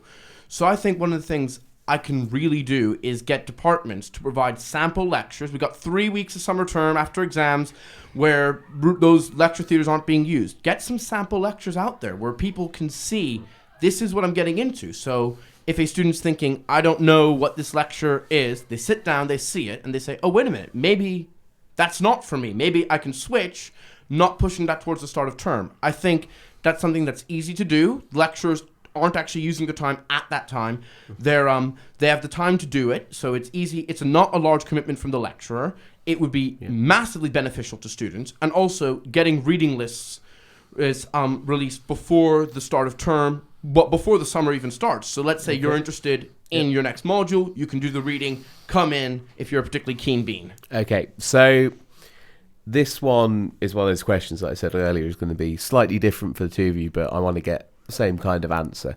So obviously, Tom, you've already been academic for the year, but if you could change one thing that you did, and Tamaki, if you could change one thing that Tom did over the year, what would it be? If I could change one thing, I think what I would have done was wait for department reps to be appointed before meeting heads of department. I don't regret necessarily meeting the heads of department without them, but I see now, looking back, how much more of a difference it could have made. It was a difficult call to make, of course, because it was the summer and it was a prime time to do so, and those department reps weren't appointed yet. And but yes, if I could do something again, I would have, once the department rep was appointed, arranged a meeting with the head of department, with the chair of Board of Studies, to really kick that into high gear, which I did at the start of this term. Okay. Cool. This actually does have to do with what I would have done for myself as well. Tom and I were working. I am the current BME officer, and Tom and I were working on looking at diversity within the curriculum. And I think the thing that I would have changed is that I would have worked alongside Tom a lot closer in trying to look at the curriculum and working with department reps. And that is a big regret that I wasn't able to look further into it and do more research over this year. I think don't be too hard on yourself, actually, because one of the things I did when I met with those heads of departments is I talked to them about this campaign, and that has seen genuine changes. Philosophy producing a lot more modules that aren't Eurocentric, biology looking into non-Eurocentric work. I think there was obviously more we could have done, but I think your ideas led me to go around and, your ideas led me to really take some action on that, which I think we should all be proud of. Okay. And now we're into the last minute, so I'm going to ask you both a very quick fire question now. Okay. And it's going to be a tricky one. Very tricky. What does a faculty rep do? I would like to ask the faculty reps and get to know what they think they do. We've currently had interim faculty reps who have taken a role in looking at sort of the larger elements of our strategy. So one of them's been very involved in leading the fight on lecture capture. Another one's been quite involved on our employability strategy. The third one's been involved in looking at how we can engage course reps better. I think what I will do is, I think we need to ask them, but we need to ask them and sit together and discuss what are our priorities for this year, and have them take leads on it, as well as represent that and see which policies they want to bring that benefit their faculty as a whole to the faculty board. Well, that brings us to the end, so thank you both. Thank you. Candidates Interview Night 2016. Academic Officer. Thank you to Alex for that healthy and animated debate. We're now going to head over to Josh Kerr in the green room for a bit of reaction to that heated exchange. Josh, are you there? It's not Josh again, it's Peter. I'm hello, sorry, Peter. Sorry, I keep getting the name wrong. But yes, I am in the green room. And we've had 4 of the debates now, Ellie, which means I've been joined by Chris, who's Noose's editor. Chris, name one debate that stuck out for you over the past time. I think that the community and wellbeing debate was very passionate. A lot of good ideas in there. I think that Dom and Jack and Roz all had a very equal passion to each other for the role. I think there was a lot of buzzwording, as there's been all night, a lot of transparency, a lot of coordination. But nevertheless, I think 3 very eager, very keen candidates, and it was nice to see a debate where everyone was really switched on and really driving for what they believed in. I think the earlier debates have been a bit hollow, a bit flat, and this was a nice change to that. Sure, and I mean, across a lot of the debates, one of the key issues we heard about today was this idea of public protesting. And speaking on campus. Do you expect to see that play out over the next 2 weeks as well, or week and a half? Yeah, I think Habib made some interesting points about this in the president's debates when he talked about the issues of no platforming and panels, not platforms. And I think also, I think there was a lot of discussion about things that perhaps Ben Leatham hadn't introduced that he said he would, like the petition website. And I think that's a very important one in terms of student protest and student voice. And a lot of the presidential candidates seem to suggest that they'd bring these things in if they were to get the role. Sure. Now, elsewhere in the activities debate, we heard about RAG. As an outsider, what's your opinion on RAG? Do you think it can ever really? Do you think it's going to work at York? I think Heather was very keen on RAG. I think the other activities candidates didn't really have a position on it to speak of. I think it's definitely something that should take more prominence in the activities role. Thank you very much. Now, you can hear behind me, it's nice and loud down here in the green room. Lots going on. A lot of the candidates have had a drink in V-Bar after their interviews. They're now spilling out, being kicked out of V-Bar afterwards. We're about to start packing up here. This is our last thing in the green room. So we will send it straight back over to you. Thank you very much, Peter. It was really interesting to hear what it's like down there, and it's been a great night, hasn't it? Yeah, it really has been. It's been full of interesting topics, some really sort of startling and controversial statements, which we absolutely love here at Student Media. And also lots of great policies and lots of promises that hopefully by this time next year will be being enforced, or at least got the groundwork for that. I mean, certainly the presidential debates, the first one certainly got very heated. Yes. But, I mean, it's been really interesting to hear from all the full-time candidates and the part-time candidates what they're going to do and hearing their policies against each other. Though, you know, it's got to be said that they've agreed with each other so much They tonight. have. It's, you know, it's not what we want as journalists, but it's nice actually to see that people aren't really sort of doing it for themselves as much. It's more about the role, especially I think with the welfare candidates. Well, I think it was Chris Owen that said, can we not just have all three of them being welfare? Because they did. They were all like bouncing off each other. They all had very similar ideas. But at the end of the day, only one of them can be the next community and wellbeing officer.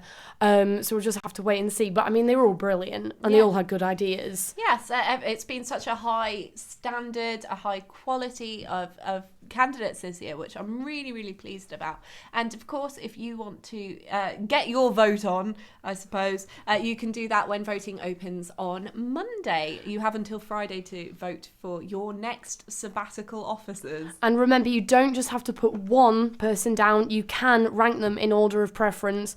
So you might have one that really stands out to you, but actually, like, you might like all the candidates. So you can rank them in order of preference and put them down. But whatever you do, just make sure you vote, because I mean, it's been a great almost 5 hours on here at candidate interview night, which has been brilliant, and it's been really interesting grilling all the candidates, seeing what they have to say, putting them under pressure. And of course, if you missed any of it, it's been podcasted. I think was it Alex that all of the part-time officer interviews are on the URY website. They are podcasts. Now, Alex Light has been vodcasting, that's video podcasting, all of the full-time debates, and I believe also the presidential interviews too. So if you want to see them, they are also on our website, ury.org.uk. So make sure you have a look at that, either if you missed it or if you just want a bit of a recap because you're not really sure who to vote for. Or you want to see them sweat. Yeah, again. So now we've got our Disabled Students Officer role, a position contested between Samuel Linley and Alexander Ray. Now, unfortunately, Alexander cannot be with us tonight, but let's hear about what the Disabled Students Officer should do. Candidate Interview Night 2016. Disabled Students Officer. The Disabled Students Officer chairs the Disabled Students Network and promotes awareness of accessibility issues on campus and around York. So we're going to hand over to Jack Rucroft, who is joined in Studio 2 by Samuel Linley. Okay. Hi, Sam. First off, what support do you want to see for disabled students around exam times? How would you make this happen? Well, because around exam time, things get a lot more stressful. And I mean, I know I've had my own stress, and a lot of my friends have. So, especially anxiety and things like that. Depression may get more exaggerated in certain people. So, really, like, the counselling support, which a lot of students use, that may often need to be given a lot more around this time. So, basically, whenever the students need the support, we need to be able to give it to them, and I'd like to do whatever necessary to do that. Okay. Another point is where is there an active need for support groups, do you think? Like, as I've got Asperger's, I attend a fortnightly group called Spectrum, and I don't think that's advertised as well as it should be. And I know myself that helps me, and it helps other people who are there, but I feel that not as many people know about that. And going on to other disabilities, I think I'm obviously not aware of them, but I feel that if the people with them certain disabilities say to me, look, we could do with this one being set up, then I'd push to get that set up. Yeah. Okay. What have you learned as from your time as Alcuin Disability Officer? What? I guess I've learned to always look at people as persons as well, and that disabilities can affect people in many different ways, and it's not just how it affects me. I mean, people, even with my own disability, it affects them in many different ways, and I guess it's just to be a lot more understanding, and it's really helped me to understand people a lot more.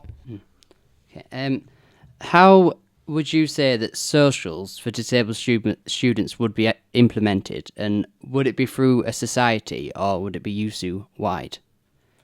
Well, it could be either, but because sometimes for people with mobility issues, getting into town, which is where some socials can end up, isn't always easy for them, and then clubs, they're often inaccessible, that the music can be loud, which can put certain people off, and the lack of space. So a more relaxed environment, and I'd consult people of all forms of disability and ask them what would they want out of a social, and I wouldn't completely exclude it to disabled students. However, I would promote it for disabled students, but anyone who can attend could attend. Yeah. Okay. But what would you change about USU, and especially like the way it deals with disability? I'd try and make USU be as supportive as it could towards students and the support they need. I know there's been these government cuts to DSA, which frankly I don't like that much, and we should work alongside USU to help put pressure on whomever it may be, whether it be the government or, more realistically, to get the university involved in helping to replace the support that the government have scrapped. Okay, finally, we've got 30 seconds to say why you think people should vote for you. Basically, I'm very passionate about making university as great as it can be for anyone, and there can sometimes be barriers in the way because of disability, but what I want to do is I want to knock them barriers straight down, and I will do my utmost to fulfil my promises in my manifesto and to make the university experience as great as it can be for all disabled students. Yeah. Okay. Thank you very much. Thanks very much, Jack. Candidates Interview Night 2016. Live on University Radio York.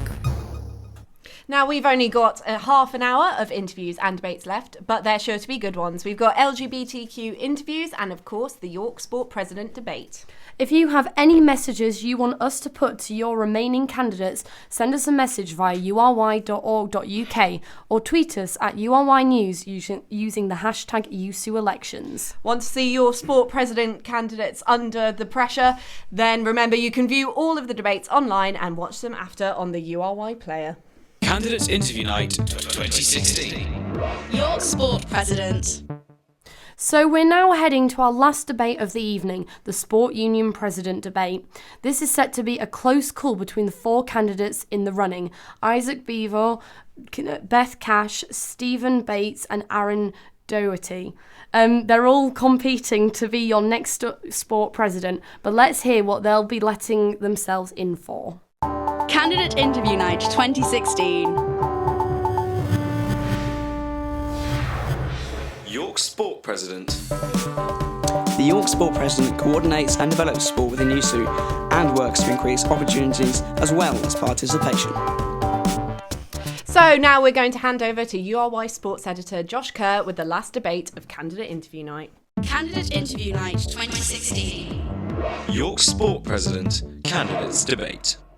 That's right, it's the candidates debate for the York Sport Union President. The candidates joining me in the studio are Stephen Bates, Isaac Beaver, Beth Cash and Aaron Doherty. Across the 4 candidates we're talking to this evening, one has knocked out their front teeth in the bath when they were younger, another has run the Amsterdam Marathon in 3 hours and 15 minutes, another once was able to whistle through their ear, and the other is part Anglo-Indian. A very good evening to all 4 of you. Going to begin. Each of you have 30 seconds to sum up the main points of your manifesto. We're going to start with Stephen and work across.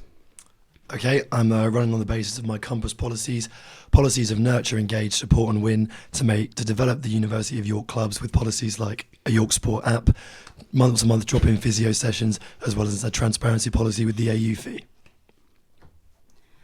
My 4 policies are communication, advertisement, support and health and safety. I want to improve all of these aspects within the union to develop sport for every club, big or small. My policies revolve around 3 main points.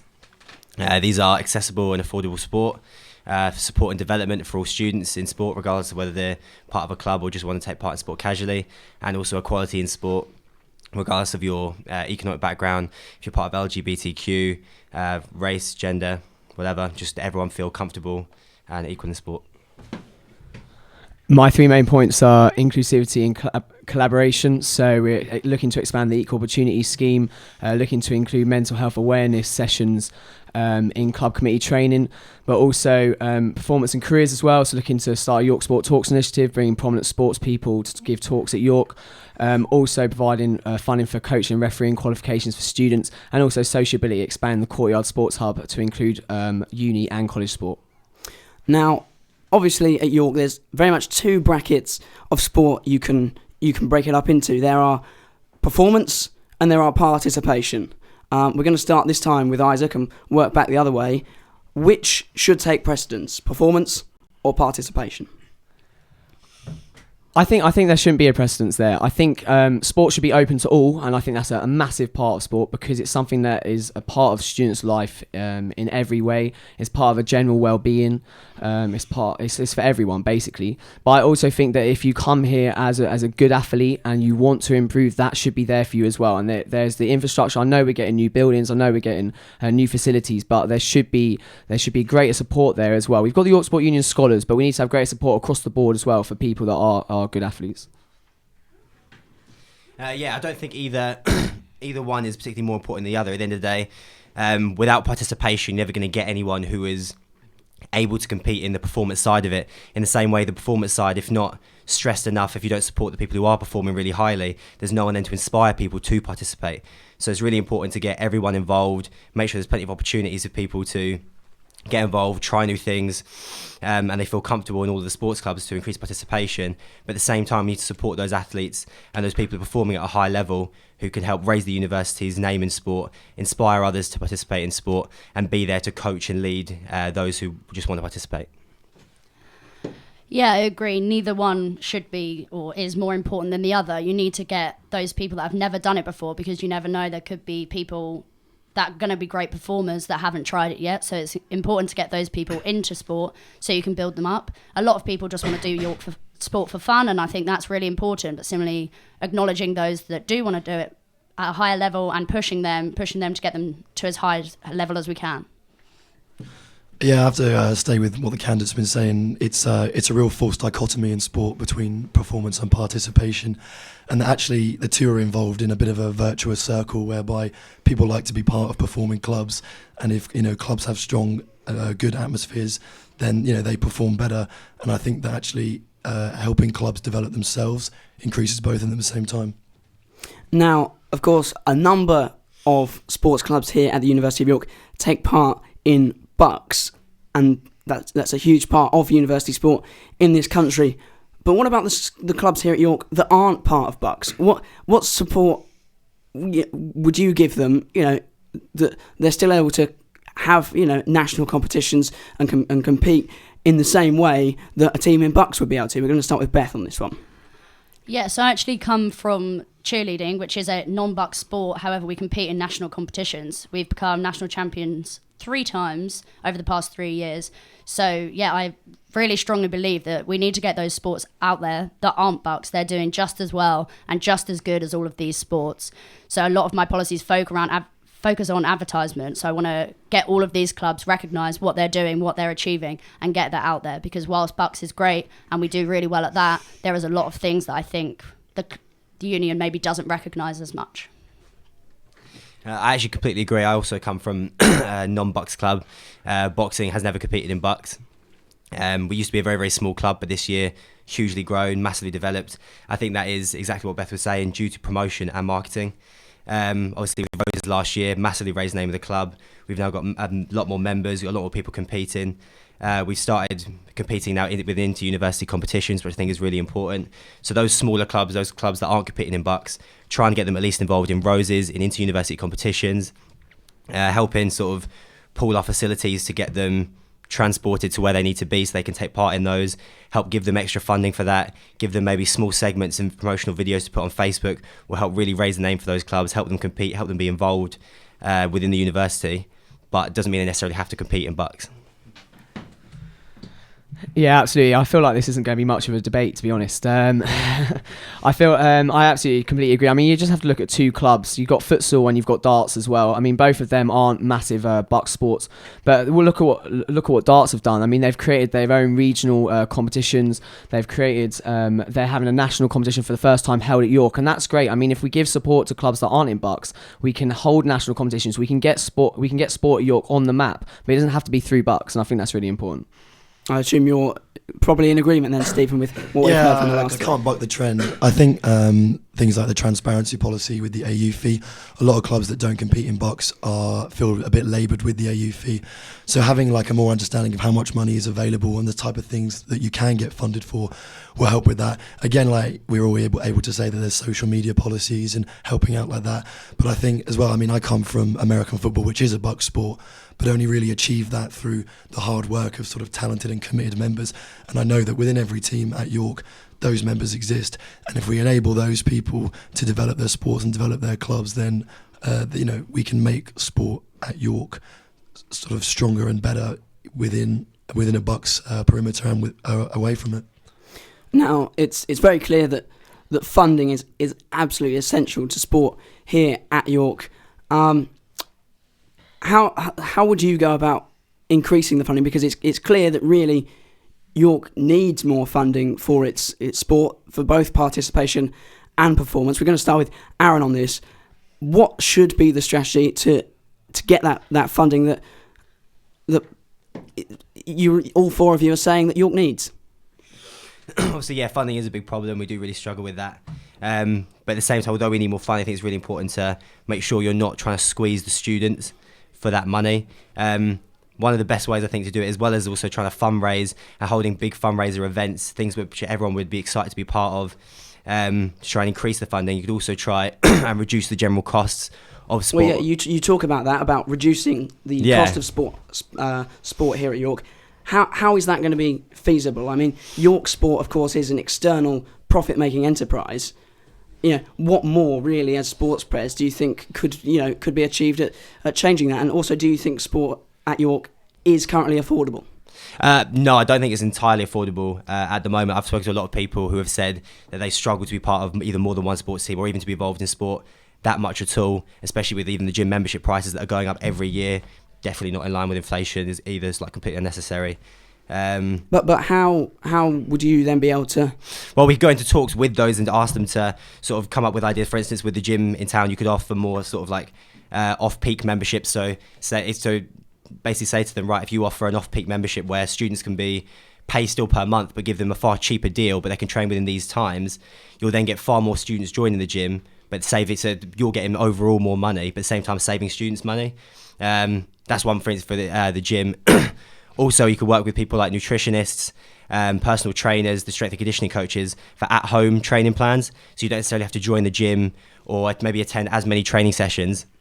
You can work out at home. You can help get these free plans online that we could provide for people, and you can help live a healthier lifestyle, be active, improve your fitness, without actually having to break the bank. Right, now, this is a question perhaps towards more Stephen and Beth. You both in your manifestos mentioned the use of applications. Can I just ask, do either of you have the YUSU app? And do either of you use it on a regular basis? Yeah, I've downloaded it recently, and that's where my idea came from. I looked at it and, I looked at a lot of the different sections and realised, actually, we're missing out here. There's, phones are so big, apps are so big, like, why are we not using it? I looked at the York Sport section on it, and it's still got Cass Brown as our York Sport President, which obviously is extremely out of date. We don't have any of the sports clubs on there or anything, and that's what I want to work on. I don't want to create a separate York Sport app, because I believe by doing that, you're making sport exclusive. You're taking it away from the union. Whereas I believe we need to work with the student union to build this app up, to get sport involved so everybody's there. If you create a separate app, people that aren't necessarily interested in sport aren't going to go and download this app. Okay, that's in stark contrast to your idea, Stephen. You do want a separate app. Also, do you have the YUSU app, and do you really think people will engage with a York Sport app? Right, firstly, no, I don't have the YUSU app, simply because it doesn't appeal to me. And yeah, I totally disagree. I think the York Sport app as a separate entity would be beneficial for a number of reasons, especially if you think that a lot of people, only play one university sport. But as an American footballer, I'm interested in how the football team do. I'm interested in how the rugby team do. I have friends that play handball. I have friends that play basketball. And if I had an app that I could, open on my phone and have everybody's results available on a Thursday morning, how did my housemate do? How did my my girlfriend do? How did my best friend do? I think that's available. And also with the York Sport app, if you can have, that can be open to anybody who's interested within the sport. And if they can put out alerts and things like that, you think about that from a sponsorship point of view. If you can go to a sponsor with an added feather in your cap, back to the fundraising thing of saying, I've got an app that has 4,000 subscribers. Right, okay, but do you think that engagement will be that, for both of you, sort of software development, it's a very expensive thing. Is that not money that could actually just be going directly into pitches or sessions or what else that actually has a frontline effect on York Sport? Well, I believe that it is expensive. I've looked into it, spoken to people, and that's why I believe developing the app is going to be a heck of a lot cheaper. Okay, and very quickly from Stephen then. Yeah, I have friends that develop apps, and I've looked at the professional things as well. And it is possible. And if an app permeates the market, you can bring a very small, 5p download charge in to pay for it in the future, as long as it permeates the market early enough. Right. Okay. Isaac, now you talk about mental health sessions and centralised transport and York Sport contacts. Those are perhaps don't again necessarily directly impact the playing side. How important are those peripherals, do you think, to Sport York? Oh, well, I think York Sport contacts can actually impact the playing side quite a lot, because I'm from a smaller club, table tennis. If you haven't got big sponsors, or if you're not used to that kind of being able to get out and get a sponsor, having a kind of a list there of people that are previously sponsored or are looking to sponsor could be really helpful. Gives you a direction as to what you're going to do. So I think that because that can help clubs develop, buy new things, buy tables, for example, or travel or go to different competitions to get their name out there. For mental health awareness sessions, I think is key, because we're breaking down barriers, and it's being able to understand, give greater consideration to people, and sport can be such a have such good effect, a positive effect upon people. And if we're able to help a few people, and this is okay. Very quickly then, just across the four of you, York Sport Union have always been very clear that initiations here at York are an absolute no. From my experience speaking to sports clubs as sports editor of the radio station here over the last year and a half I've been in this role, it's very clear initiations happen at York. They're dressed up, they're called various different things. My question across the four of you will work along the line: is there a place for initiations here at York? And if there isn't, how can the union actually combat them and make sure they don't happen?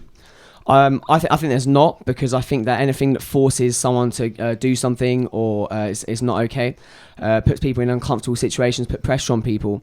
That's not okay. So I think the way we can. Do you want me to? Oh, yeah, very quickly. Go on, sorry. I think definitely in the traditional sense, no. I think, again, just as it was saying, force people into it is not all right.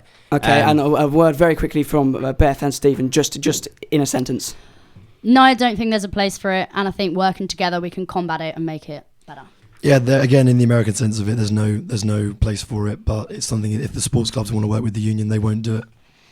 Your union. Your questions. Your candidate interview night. And that, of course, was the final debate of candidate interview night. But we've got to move swiftly on to our final part-time officer interviews, the LGBTQ reps. Let's hear a little more about what their role is. Candidate Interview Night 2016. LGBTQ officer. The LGBTQ officer represents students who do not self-define as both heterosexual and cisgendered, and works to increase awareness of issues across the network. The first of the two interviews is with Ashley Reed and Jazz Miller, and they're being interviewed by Rebecca Saw. Hi Jazz and Ashley, can you tell us a little bit about your policies? So our policies are about making LGBTQ a more active, open and inclusive space. So we want to encourage more campaigns. We want to have better publicity and feedback. We want to have education about a wide range of genders and sexual orientations. And would like to make links with UK-wide campaigns as well. So you want to encourage more campaigns. How are you going to do that? We both have a lot of experience of campaigning. We've run, we reckon, at least 11 full campaigns as well as other roles on the committee. And we think that if you set clear goals and opportunities for people, then it's more likely to happen. A lot of the time, the committee and LGBTQ students and allies don't really know what there is available to them to do. So publicity of feedback, making it more welcoming and friendly place, and giving examples of what we've done before. And it's just about communication, really. Fantastic. So how would you provide a more welcoming environment within the LGBTQ network for new students? I don't know if you're... Okay, right, I'll talk about this. So basically, we have quite a bit of experience in this because we started up the trans network. And when I first came to uni, I was the only transgender person I knew. Now there are about 50 of us. And that was basically out of awareness campaigns, because not only do they reach out to allies, they also reach out to people who didn't realise that there was representation out there for them. So I think campaigning can actually do a lot to boost people's confidence, and a lot of communication, working with the staff to reduce fear, and generally we want a nicer atmosphere. We don't want elitism. We don't want people to feel like they already have to have a huge background knowledge of LGBTQ issues, like stuff like gender fluidity, which is a big thing of mine. Like, a lot of people don't know about that, and we don't want people to feel pushed out, excluded, or like it's a very political organisation that you have to have a lot of know-how behind. It's just about being active together. And that's why we've done a lot of education workshops ourselves. We've done like beyond the acronym stuff, teaching people about things that they might not necessarily already know, so that, you know, these kinds of arguments where people might not know something and say something wrong don't happen. Another one of our policies is also to destigmatise mental and sexual health issues, because at the moment we signpost provisions, but we're not actually doing anything to actively change the way LGBTQ people and issues are perceived. And so I think that will, if we do stuff like that, that's, you know, really about inclusion, then that'll help a lot with the atmosphere.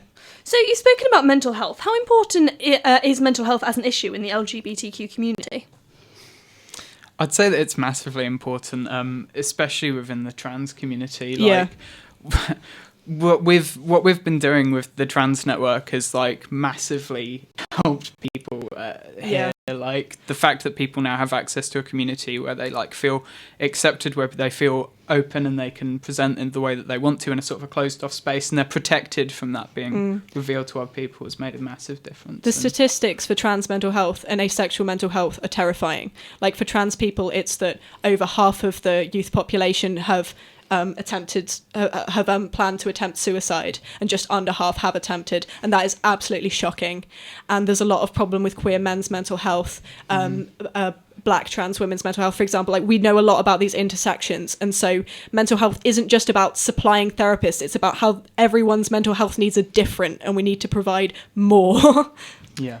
Fantastic. So another one of your policies is that you would create opportunities for education. How would you do this? We've done a lot of talks and presentations, and we feel like we have taught a lot. However, this has mainly been just taken up with people who are already in the network. But we found out recently through working with the Equality and Diversity Board that there are ways to get staff on board and there are ways to work with the Women's Network, the BME network, and to just get it out there a bit wider. So instead of just doing, the same talks, the same group of people we've done, we want to start working with other groups as well. So if you could sum up, why should people vote for you? I think our experience is just massive on this. Yeah, we've been on committee. We have three years of committee experience between us. We've worked together already for a year. We've completed 11 campaigns as well as loads of other work. We've already run an LGBTQ network. We've already run the trans network. This is just a step up because we want to represent a wider range of issues. Even in the presentation of this, then asexuality wasn't mentioned, and that's a huge problem. And when it comes to working with activists around the country, I've been a part of the NUS LGBT committee. I've spoken in Parliament on trans Ashley's issues, been in Parliament and made a difference to the UK at large. That is crazy. I think it would be really stupid not to have Ashley as LGBTQ officer since she's so fundamental to... She was in the Independent, the BBC, about LGBTQ politics as well. I think we have a good combined experience. I have experience working with people in the uni and being the people person. Ashley has experience making a difference to LGBTQ people in the UK at large. Jazz and Ashley, thank you very much. Thank you. And finally, our very last interview of the night, running for LGBTQ rep Andrew Macaulay, is joined by URY's Jack Staples Butler. And good evening for our final interview of the night. So, Andrew, my first question is one that concerns the communication between different LGBTQ officers and societies. Some casual listeners who maybe don't know much about the politics of society or organisations of college reps and of YUSU itself might think, well, there's an LGBTQ society, there's LGBTQ officers. Do you think that this needs to be better facilitated, and how would you do it? Yeah, I really do. Every single college has an elected representative, but simply not enough colleges actually properly signpost the things available. We have an LGBTQ social society, we have YUSU LGBTQ network as a whole, and each of the college reps does sit on the network, but there's just not enough work between the colleges. We have Hes East LGBTQ, which is a group for Langwith, Goodrick, Constantine, which is great. That started up last year, but we don't have enough information. For example, freshers packs. When I was a freshman, I came here, there was nothing in my freshers pack about who to contact, who the LGBTQ officer was, what YUSU LGBTQ was, who the different conveners were for each sexuality and gender identity in the network, and it just needs to be really pushed out there. LGBTQ students aren't just the ones who are out. Right, okay. So, yeah. And in terms of actually facilitating this, you mentioned increased communication in your manifesto. This wouldn't just be another Facebook group, was it? No. For example, we have currently got secret Facebook groups currently for lesbian, bisexual, gay, asexual, queer, questioning students. And it's great. They all exist, but they're only ever promoted through LGBTQ network meetings. And I think it would be much better if, instead of creating new groups, we've already got them in place. You just got to promote them a little bit more. So put the links to them in freshers packs, get the college reps to properly signpost them, just get it out there. Okay. And how will you properly allocate time, resources, locations, and so on for a 2-day awareness event that you specify in your manifesto? How are you going to do that? Is it feasible? I think it's feasible. Currently we do have MESMAC, which is a local sexual health charity, that come in and they will do HIV testing on campus for about 4 or 5 hours during the day. So if you could have one day where you say, right, we're going to have the testing will be in this discrete building and you will have it in this room, and sex health supplies and advice about Hep B vaccinations, which are needed for sexually active students here. And then the next day you could say, right, we're going to focus more on this is advice for people who've been assaulted, harassed, etc., because that's a problem for LGBTQ students as well, and it just needs to be talked about. It's not a dirty word. Okay. So we had the York Sport Union debate very recently, and a very interesting one as well. So what are your plans for relations between the LGBTQ societies, between the LGBTQ officer position and sports societies in particular? I I think like LGBTQ representation in sport is a really important thing. For like around this time last year, there was the really successful anti-homophobia in sport campaign where rainbow laces were sold, proceeds going to Stonewall. I'm actually wearing a pair right now. It was again, and it was again rerun during the Langwith Freshers Fair in Freshers Just Gone. So I mean, it's a very successful campaign. Like, you know, pair of laces only a couple of pounds, and it's just raising awareness for the fact that it doesn't really, like, forgive the pun, but it really does not matter what team you play for. And I think it's really hard. It's really hard to be out in sport because of the various attitudes towards that. And you know, if LGBTQ worked better with it, with Sport Union, maybe had a charity event. You know, I know that for varsity we've got rainbow laces, so it's a good idea. Okay, so one thing we heard from the other candidates, they both cite great experience. Ashley Reid in particular has given evidence in Parliament. They have a lot of experience behind them. What makes you better than the other candidates? Okay, well, so I currently work with a mental health charity called Open Minds at the uni, and from this summer term coming forward, I will be going to secondary schools to inform year 9 to 11 about mental health issues. So for me, like, I have like experience of mental health, and I know that proportionately the statistics for LGBTQ students are significantly higher. I quoted in my manifesto, there's 2 studies that for people in the UK who aren't LGBTQ, about 9% will be affected with depression and anxiety, but that statistic's 42% for LGBTQ students. So okay. I can bring that forward. Andrew, thank you very much. We're going to have to leave it there. So that was Andrew McCauley running for LGBTQ officer. Interviewing every YUSU candidate on University Radio York, 7 p.m. through to midnight. Candidate Interview Night 2016 on URY. And so this concludes Candidate Interview Night 2016 on URY. Over the course of this evening, we have interviewed every single candidate running for a UC position this year, asking the questions you wanted answering. We've had debates, solo interviews and group interviews. We've been listening to your messages and comments and asking the questions that you wanted us to ask. We've had past sabbatical officers in describing their experience of this very hectic 2 weeks. Oh, so here at URY News, we want to say a massive thank you to all the candidates for joining us here tonight, and an even bigger thank you to the dedicated team of interviewers, ushers, question masters, engineers, computing people, Peter Rogers, and everyone else from URY. And remember, URY will be back next Saturday as the host of the election results night in the Roger Kirk Centre. And don't worry, we're on air and online as always. But from me, news editor Ellie Smith, it's good night. And from me, Head of News and Sport, Kat Suave, for the final time tonight, thank you so much for listening to us here on University Radio York. USU Elections 2016. Candidate Interview Night on URY.